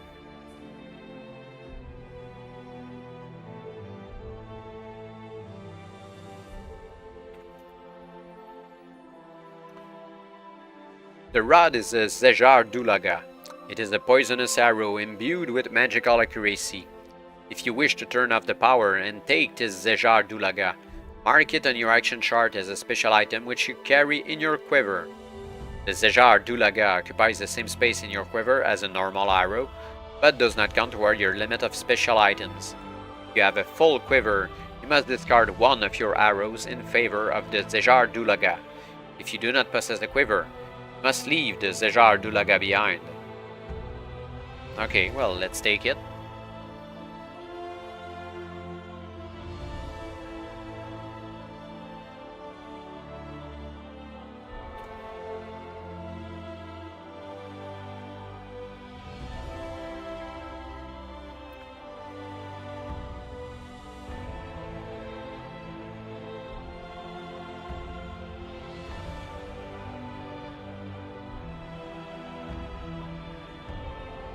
Having satisfied yourself that there is nothing else of practical use in this laboratory, you resolve to leave. You can leave the laboratory by the door behind the bench, or re-enter the corridor.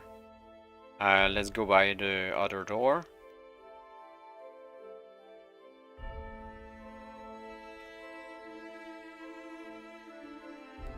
The door is unlocked, and beyond it you discover another hall equally as impressive as the laboratory. It is the Imperial Armory, and it is filled with row upon row of fearsome-looking weapons.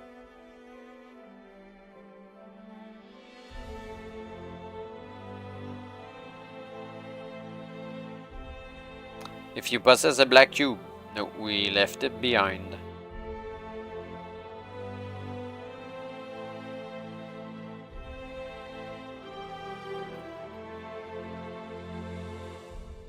Walk through the armory past an arsenal of fiendish devices that have yet to be unleashed upon the allied armies of the Freelands.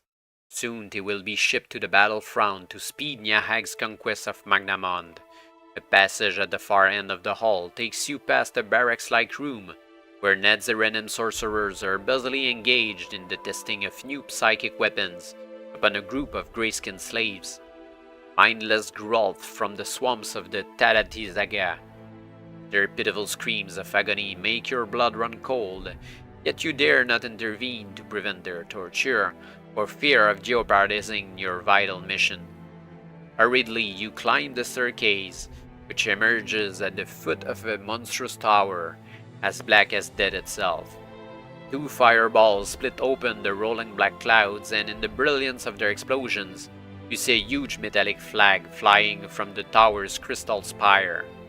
It is emblazoned with the emblem of Dark Lord Nyahag, and at once you know that you have found what you're looking for, the Tower of the Damned. As your eyes move down the tower, you notice a large oval platform jutting out from its black steel wall. Perched upon this platform is an imperial Zelen beast, similar to the one that bore you to Arnak. It too bears Nyag's sign, rendered deep in its leathery hide. Its presence suggests that its master is in residence. As you cross the courtyard and walk toward the tower door, your senses tingle in anticipation of the fateful confrontation that awaits you within. You climb the steps that lead to the door, and it slides open to reveal the outline of a guard silhouetted against a background of scarlet fire. In a claw-tipped hand, he holds several slivers of crystal, each of a differing color. When you reach the top of the steps, he draws a silvery gray one and points it at your face. State your name, minion of Ganesh, He commands. or be gone from the Tower of the Damned. Sense that the guard does not suspect you of being an impostor. He is merely performing a routine check on all who visit the tower. Who have come this far into the Imperial sector means that you must have passed through several checkpoints already. Therefore, the guard does not regard you as a threat to his master's safety. In order to be allowed to pass, you must now state the name of the Liganim, whose identity and robe you are using as a disguise. The guard is wary and his mind is not well disciplined. You sense 2 different names in his surface thoughts. Though unless you actually know the identity of the Liganim you are impersonating, there is no way to tell which one is correct.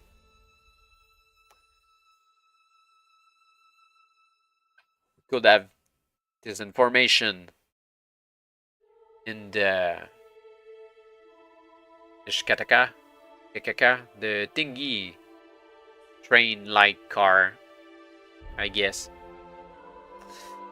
We have 2 options. That our name is Kagith, or our name is Morgith. Kagith or Morgith?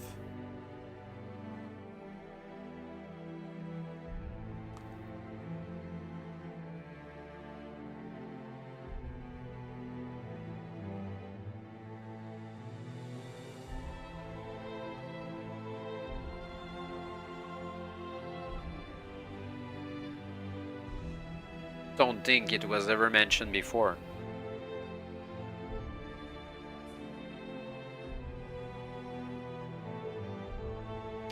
Let's roll the dice. I think I have no other option.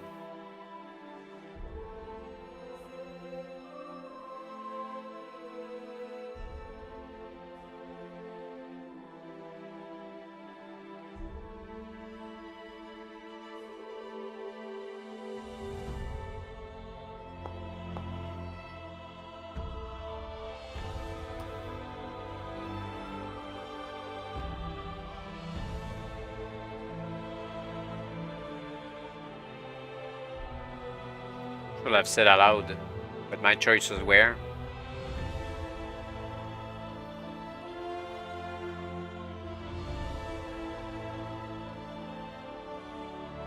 Let's see how it goes.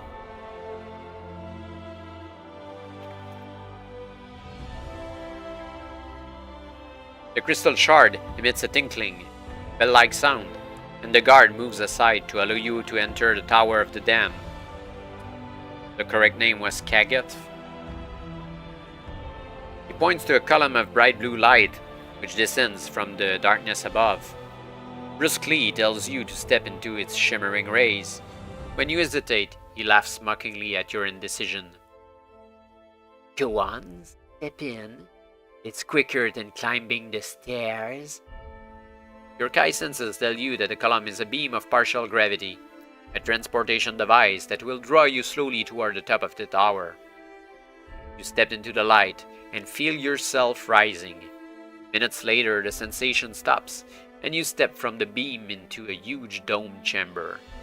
The polished walls and floor glisten like the mirrored surfaces of a black lake. An aura of evil hangs in the air like a thick and cloying mist. It closes your throat and threatens to suffocate you. Your heart pounds loudly as you move toward a dais at the center of the chamber. Upon this platform is a machine that matches the description of the transfuser that Lord Rimoa gave you before leaving Toran. You reach for your backpack, but before you can lift your robe and unshoulder it, the chamber echoes with a roaring roll. What brings you here, vermin of Ganesh? It is the voice of Dark Lord Tactile. From the shadows of an archway, he slithers towards the dais, his smooth ice-white head swaying upon a fur-covered snake body which is riddled with disease. Your stomach churns as you watch a ghastly muzzle distant from his face. It splits open to reveal a row of razor-sharp fangs. Seemingly, you are a lowly follower of his hated rival, Dark Lord Ganesh. If you are to have any hope of surviving this confrontation, you must answer his command convincingly. Two options. We can tell him that we want to defect from Ganesh's service, or we can tell him that we have secret information that could destroy Ganesh.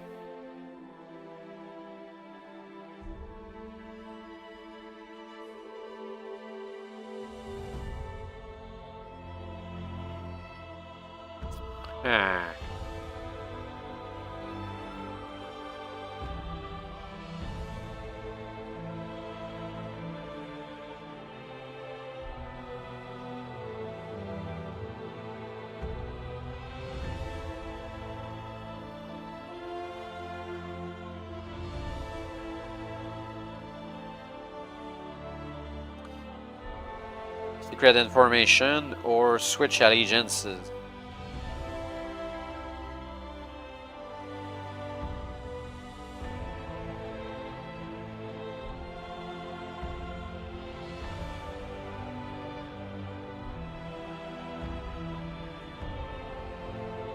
Both are good options, actually, I think. Let's roll the dice.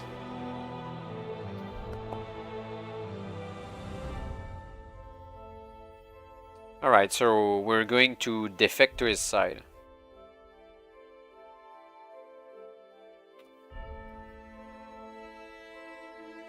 The Dark Lord laughs and the chamber vibrates to the sound of his ghastly glee. So the Worm Master's minion wishes to serve a lord with true power, does he? Very well, you treacherous slime. But first you will have to prove yourself worthy of my lordship. He moves toward the transfuser, and in so doing, he turns his back toward you. Two options: we can take this opportunity to launch a surprise attack upon the Dark Lord, or do nothing.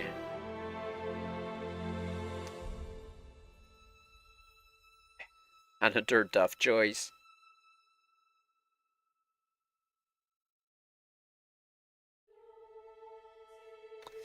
Another tough choice. I feel that it's like a golden opportunity to strike down this guy.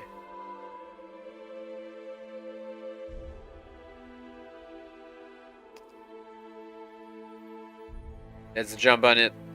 Not sure that we have enough endurance points to fight this guy and the other Dark Lord afterwards. But let's see how it goes and calculate where our endurance points are.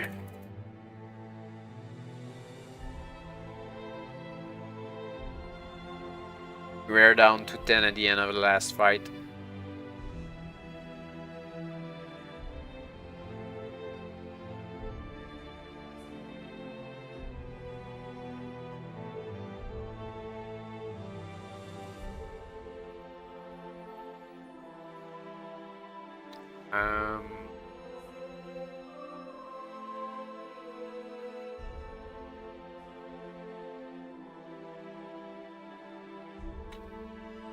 Trying to find where the fight occurred.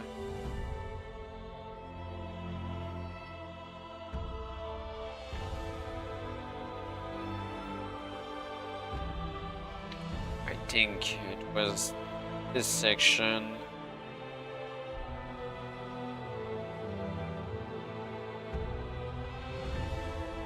Yeah, it's the one just after. Okay.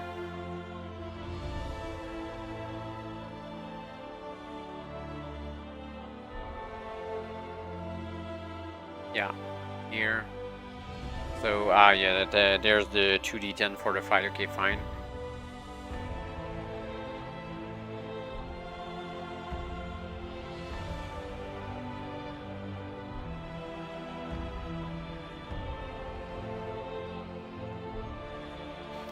We add 19 sections without fighting, so we're up to 29 endurance points right now. If you are to destroy this powerful enemy, you must strike quickly and effectively before he has a chance to retaliate. If you have the Summer Sword and wish to unsheath it, nope. If you possess either the Dagger of Ashnal or the Sword of El Shazag and wish to use either of them, yep. Oh, if you have a bow and a Zejar Dulaga arrow,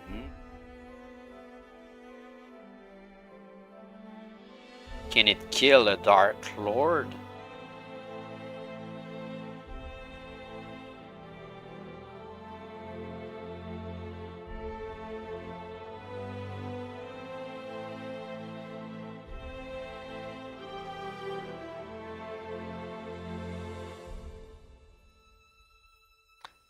I think it's such a good opportunity since they tell of the Zejar Dulaga. I think we're going to skip a fight maybe if the arrow hits. Let's go with that.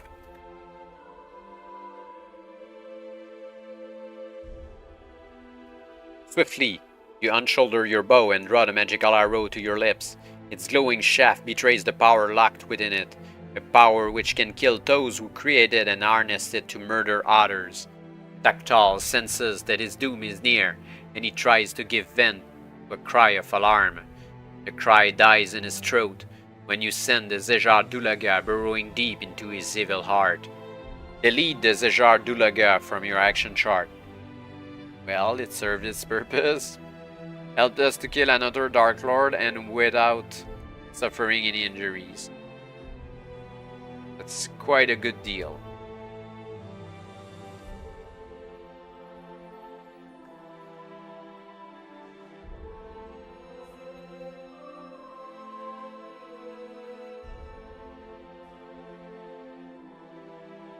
With a surge of incredible strength, Tactile rips the arrow from his body and collapses upon the edge of the dais.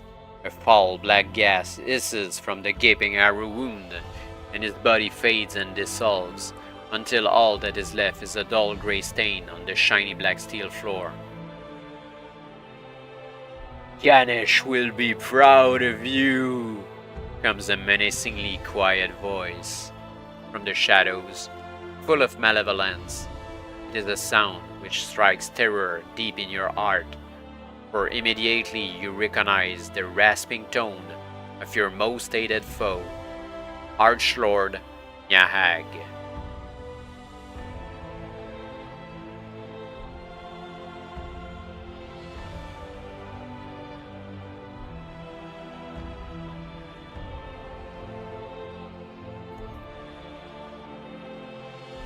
Spin around to see the ghastly form of Dark Lord Nyahag emerge from a shadowy archway, his composite eyes glittering heavily. You stiffen at his approach, your muscles locked like coiled springs. Your whole life struggle is concentrated into this moment. At last the time has come to avenge the massacre of the Kai and rid your world of these evil masters of darkness forever. Though you dare not speak, you breathe a silent prayer to Kai, a benediction for your fallen kin, and a mantra from the book of the Magnakai. The words of Sun Eagle pass your lips, whispered here in the art of evil itself. There is no deep nor dark, a night as does not flee from dawn's first light. You feel a transformation taking place within you, a growing strength and sharpness of mind deep. It breathes new life into your battle-weary body and fills you with a certain knowledge that your destiny is about to be fulfilled. Restore your endurance score to its original level. Okay. They really wanted us to have a fair fight.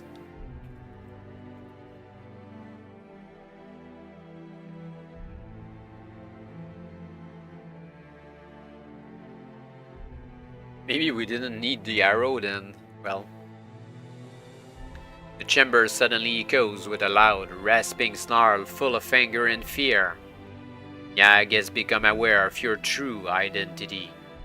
You move forward, confident in your new strength. But before you can attack, Nyahag fades from sight and a shimmering haze rises up from the floor.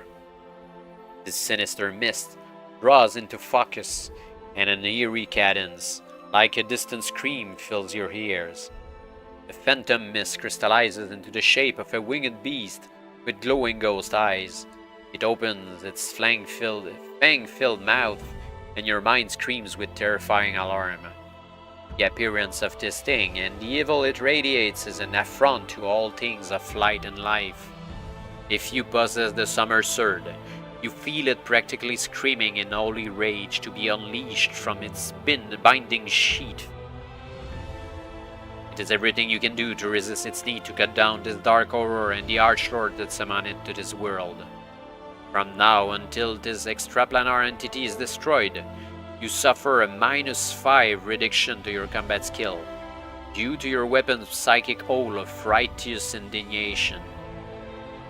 If you possess the Magnakai discipline of divination, we do. Damn, that's bad, -5. And they just gave back our whole endurance points.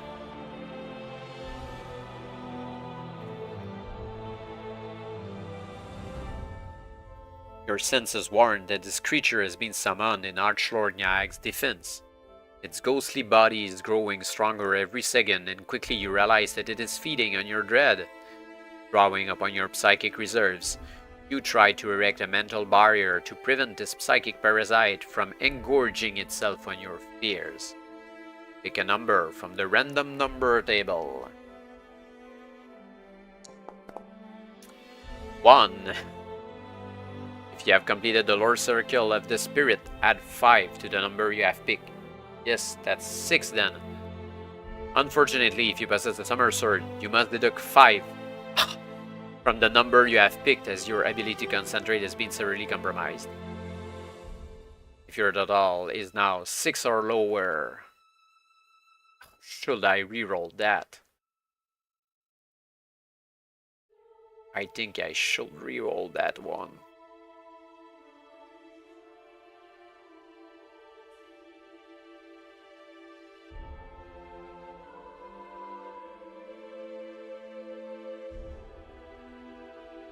Yeah. I think it should be rerolled with this Crystal Star Pendant. 5. That's not enough. Wasted roll. Oh, damn.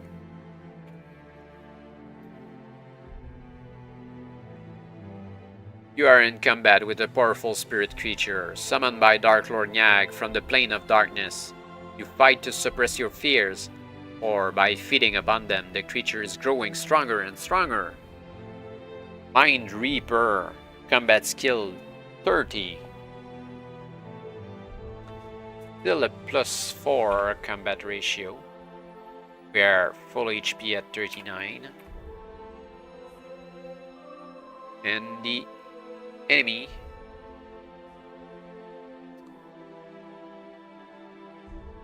has 36 endurance points. The supernatural being is especially susceptible to psychic attack. Double all bonuses you will normally receive if you choose to use either Mind Blast or Psy Surge during the combat. Nice. It's now a +7 combat ratio. However, if you possess the Summer Sword, your concentration is greatly compromised, completely offsetting any advantage you will get from the Mind Reaper's susceptibility to psychic attack. You may use Mind Blast or Psy Surge, but do not double any bonuses. Oh, damn. That's 4 then. And -5 due to the Summer Sword. Oh, the Summer Sword is such a problem now. The creature cannot be harmed by fire seeds, but its summon nature allows you to use the Jewel Maze special bonus if you possess it. It's in the monastery.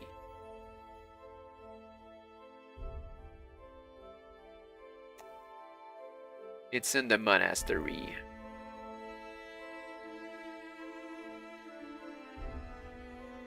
Well, I don't mind unsheathing the Summer Sword though.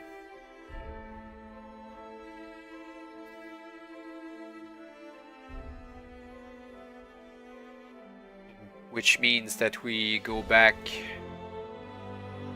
to +22 combat skill. And we're at +3 for this combat ratio with the Summer Sword. Okay, we need to roll really good here. We need to roll, yeah, for really good. 4 or higher. With the 36, I think it's safe. Roll 4 dice. Half and half. 6, 4, 1, and 0.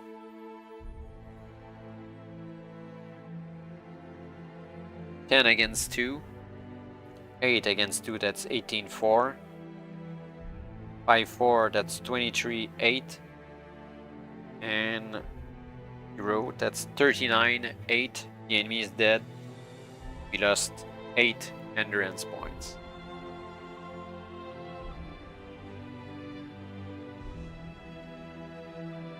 Put back the battle song, since we're near the end. Destroy the transfuser and kill Dark Lord Nyag.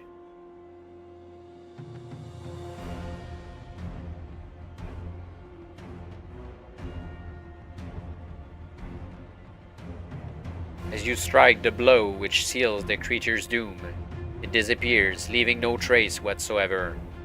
Nyag roars his anger and lopes awkwardly toward the transfuser. He is desperate to recall his fellow Dark Lords to the Black City. Block his path and feel an eerie force. A tingling electrical coldness pass between you. With an unholy scream, Archlord Nyag unsheathes his sword, Nadasgeda, and prepares to engage you in a battle that will determine the fate of Magnamond. If you possess the Summer Sword,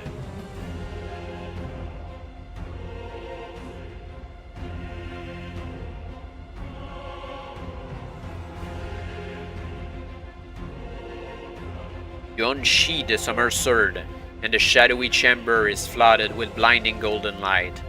It is as if a sun has flared into life beneath its sinister black dome. The steel walls vibrate before they start to buckle beneath an onslaught of pure energy that is radiating from the sword's blade. Until now, the power of the Sun Sword has been held in check, locked and subdued within its divinely crafted blade. Even the surge of power that destroyed Dark Lord Zagarna, the walls of Homeguard, was but a candle flicker compared to the searing radiance that is now pouring from its tip. It feels as if Kai himself is with you in this moment, shining through you and the Summer Sword, in this ultimate moment of triumph of good versus evil. For an instant, you see panic blaze madly in Yag's fly-like eyes, before he is consumed by the power of the Summer Sword, and vaporized sightless atoms. With a great cry of victory, you sheathe the Sun Sword and stare at the place where, only seconds before, your arch-enemy confronted you.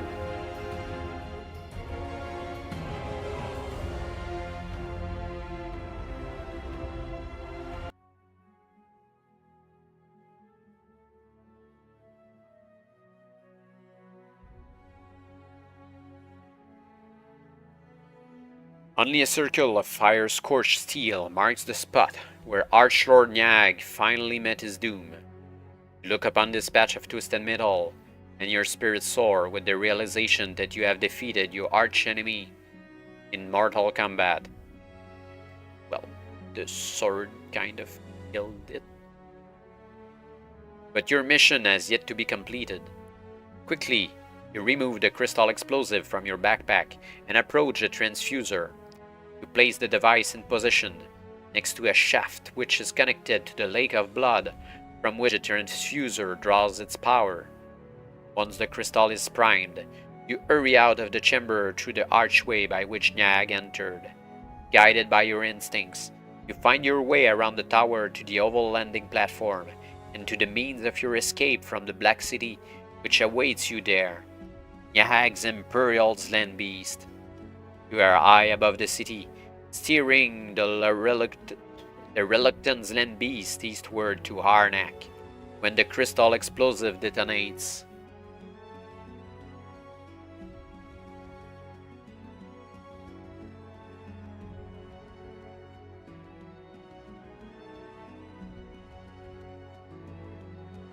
It sets off a tremendous chain reaction which destroys the transfuser, reduces the Jedad to a fiery holocaust of shattered granite and twisted steel, and brings about the rapid demise of the Dark Lords and their armies scattered throughout Magnamon.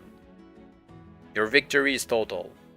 At last you have fulfilled your destiny to avenge the Kai, and rid your land of the evil that has threatened her for thousands of years. You return to Summerland, a conquering hero, and as Kai Grand Master, you begin at once the task of restoring the Kai to their former glory. The chronicle of your courageous struggle against the Dark Lords of El Jeddah will pass into legend, inspiring future generations of Kai warriors to keep alive your ideals of bravery, skill, and selfless courage. Congratulations, Grandmaster Lone Wolf, hero and savior of Summerland.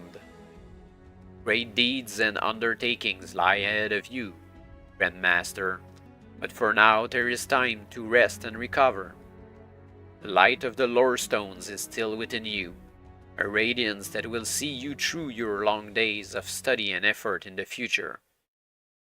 During this time, their lingering power will help you heal from all your injuries. Even the permanent harrowing of El Shazag can be overcome, just as once. You may restore any endurance you lost as a result of wielding the Dark Lord's ravenous weapon, but only this once. Burying it into battle again will come at its normal, terrible cost. When you are ready to begin your journeys in a new era for your people, the adventures you must undertake as Grand Master of the Kai Order await you in the next book of the Lone Wolf series, which is entitled The Plague Lords of Ruel. But the Grandmaster series definitive edition isn't released yet. Let's hope it will be released at the end of the year, but most probably next year for the continuation of Grand Adventure of Lone Wolf. The Grandmaster series is comprised of 10 books, if I recall. I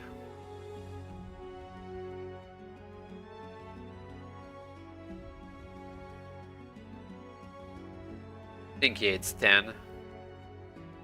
Because there's the Grandmaster, the New Order, and then the Endgame. And the Endgame has like 5 books, I think. So we're at 12 now. And that's 22. That's 10, 32, and there's 4, I think, at the end. For a total of 4 or 6, for a total of 36 or 38, yeah. So 10 books in the Grandmaster series and 10 books in the New Order series as well. On Guard Press said somewhere, I think in a newsletter, that the Grandmaster series will be released, and the other books as well, will be released more quickly than the Magnakai series and the Kai series. Let's see how it goes. But for now, we're going to something else, but I'm going to take a break of game books, summer break, if you will, and we'll come back this fall with most probably the plan that I had before getting the Magnakai books, which is the series The Way of the Tiger, Ninja stuff. I think it's 7 or 8 books, something like that, for the series. Not sure yet if I'm going to buy book 0 that came afterward everything, but is a prequel, the first one, released in the 80s. The last book, well, the first book, book 0, was released actually last 10 years, 5 years, something like that. Don't recall the release date. But I'm going to think about this. If someone else has any suggestion about other game books to read outside of Way of the Tiger, I'm willing to take suggestions. Until then, you still can follow our D&D games on every 2 Wednesdays. They're in French, but we are playing Dragonlance, Shadow of the Dragon Queen. And right now the team is starting chapter 4. After, not really spoilerish, but if you want to play the Shadow of the Dragon Queen campaign, don't listen. I'm going to give a big spoiler for chapter 3. Since they're after chapter 3, where Vogler has been overrun by the Red Dragon army of the draconic forces of Takesis, and they're going with the refugees to Calaman after a victorious escape, if such a thing exists. They victoriously escaped the dreaded Red Dragon army, and are en route to Calaman to inform the authorities of what happened in Vogler, the new menace that is on their doorstep, and as well help the refugees of Vogler finding a new home. Let's hope for them that it will be a temporary home and not a permanent one. And when I say temporary, not because I wish that Calaman would be destroyed, but rather than the Red Dragon army will be overcome by the military of Calaman and maybe the players as well. And you can also jump to our sister channel at on YouTube. There's not a Twitch version of it, but on YouTube you can check for at Jenna AI Rain. It's a sister channel producing cover songs with synthesizer V of different songs of different styles. Right now there's one release only, and a second one coming maybe in the next month, something like that. Lots of work goes into preparing these, since the channel is starting pretty much from scratch. So if you want to take a look, it's JENNAI AIN. Gen AI Rain. Yeah, well, it's a mouthful to pronounce. But you can look it up or check in the comment section. There's a link over there somewhere. And encourage those behind the new channel. That's pretty much it. So, see you next week, Wednesday, for the Dragonlance campaign. And let's hope that Homeguard Press is going to release the Grandmaster series as soon as possible to continue our adventures in the Lone Wolf universe.